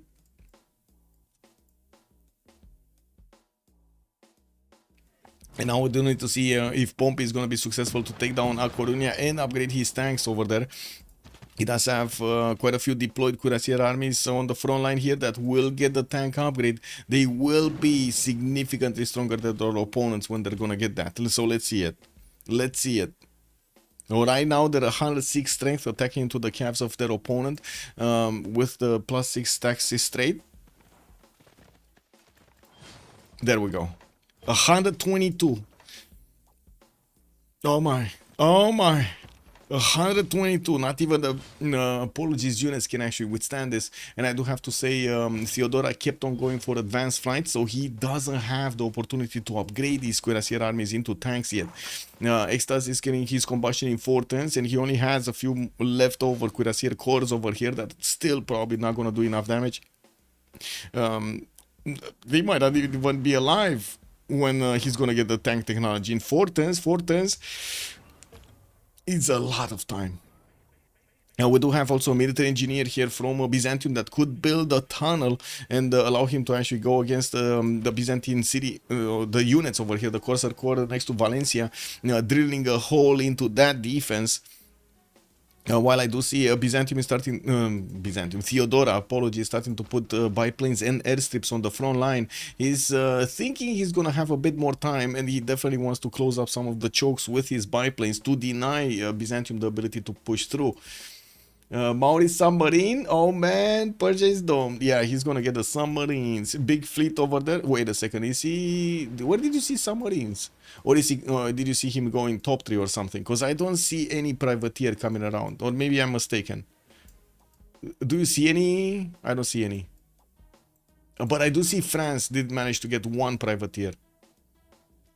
A bit too late for a planes rip? Yeah. If it came 2 turns earlier, it could have blocked all of the chokes. Yes, if it was a little bit faster here, it would have been a lot better. But anyway, it is what it is, no? Extazzz combustion 410s. We do have Apology jumping up to 539 signs, but still lower than Sprig's 600 in the total tab. We do have Sprig still a little bit lower than Apology in the total tab, but it shouldn't matter that much. We do have Big Ben being built in Ruin, and that's gonna give so much gold there.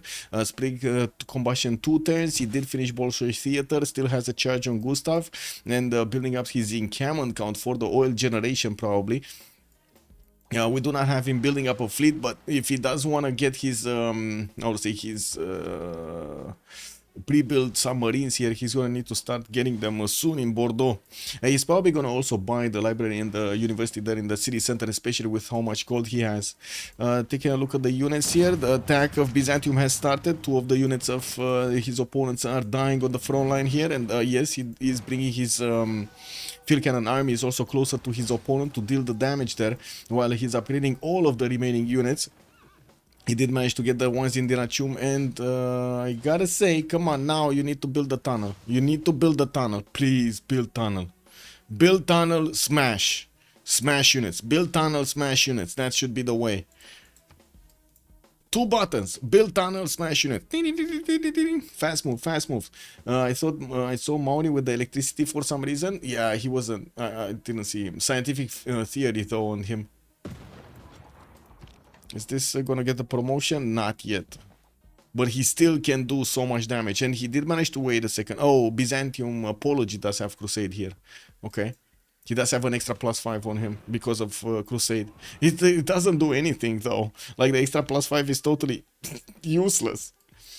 Cursory glance, not as familiar with some text 3 icons as I should be. Yeah, it's fine. I mean, the Pelican, after like streaming this for like 3 years, I still don't know all of them. I know most of them, I still don't know all of them.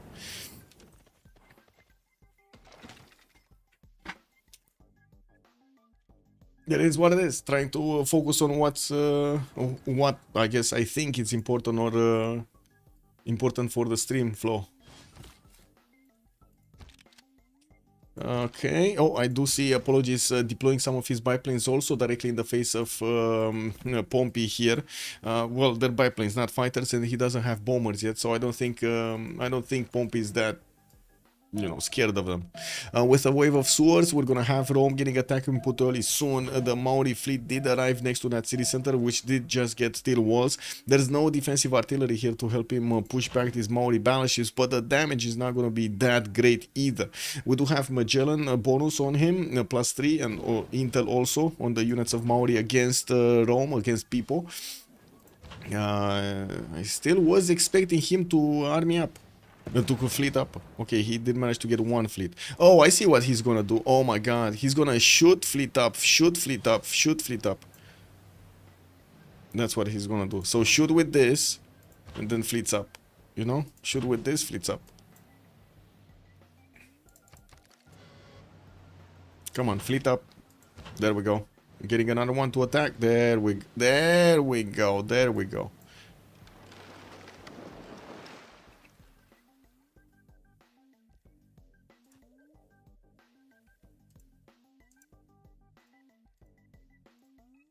Quality Dragon also, I love this Persia. He's only trying to escape whole game. Yeah, Quality Dragon, yeah. I mean, oh my god, he got so unlucky at the beginning, man. He's so unlucky that he didn't get his general. He basically got same turn right on the general. It would have managed. It would have probably managed to keep him alive against Rome for quite some time there. Italy got in military. Wait, Italy? We got an Italy? What? From Great General, that's why his road is there. Okay. Oh, you mean this road? You mean we were talking about this road? I see. More tanks. Looks like Rome Julius did manage to build a line of units to stop any kind of incursion from Spain, and I do have to point out Byzantium. Pompi is managing to to do a lot of damage against the Spanish tank corps. Even we do have 130 against 120. Now his field cannons. Let me actually see. Can they do the damage here? Yeah, they can also shave off a big chunk of the tank's strength. Shouldn't be a problem. Well, the tunnel cannot be built anymore, unfortunately. He didn't get a tunnel, and now Valencia did buy that tile, so he cannot build it anymore anyway. Well, we do have fighters from Apology getting onto the front line, and I do have to say they barely touch these tanks of Pompi, of Byzantium. Let's see the era score. We do have Apology managing to get his Golden Age. I do see Golden Age also on Pipo. Pompi, Dark Age, Titiits. Titiits, it's 4 points. He's 4 points away. 4 points away from getting the golden, but I gotta say, Pipo does seem like he did upgrade the tank, increase the defense strength of the fortifications quite a bit. Not gonna be that easy to take the city center. And of course, the one unit that Maori needed to actually take the city center with just got deleted. The 2 units will also die here of Rome. We got a balloon from that city center. Well, that's not gonna help that much, to be honest, because Maori can last move, first move, right? So yeah. Oh well. More tanks from the north. And let's see, privateers from France in Kumasi, privateer from France in Bordeaux. He has 2 of them. We do have France. Come on, show me combined arms, and fascism coming up in 3 from Sprig. It looks like nukes is the way to go. He has 3 of these spies in his city centers. Only 1 is level 3, the other ones are level 1, and he will need to plug them in his opponent's cities there as quickly as possible. Try to do some mischief over here. We got planes coming around, aerodromes coming around from Rome here, getting placed in multiple cities, and artillery armies are getting built so he can actually defend the city of Puteoli from the aggressors from the seas. Now he's probably not going to defend nukes with the artilleries, no? We're going to need to see how quickly France can actually get to them. He forgot to reposition the admiral first for the +5. Yeah, I guess he doesn't care anymore. Yeah.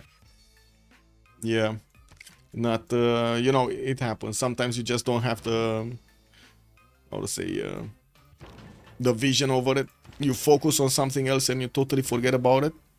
Wait, he doesn't even, this is not a good admiral. This is Himerios. That's why he might.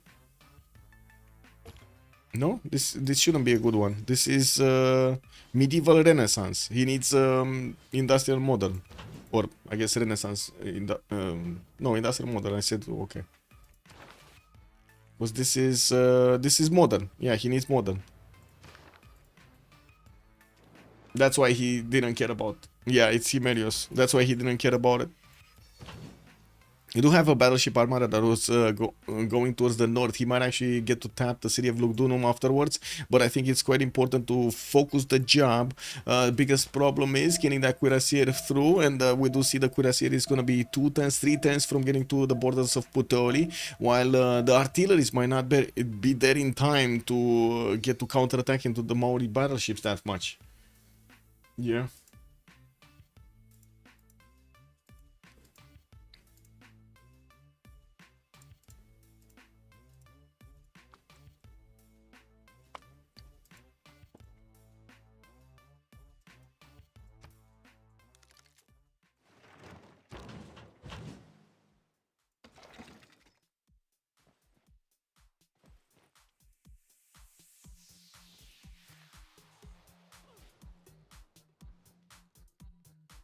Oh well. 3 turns Alhambra for Apology. He's going to get an extra military policy slot to use, and I do see he deployed fighters to stop Byzantium from getting too many attack vectors against Madrid. We're going to need to see the encampment being taken down here, and by the looks of it, the tank armies are, well, not doing enough damage. More fighters deployed, more fighters to attack into the Byzantine troops, so we do need to see if he's actually going to get to reposition here. He could try to go to Seleucia, while I gotta say we got bombers here coming up from Apology to counter-attack into his opponent. Apology is going combined arms, while Sprig is nuclear fission in 2 turns. Let's see the production of the city centers here. We got Antioch, 106, Adrianople, 105, okay, or 106 basically, 90 in that Trebizond city and 114 here. Pretty good cities, pretty good cities. Let's see on the other side. Paris is 150 with 210s war department. He will get fascism here, and I do see him going for electricity for the submarines in the city of Rennes. Come on, show me the city. It's 108. Rouen is 140. He did finish Big Ben also in that city center. Marseille is only 65, and Toulouse is 52. So basically Paris is the cornerstone over here, the one that needs to build the Manhattan project. I think he did move away, right, from getting his Manhattan project. He moved away to electricity. It looks like he's also going to try to get suffrage at the same time as he's finishing his war department. To be honest, it doesn't seem like Byzantium is going to take out Madrid here, mostly because of the arrival of Apology in his borders. In the borders of Madrid, I mean.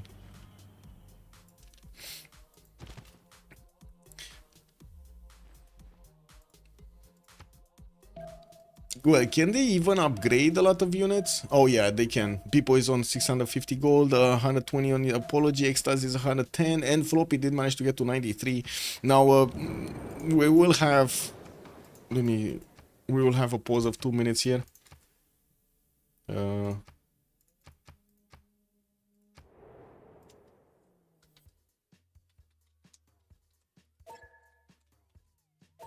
Okay, pause.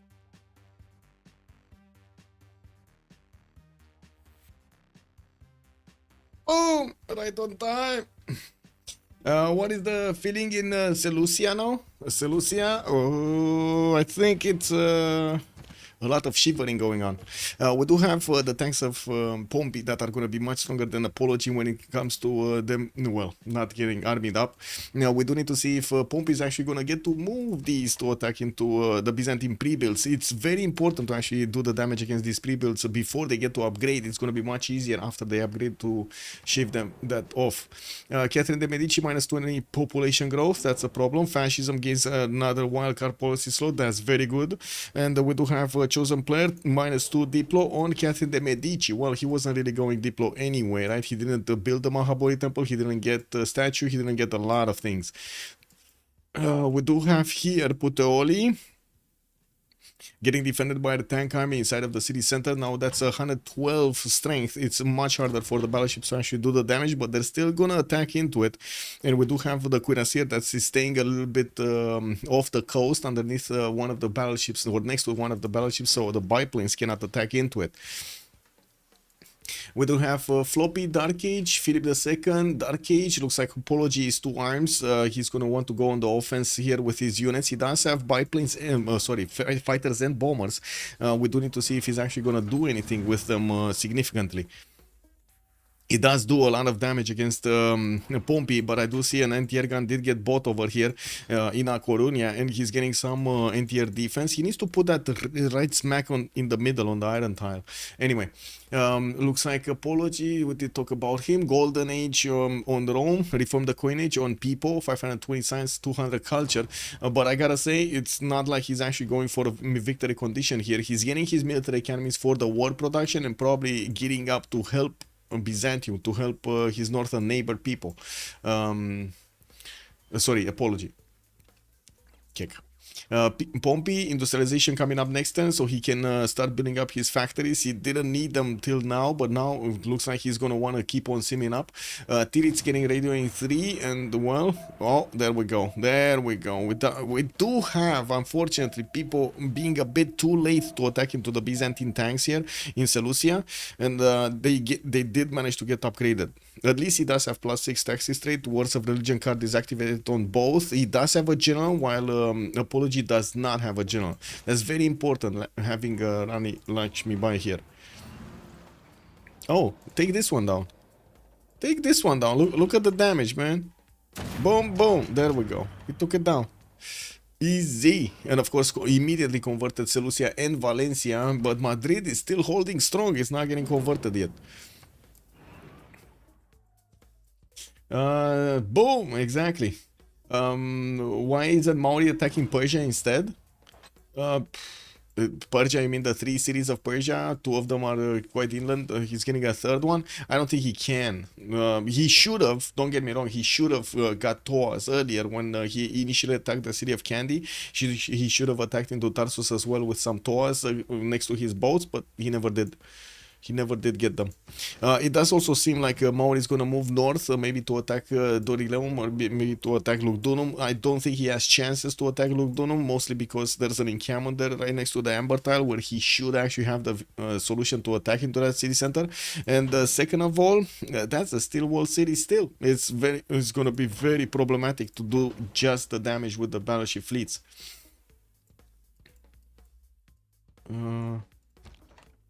Do we have enough damage here? I guess more tanks are gonna die, but not before. There's gonna be... Oh, well, look at this. Apology just plugged that route with a fighter if he's getting deployed right in the middle. He's gonna need to get this military engineer to build a mountain tunnel. Maybe get another military engineer to connect these mountains. It would be so easy to actually resupply on the front line. Get a tunnel here, and boom! Oh well. Boats? Yeah, there we go. Nuclear submarines getting ready. Bordeaux is gonna get the one in 4 turns. I do see Sprig is gonna get nuclear fission next turn and also rolling quite a few campus research projects. Let's actually see. Do we have no Einstein yet? Looks like Alan Turing is the next one. Is getting passed while France is making 100 points a turn with all of those projects finishing. France is also on 295 tourism. Doesn't seem like he's actually going to manage to push the culture that much. 26 out of 128, and of course he's going for nukes and GDRs. He's not going for the culture victory. On Maori, we do have him also getting some of these research projects going on multiple cities, including some of the theater squares, getting a holy site in the northwest, and finishing off with his archaeologists picking up all of these antiquity sites for the extra culture. He's on 324 culture a turn here. Titiits is managing to also get 500 gold a turn. That's significantly more than his opponents are doing. Well, except Pipo, which is on 544. Okay, we got helicopters also upgraded from Apology. Looks like another damage has been dealt here. Okay, wait, wasn't that the fighter? Did the fighter move? Was this? Oh my god, he actually repositioned the fighter and lost the tile. That's unfortunate. Oh well. Let's see. Military engineer coming on the way. More hippodromes getting built for the free units. Anti-air guns in Ansira to stop this from happening. Byzantium is getting some tanks in the south to maybe get into the backline to try to flank these military engineers and of course get onto the airstrips to stop Byzantium, to stop Apology from deploying those units. On the coast, encampment has been taken down. Plane by plane getting deployed. We do have a defensive battleship also in the city of Dorileum.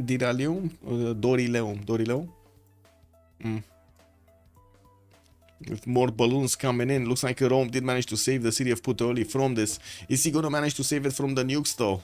That's a big question. I do have to say France does have a decent amount of production in like 3 cities, but he doesn't have all around his city centers. He's on 777 right now with 750 science. And also the 300 culture. Who did we not talk about for some time? I think we kind of got everything, right? Nothing here happening in Velitre. Akkad is still Rome city. We do have more military engineers coming out from Pipo. Charles Darwin as a scientist. Did they get to roll these? Oh, they did. And oh my god, Albert Einstein did get picked up by France. He did get it. Rome people did get the Diplo victory point 1, Noble, and that's about it, right? No other important one did get picked up in the meantime? No. Okay, that's big. That's big. That's a lot of science on Sprig. And did he activate it? I think he activated it already, so that's why he's getting so much science. Yeah, I don't see him anywhere, so I think he activated. Next turn he's gonna get Taj Mahal. That's gonna put a lot more Era score on him whenever he's gonna get stuff with Era score. I do have him deploying some biplanes on the west side, and I do see him getting those pre-built submarines for the nuclear ones. He does have to armada them up if he wants to guarantee the kills on his opponent. Getting some also from Kumasi here and Bordeaux. 2 cities working on those. Okay, okay. Well, I mean, to be honest, it kind of depends on how many he wants to attack with. If he wants to attack with 1 nuke, 2 nukes, 3 nukes, depends on his attack force. Is he really gonna just stand here with his tank armies in front of the fighter? Because he can't go around. He did get a tunnel, but he didn't get... Oh, I see, I see. He's gonna get a second tunnel here. Okay, got it. Perfect. He's getting actually that setup I was talking about earlier. And the Gavron Plaza is going to get pillaged here of Spain. Looks like the city of Madrid is still intact. The fortifications did not go down. And looking at his tank army, he doesn't do enough damage against the city of Madrid with his tank armies. Looks like he's not doing anything to those steel walls of 113 defense. MJK, good evening, sir, and welcome. Also, random talk. Vrede 4 Dome seems to be the most useless natural wonder in the game. Yes, yes. Yes, it is. It should give you like a Diplo point or something. That would actually make it useful.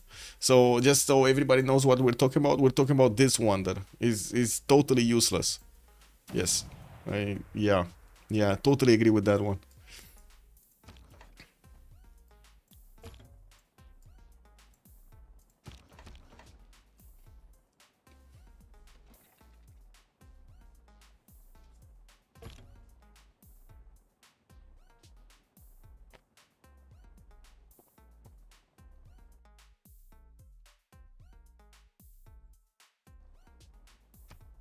City states. Looks like Hattusa is getting fought over. We do have Titiits and Pipo fighting for it. Both of them 36 points each. Pipo did manage to get also Fez, which is his for a long time. 40 of those envoys in there, not a problem. Nalanda, I guess Apology did try to fight for it, but then Sprig did manage to double his money and got 40 in there. That's not going to be moved. And I guess it's going to be a question mark if Fez is actually going to get... not Fez, sorry. What was it? Hattusa. If it's actually gonna get on one side or the other. It's not like Spain can actually do anything from the coast to it.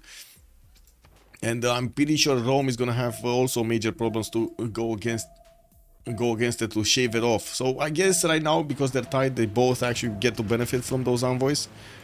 Ooh. Wait a second. Did Byzantium, did Apology just took a tank down? I think he did. We did have War Department finishing, right? No, he didn't get it, right? Or did he?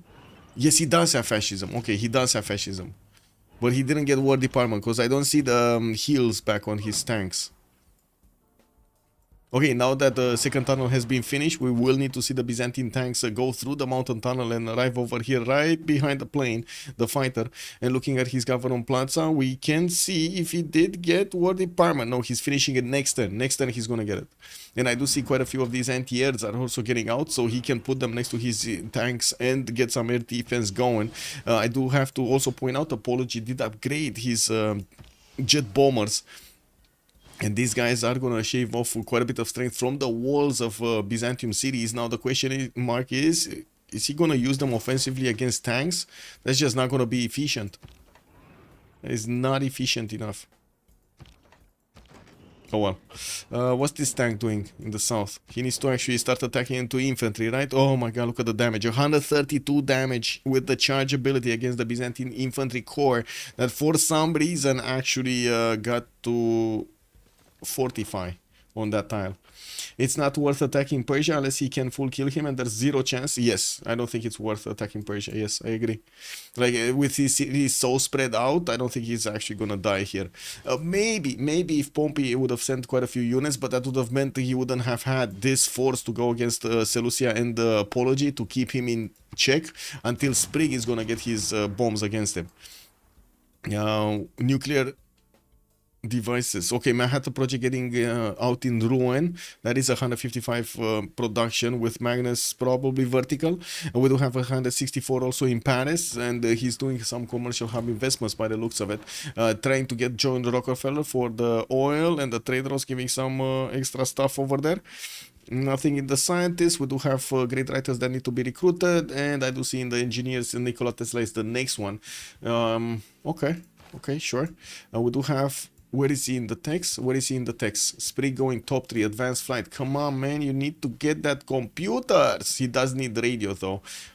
He doesn't need advanced flight. He just needs radio. Does he even have planes to upgrade? No. No, he doesn't. I don't see a single plane here. Not even... Oh, he does have an aerodrome, I guess. Anyway, he's getting more submarines, and I do see he's also building up a few cavs so he can take the cities after he nuked them. He's probably gonna need like 3 nuclear submarine armadas if he wants to do the damage at the same time and with as many nukes as possible. Remember, 1 nuclear submarine armada can attack only once. It would be awesome to have multiple attacks at the same time, but it only attacks once. It's only the nuclear silo that can attack multiple times, like as many nukes as you have, you can shoot them. I had a project in 2. Okay, and I think we need to keep on watching what's happening here with Pompi losing one of his tanks. Looks like he does have the ability to take out one of the helicopters of his opponent, maybe even 2 of them.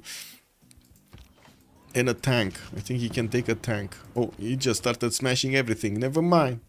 Never mind. Never mind. Is that city of Madrid being held by Governor Victor there? Because, oh my god, look at Valencia. Valencia's walls are like paper, and then Madrid are so strong. Oh well. Oh, I know what's the difference is he doesn't have the religion. That's why. He doesn't yet have the religion in Madrid. Which is... Well, and now the religion, Catholicism of Basil is much stronger than the religion of... Madrid, Spain. Madrid still has a few of these missionaries though around his city, so he easily can reconvert it as it falls.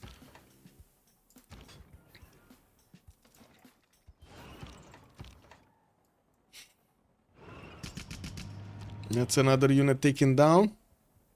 Anti-air guns showing up on the front line next to these tank armies to protect them from the counterattack of the fighters of Apology here. Oh, this one just got a promotion.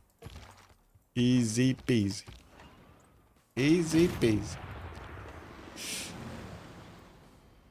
Doesn't look like, I'm not gonna lie here, doesn't look like Apology has this in the bag here. It looks like Pompi can actually smash through the initial army of Apology and keep on going, while Apology, well, tried to actually see behind all of this. Now he's starting to get as many of these fighters, tanks, and the anti-air guns as possible, so he can match up the power of Pompi on the left side.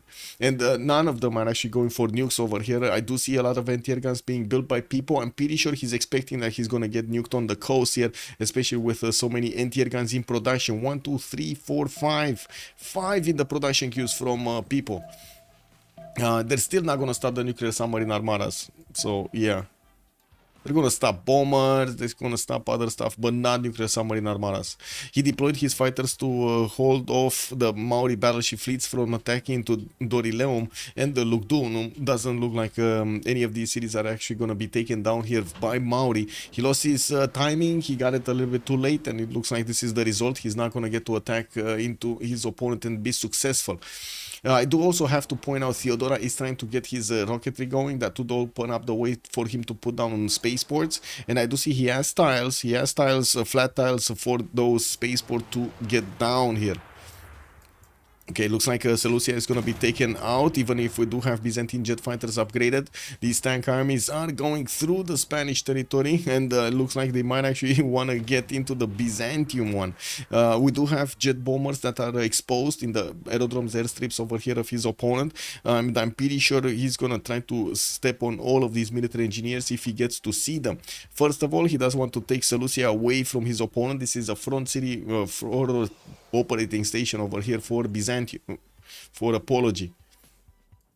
Manhattan, 1 turn away from Manhattan. And you do see he's actually, France is not putting anything into the production queues of Rennes and Paris. He's trying to overflow the production for 1 turn so he can build the nukes a little bit faster.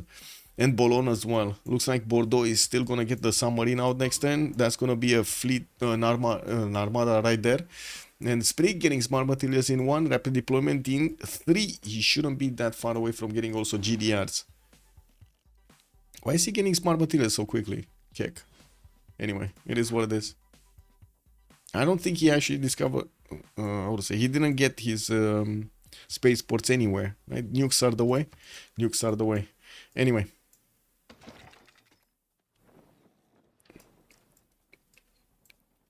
Yeah, we do have Apology quite late on getting his fascism. He's 6 turns away, and that actually gives Pompi a significant advantage, having fascism and also the fascism building bonus, so that gives him a heal every time he actually takes out the opposing unit. It helps him out so much here.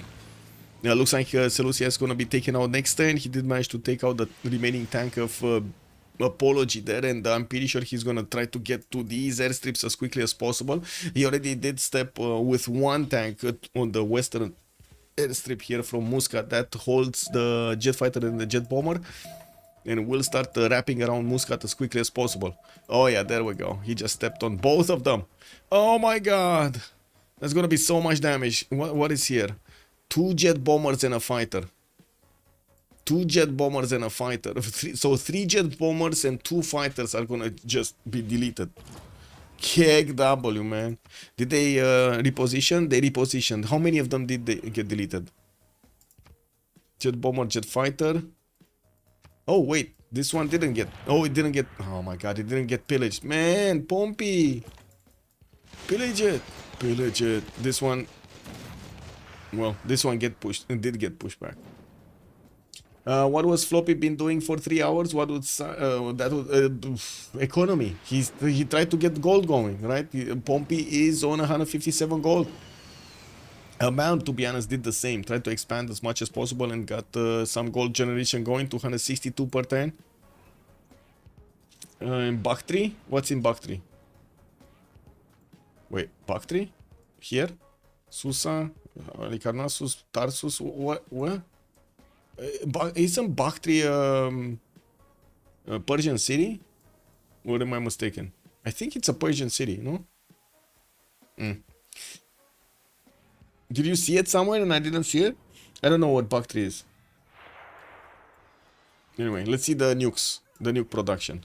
Wait, Manhattan project slowed down a turn? Okay. Well, Paris is gonna finish that, whatever it is, archaeological museum. Yeah. He has a plane north, but no point upgrading. Okay. And another city goes down, Valencia, not to mention Seleucia did get taken out also. We do need to see if he's actually gonna manage to take out the entire empire of Spain. Oh, Bactri, this is... Oh my god. I'm sorry, I saw it right now. I'm sorry, I saw it. You know, yeah, I need glasses, man, I need glasses. In front of our very eyes. Yes, Bactri over here, the one-tile menace, bro. This is the one-tile menace. Look at that city, man. Oh my god. Oh well.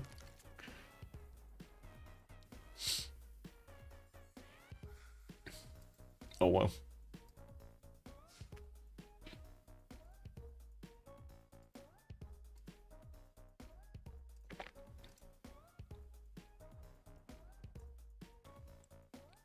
Oh, Mobile Sam's coming out from Rome. Okay, and he's putting one in every one of his cities. Now we might need to get some big boy nukes here against this. Let's see how quickly he can actually get to nukes and how quickly he can actually get to nuclear submarines. Rocketry finishing up next turn for Sprig. While we're gonna see the Manhattan project also finish. I do see 3 cities that do have production available. So a total of 5 could actually put the work into those. 6 actually probably gonna put the work into that. Now has 1, 2, 3. That's 1 armada. 1, 2, 3. That's a second armada and possibly a third armada coming around with the 2 privateers and this submarine in Bordeaux. So 3 nuclear submarine armadas can be built. Okay, 3 turning nuclear devices, 4 turning nuclear devices. That's pretty good. The question mark is how quickly can he actually get to his nuclear submarines? He wants to keep on going for rocketry by the looks of it.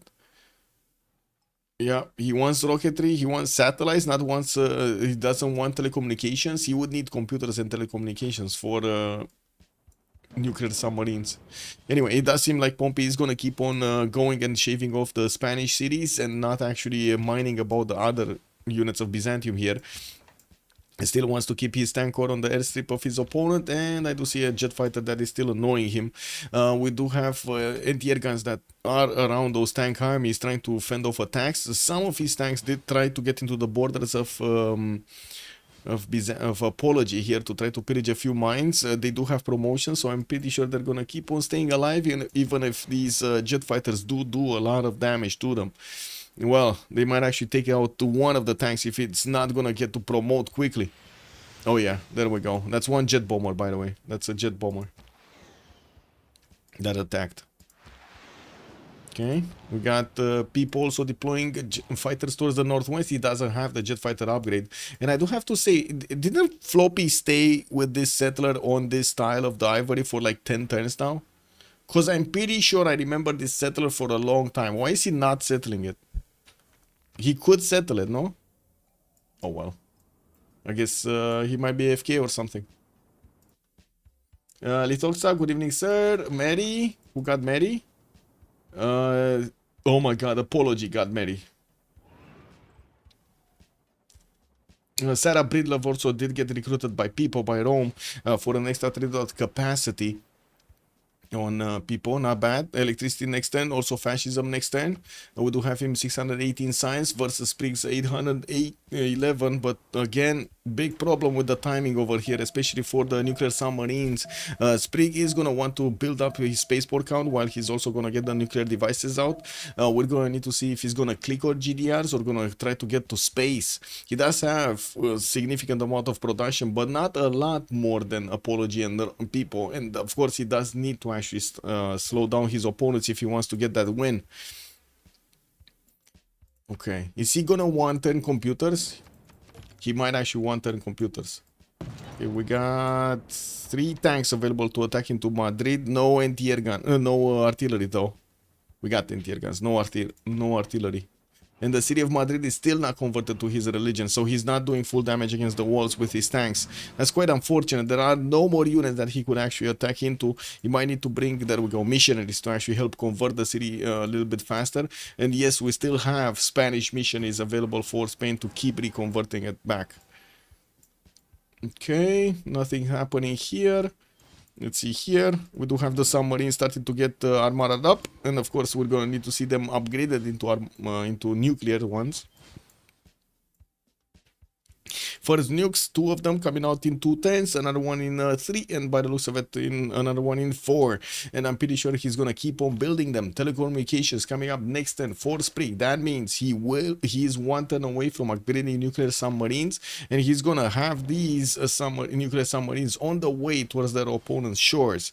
Now we do have quite a few missile cruisers and also mobile SAMs trying to defend these cities. Oh man, that's just gonna be sad. That's just gonna be sad when those nukes are gonna fall even through the defenses of the mobile SAMs. Is Mary gonna make a difference here actually on Theodora? And the question is, does France have... Yeah, he does have a level 3 spy, so he's gonna get the 2 levels of intel against his opponents. Does Byzantium have a spy on France though? No. Okay, that's a problem. That is a major problem for Theodora. Theodora does not have a spy to counter the extra diplo that France will have against him.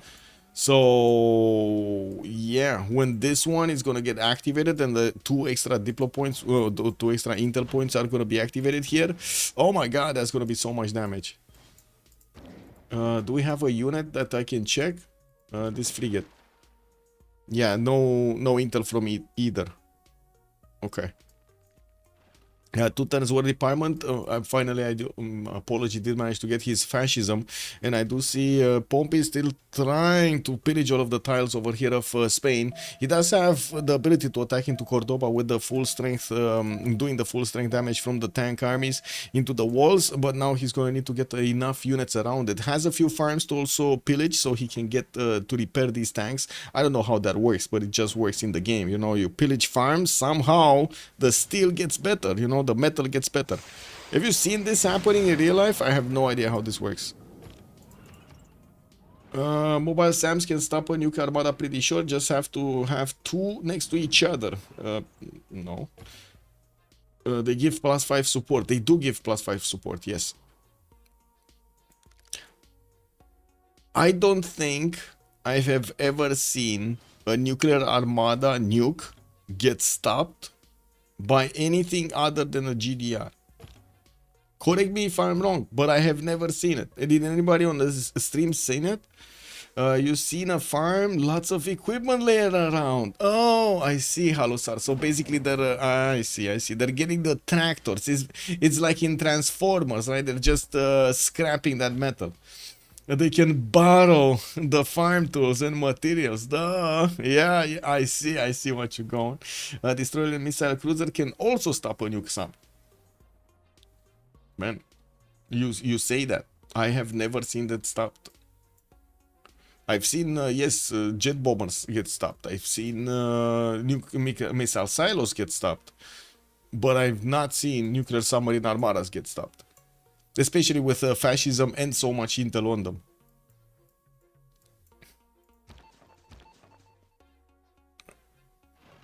I do have to point out, he's not actually activating the spine. I'm quite curious to know if he doesn't want to give away his advantage that he has the level 2 spy in the series, so he doesn't give a heads up to his opponent to apology that he needs to also put a spy into his series. That would be quite smart. But anyway, we do have a lot of mobile SAMs also coming around here from Pipo. That's still gonna slow him down quite a bit actually. And I do see first nuclear devices getting up to in 2. And we do have the nuclear submarine armada that has right now 108 with +6 intel. Okay, he did activate it. And he does have +6 intel.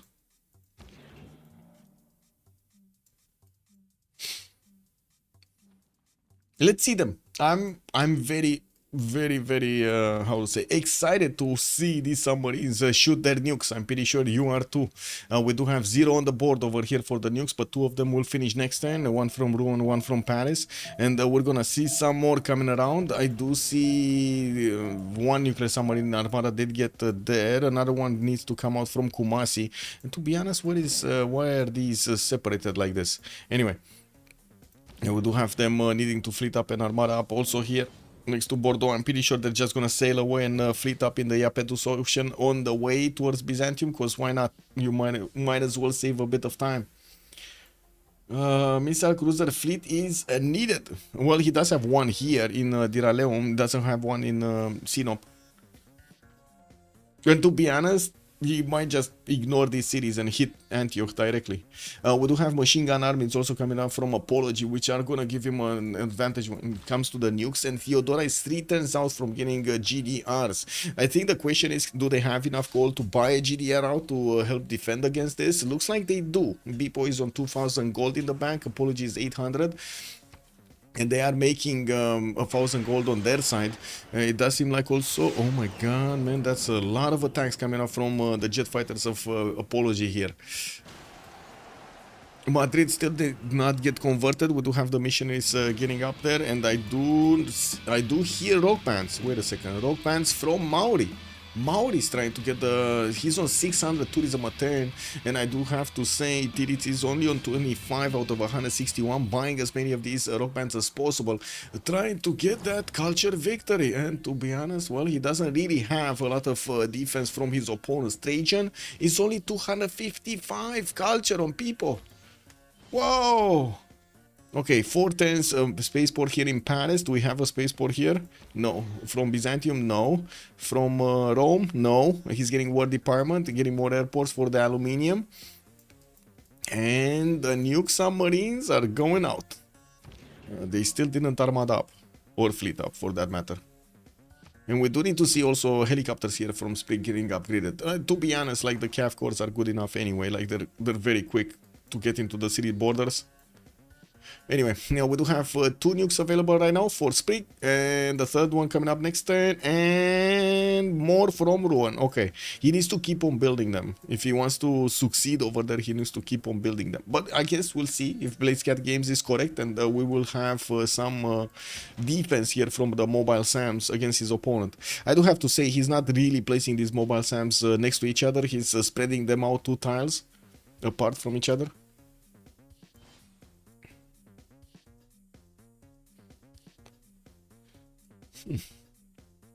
Rome, not doing much. Pompi getting out. Oh, he's getting a safety settler. Okay. He's worried that he's gonna get attacked GDR'd over here on his main series, and to be honest, he does have a good worry. That is a good worry. Okay, did we have more over here on Titiits? 28 out of 161. 29 out of 163. Oh my god, that's a lot of them. Madrid is still not up there. Cordoba. Oh, there we go. He just converted Madrid, so he can start attacking with his tank armies against the city walls and will take them down with the 3 tank armies that he has. The biggest problem is Byzantium, Apology, is still attacking into him with a lot of jet fighters and just destroyed another one of his tanks. He didn't get an anti-air gun next to it, unfortunately. Okay, let's see the planes. The fighters are attacking first into Madrid. Tank armies are following, doing the damage there. We'll just need one more attack after this. Easy, easy. Okay, right side. We got nuclear submarine armadas. Not in. Wait a second. I think they should have enough distance to attack into Dorileum. And that's a mobile SAM with a missile cruiser defending. 110 with 110. Wow, that's a lot of rock bands, man. Whoa. 3,300 tourism. What is this? 160 album sales with 160 album sales with 0. And I think another one died somewhere.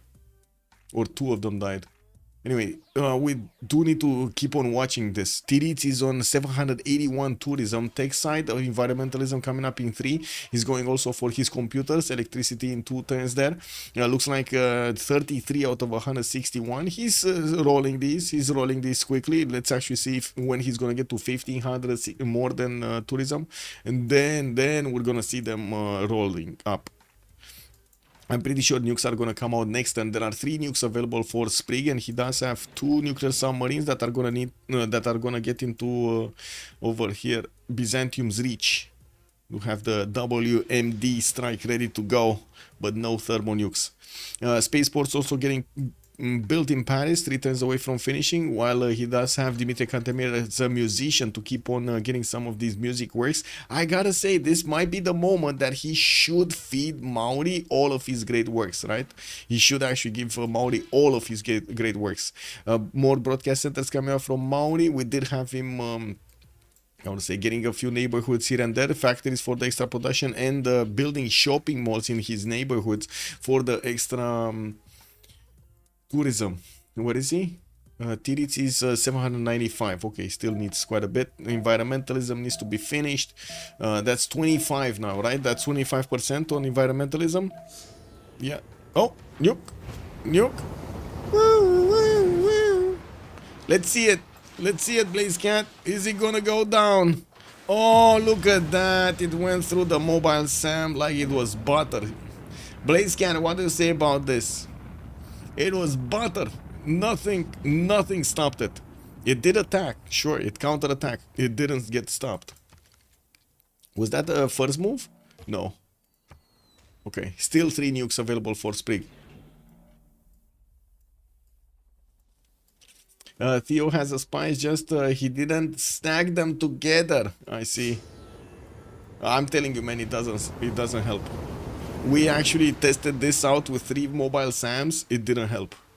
Like, oh, missile cruiser deleted it. Woo, please cat games. He said it. You need to make like a trio. Man, I've been saying that for so long, and very few did it. But it looks like it was enough for a missile cruiser with a mobile SAM to defend it.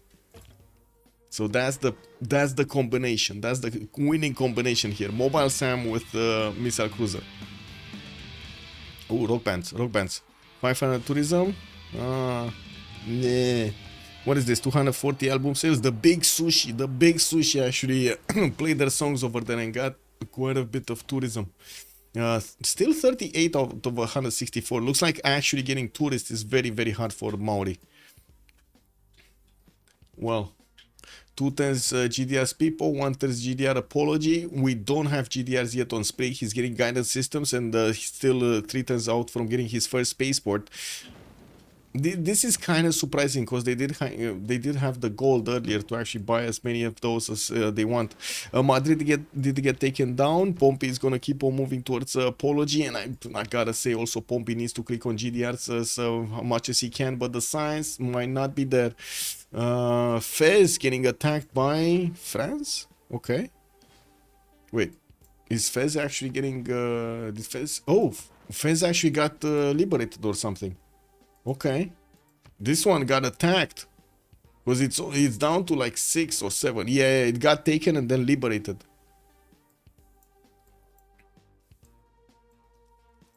Mobile stance with Victor can stop when... Yes, mobile stance with Victor, yes, I agree with that one.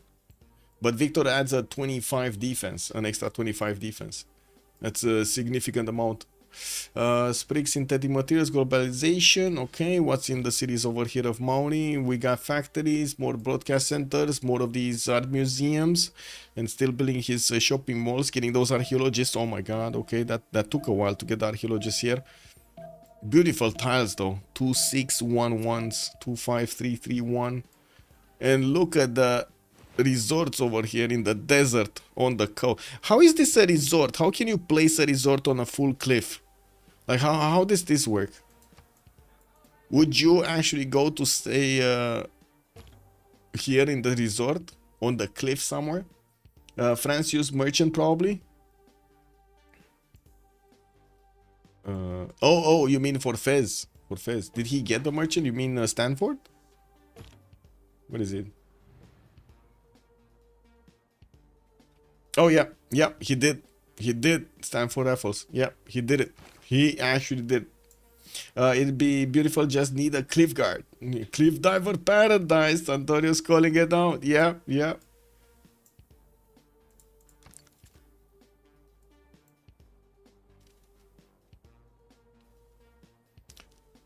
Yeah, I mean, I'm not gonna do that. Play scare games. You can be sure of that. But I cannot speak for full chat here.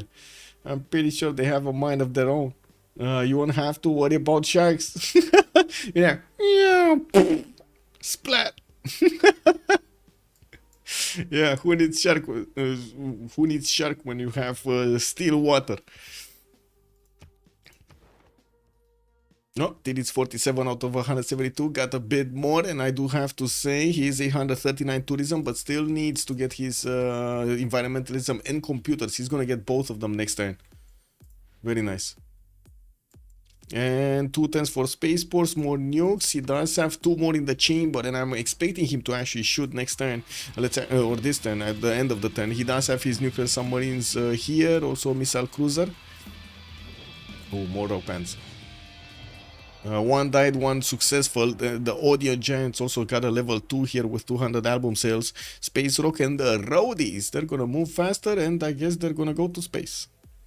Titiits is 150 points of faith per turn. Oh no, this is a nice ski resort. This is a nice resort. Look at this beauty. Oh man, oh man.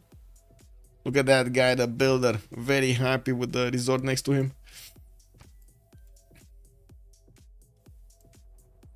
Okay, what do we have here? Is actually Byzantium gonna do anything here?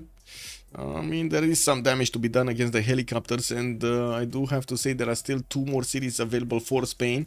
3 cities actually available for Spain: Seville, Cordoba, and Valladolid. I don't think he can actually get to Seville because of all of the jet fighters and jet bombers of Apology. But a nuke has just appeared. By the way, Antioch is trying to get a GDR in Ford, and that city's... No, it's not getting attacked. Kherson did get attacked. Okay.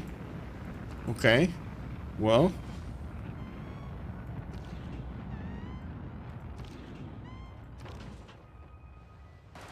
And Trebizond did get destroyed.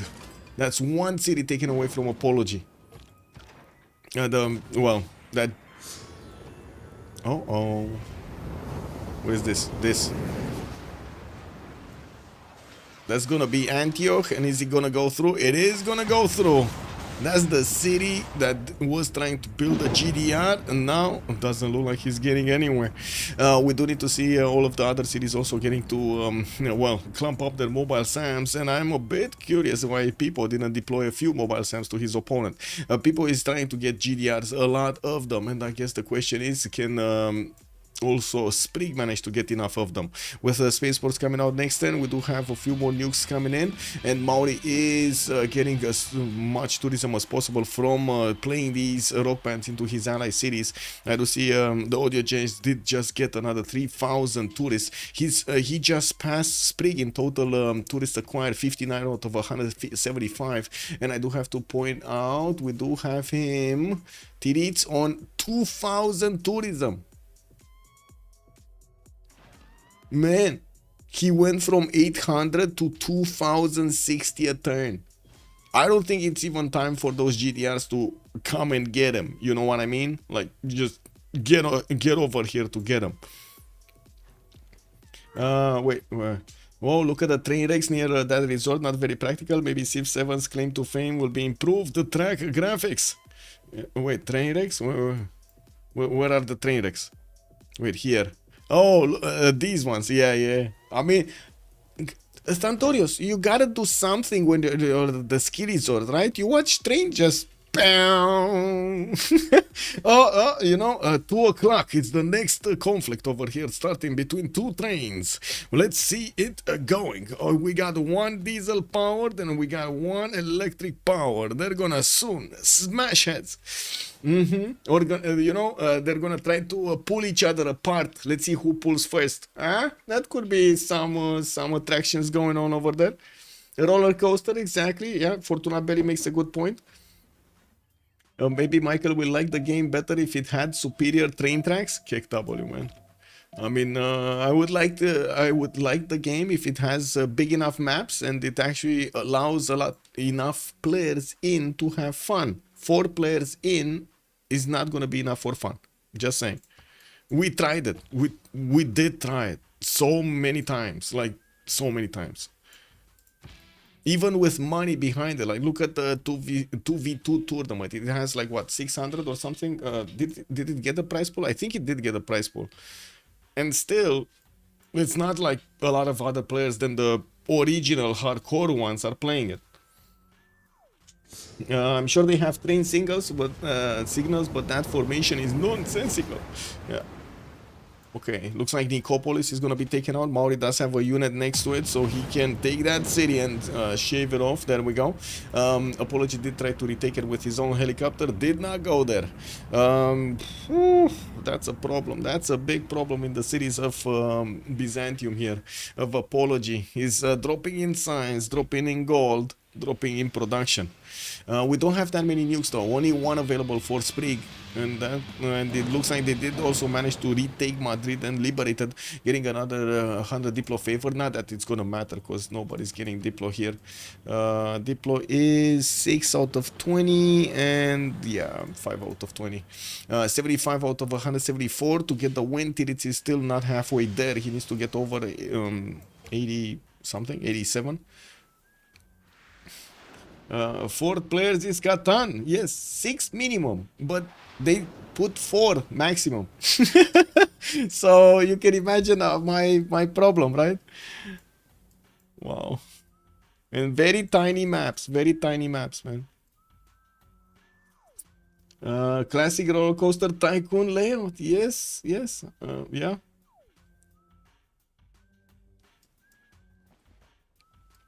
Okay, projects, no, GDRs are coming in from Sprig Advanced, also sells there.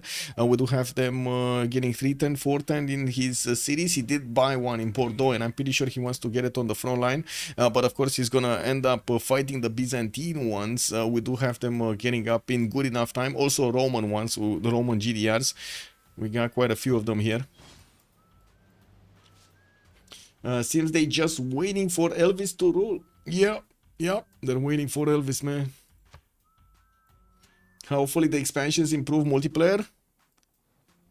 I mean, BlazeCat Games, man. I don't know what to say about the expansions. That would be probably at least a year or 2 before we're gonna have expansions. And that's given if Civ7 is actually going to be successful for the single player community, which is not a guarantee. With all of the changes they did, being so close to Humankind and Ara both flopped, Ara History Untold.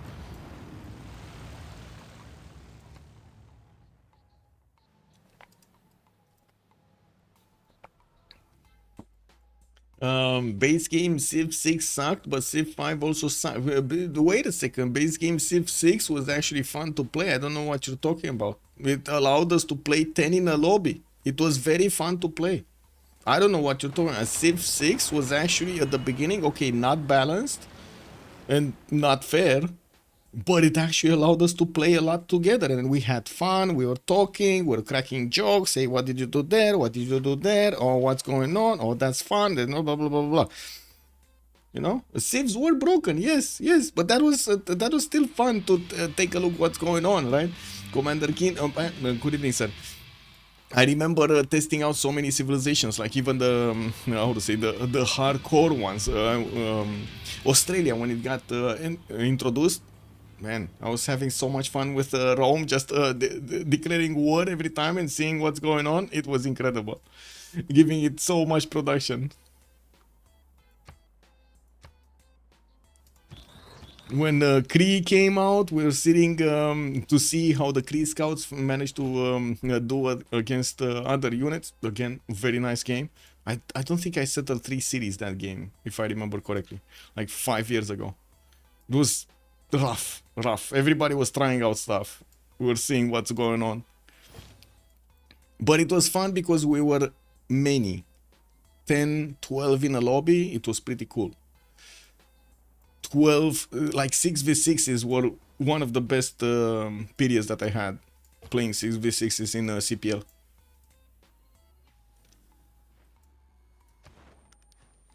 88 of 180. Titiits is about to pass the halfway point, and we do have him on 2600 tourism a turn. With multiple GDS coming around, he's also gonna need to get some, and it looks like he's just getting tanks. This is not gonna help him getting tanks. I think the tanks are actually to help out France do some more damage against with the nukes against his opponent, take over cities, but it feels like they're gonna get there a bit too late. Kithia, hello there, ma'am. Do you think it was more fun back then when things weren't that solved yet? No. Hell no. It's much better now. It's much more fun when it's balanced and you know you have a fair chance to go against your opponent, even if I would say you're not gonna have a certain save or you're not gonna have some bonus on your side, like a certain religion. But it was fun because we were many and we were playing it. It was a certain feeling of camaraderie that you get to build. In 4 players, shit. Bleh. I can only say bleh. That's it.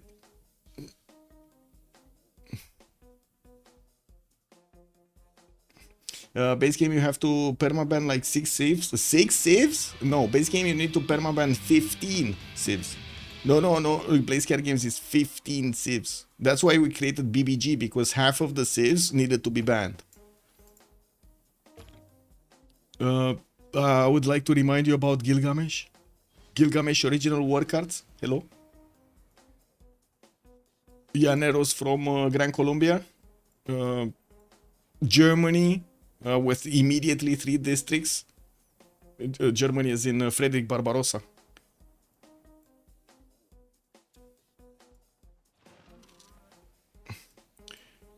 Yes, yeah, they were broken, yeah. GDRs. Oh, well, France did manage to get a fleet out of missile cruiser CN, and I do want to check if he still has a nuke. No more nuke. GDRs in production, no space projects by the looks of it. He's still gonna wait for Maori to actually get his tourism going, and it looks like we do have him. Maori is getting very quickly, by the way. He's 114 out of 181. Wasn't he on 90 points earlier? Like, I'm pretty sure I saw like 90 points. Incredible. Anyway, the computer is says he's gonna win in 4 turns. I'm not sure about that. We do have a level 3 Audio Giants rock band here that did manage to get the Space Rock with Roadies and Reggae Rock. While another one, the Human Pond, is gonna allow him to get goes to 11. The 10 tiles receive the 50%. Okay. Does he have a third one? Yes, he just poured one in Garwahia. Back before BBG in play, I played with my friend and he's so cringe and played Scythia in Mongolia and flexed that he was better when he killed me and I'm playing England. Oh, yeah, those guys. Yes, yes, I know those guys. We have a lot of them in CPL. Yes. Then he's like, England is also broken. Oh, I see. I mean, yeah, but Scythia and Genghis another level. Oh man. In the base game, if you saw Genghis, Mongolia, you instantly declared war. You don't flinch. If you flinch, you die, basically. You instantly declare war. So he doesn't get to send a trade route to you, you know? That's the problem. What's here? Oh, Byzantium. Apology is starting to carve a pathway in the cities of Pompi here. I do see Apology is getting smart materials. Pipo is also getting smart materials. And the question mark is, what are those GDRs of Pipo going? Because he was building quite a few of them. Oh, I see. 4 of them actually going towards the city of... Oh, that's a problem. This is a problem. Yes, he's gonna take a city away from Apology, which is not gonna be sorry, not Apology, from Titiits. Is not gonna be that big of a problem for Kupe, but GDRs need to actually slow this down. They did manage to see it with Rome's units. Malm's units are gonna try to slow down these GDRs, just body blocking them. Yes, I mean the GDRs are still gonna need to spend a turn to actually attack into each one of these units. We do have a few more tanks from Maori, and we do have a GDR also from France getting there. He did manage to build another one, so I'm pretty sure he's going. Oh, 2 more. He's gonna get in there.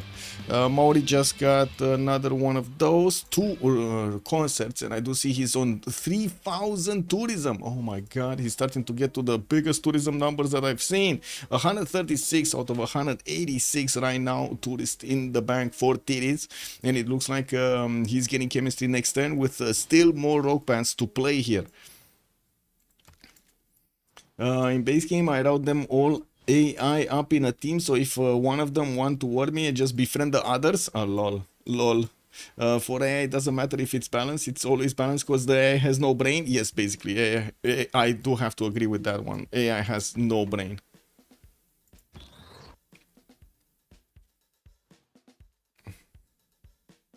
And not even this new one, the one the Roman Holiday made, not even that one has a brain. Yes, it's a bit better than the previous one, but still not good.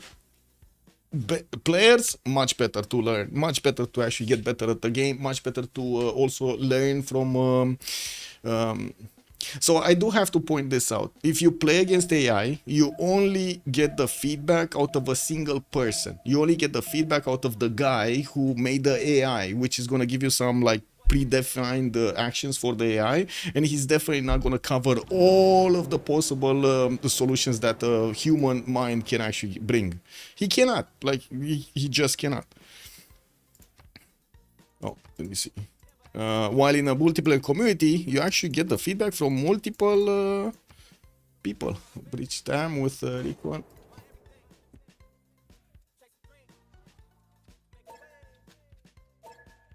Okay. And be right back. What about AI in chess? I mean, chess is easy. Chess is making an AI in chess is quite easy. We had this for long.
And we're back.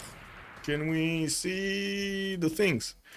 Okay, so not quick enough. I gotta say, Byzantium is not pushing quick enough against Byzantium.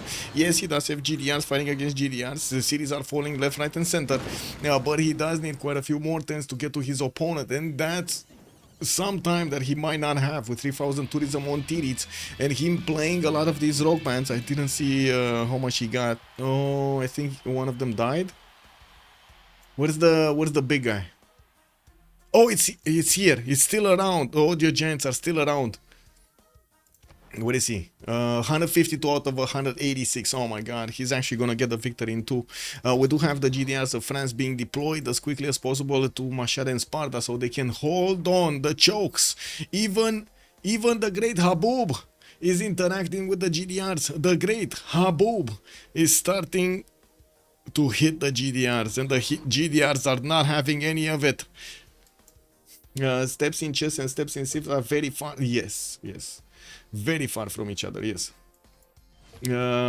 Wait, chess is very deterministic game. If you just have inhuman level of calculation and level only. Yes. Battlecruiser, good morning, sir, and welcome.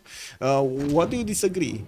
Only need enough memory and a good game state evaluation system, and Civ has too many possibilities. Wait.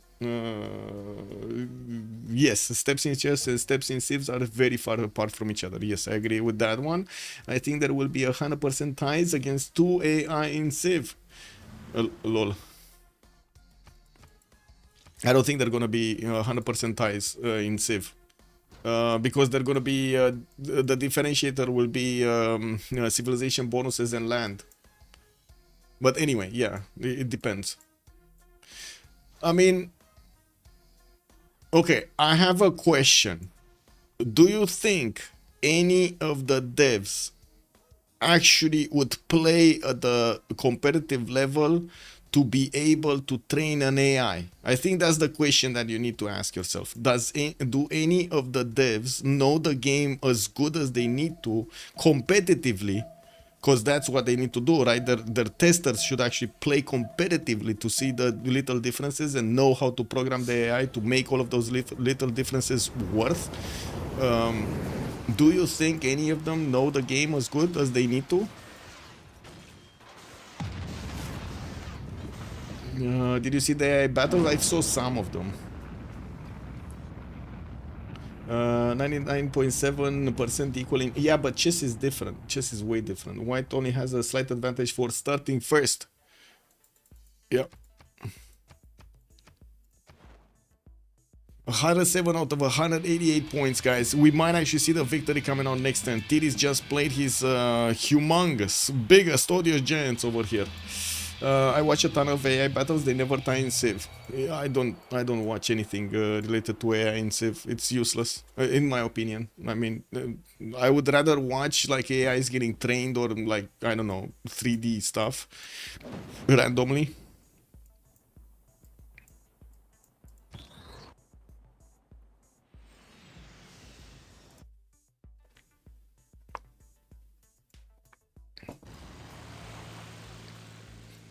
Well, let's see next turn. Next turn is the turn, or the turn thereafter.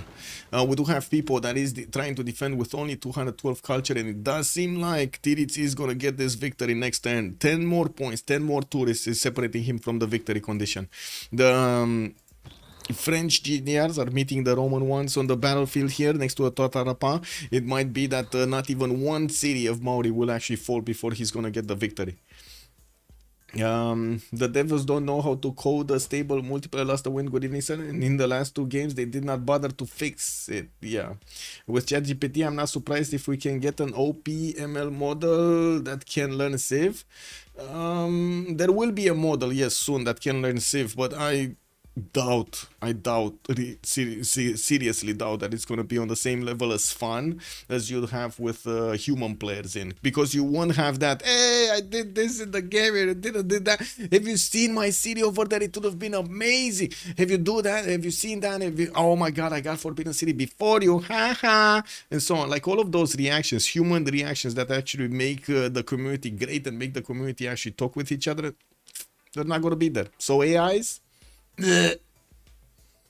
Civs are unwiggled, neither are the spawns, true. Did you see that guy that killed the hell? I don't know about that. I mean, I did see that guy, yeah. Yeah, he worked for Firaxis. I don't know when though. I mean, I did see his, what was it? There was a screenshot from something. I also did see him shout out that it was, what was it?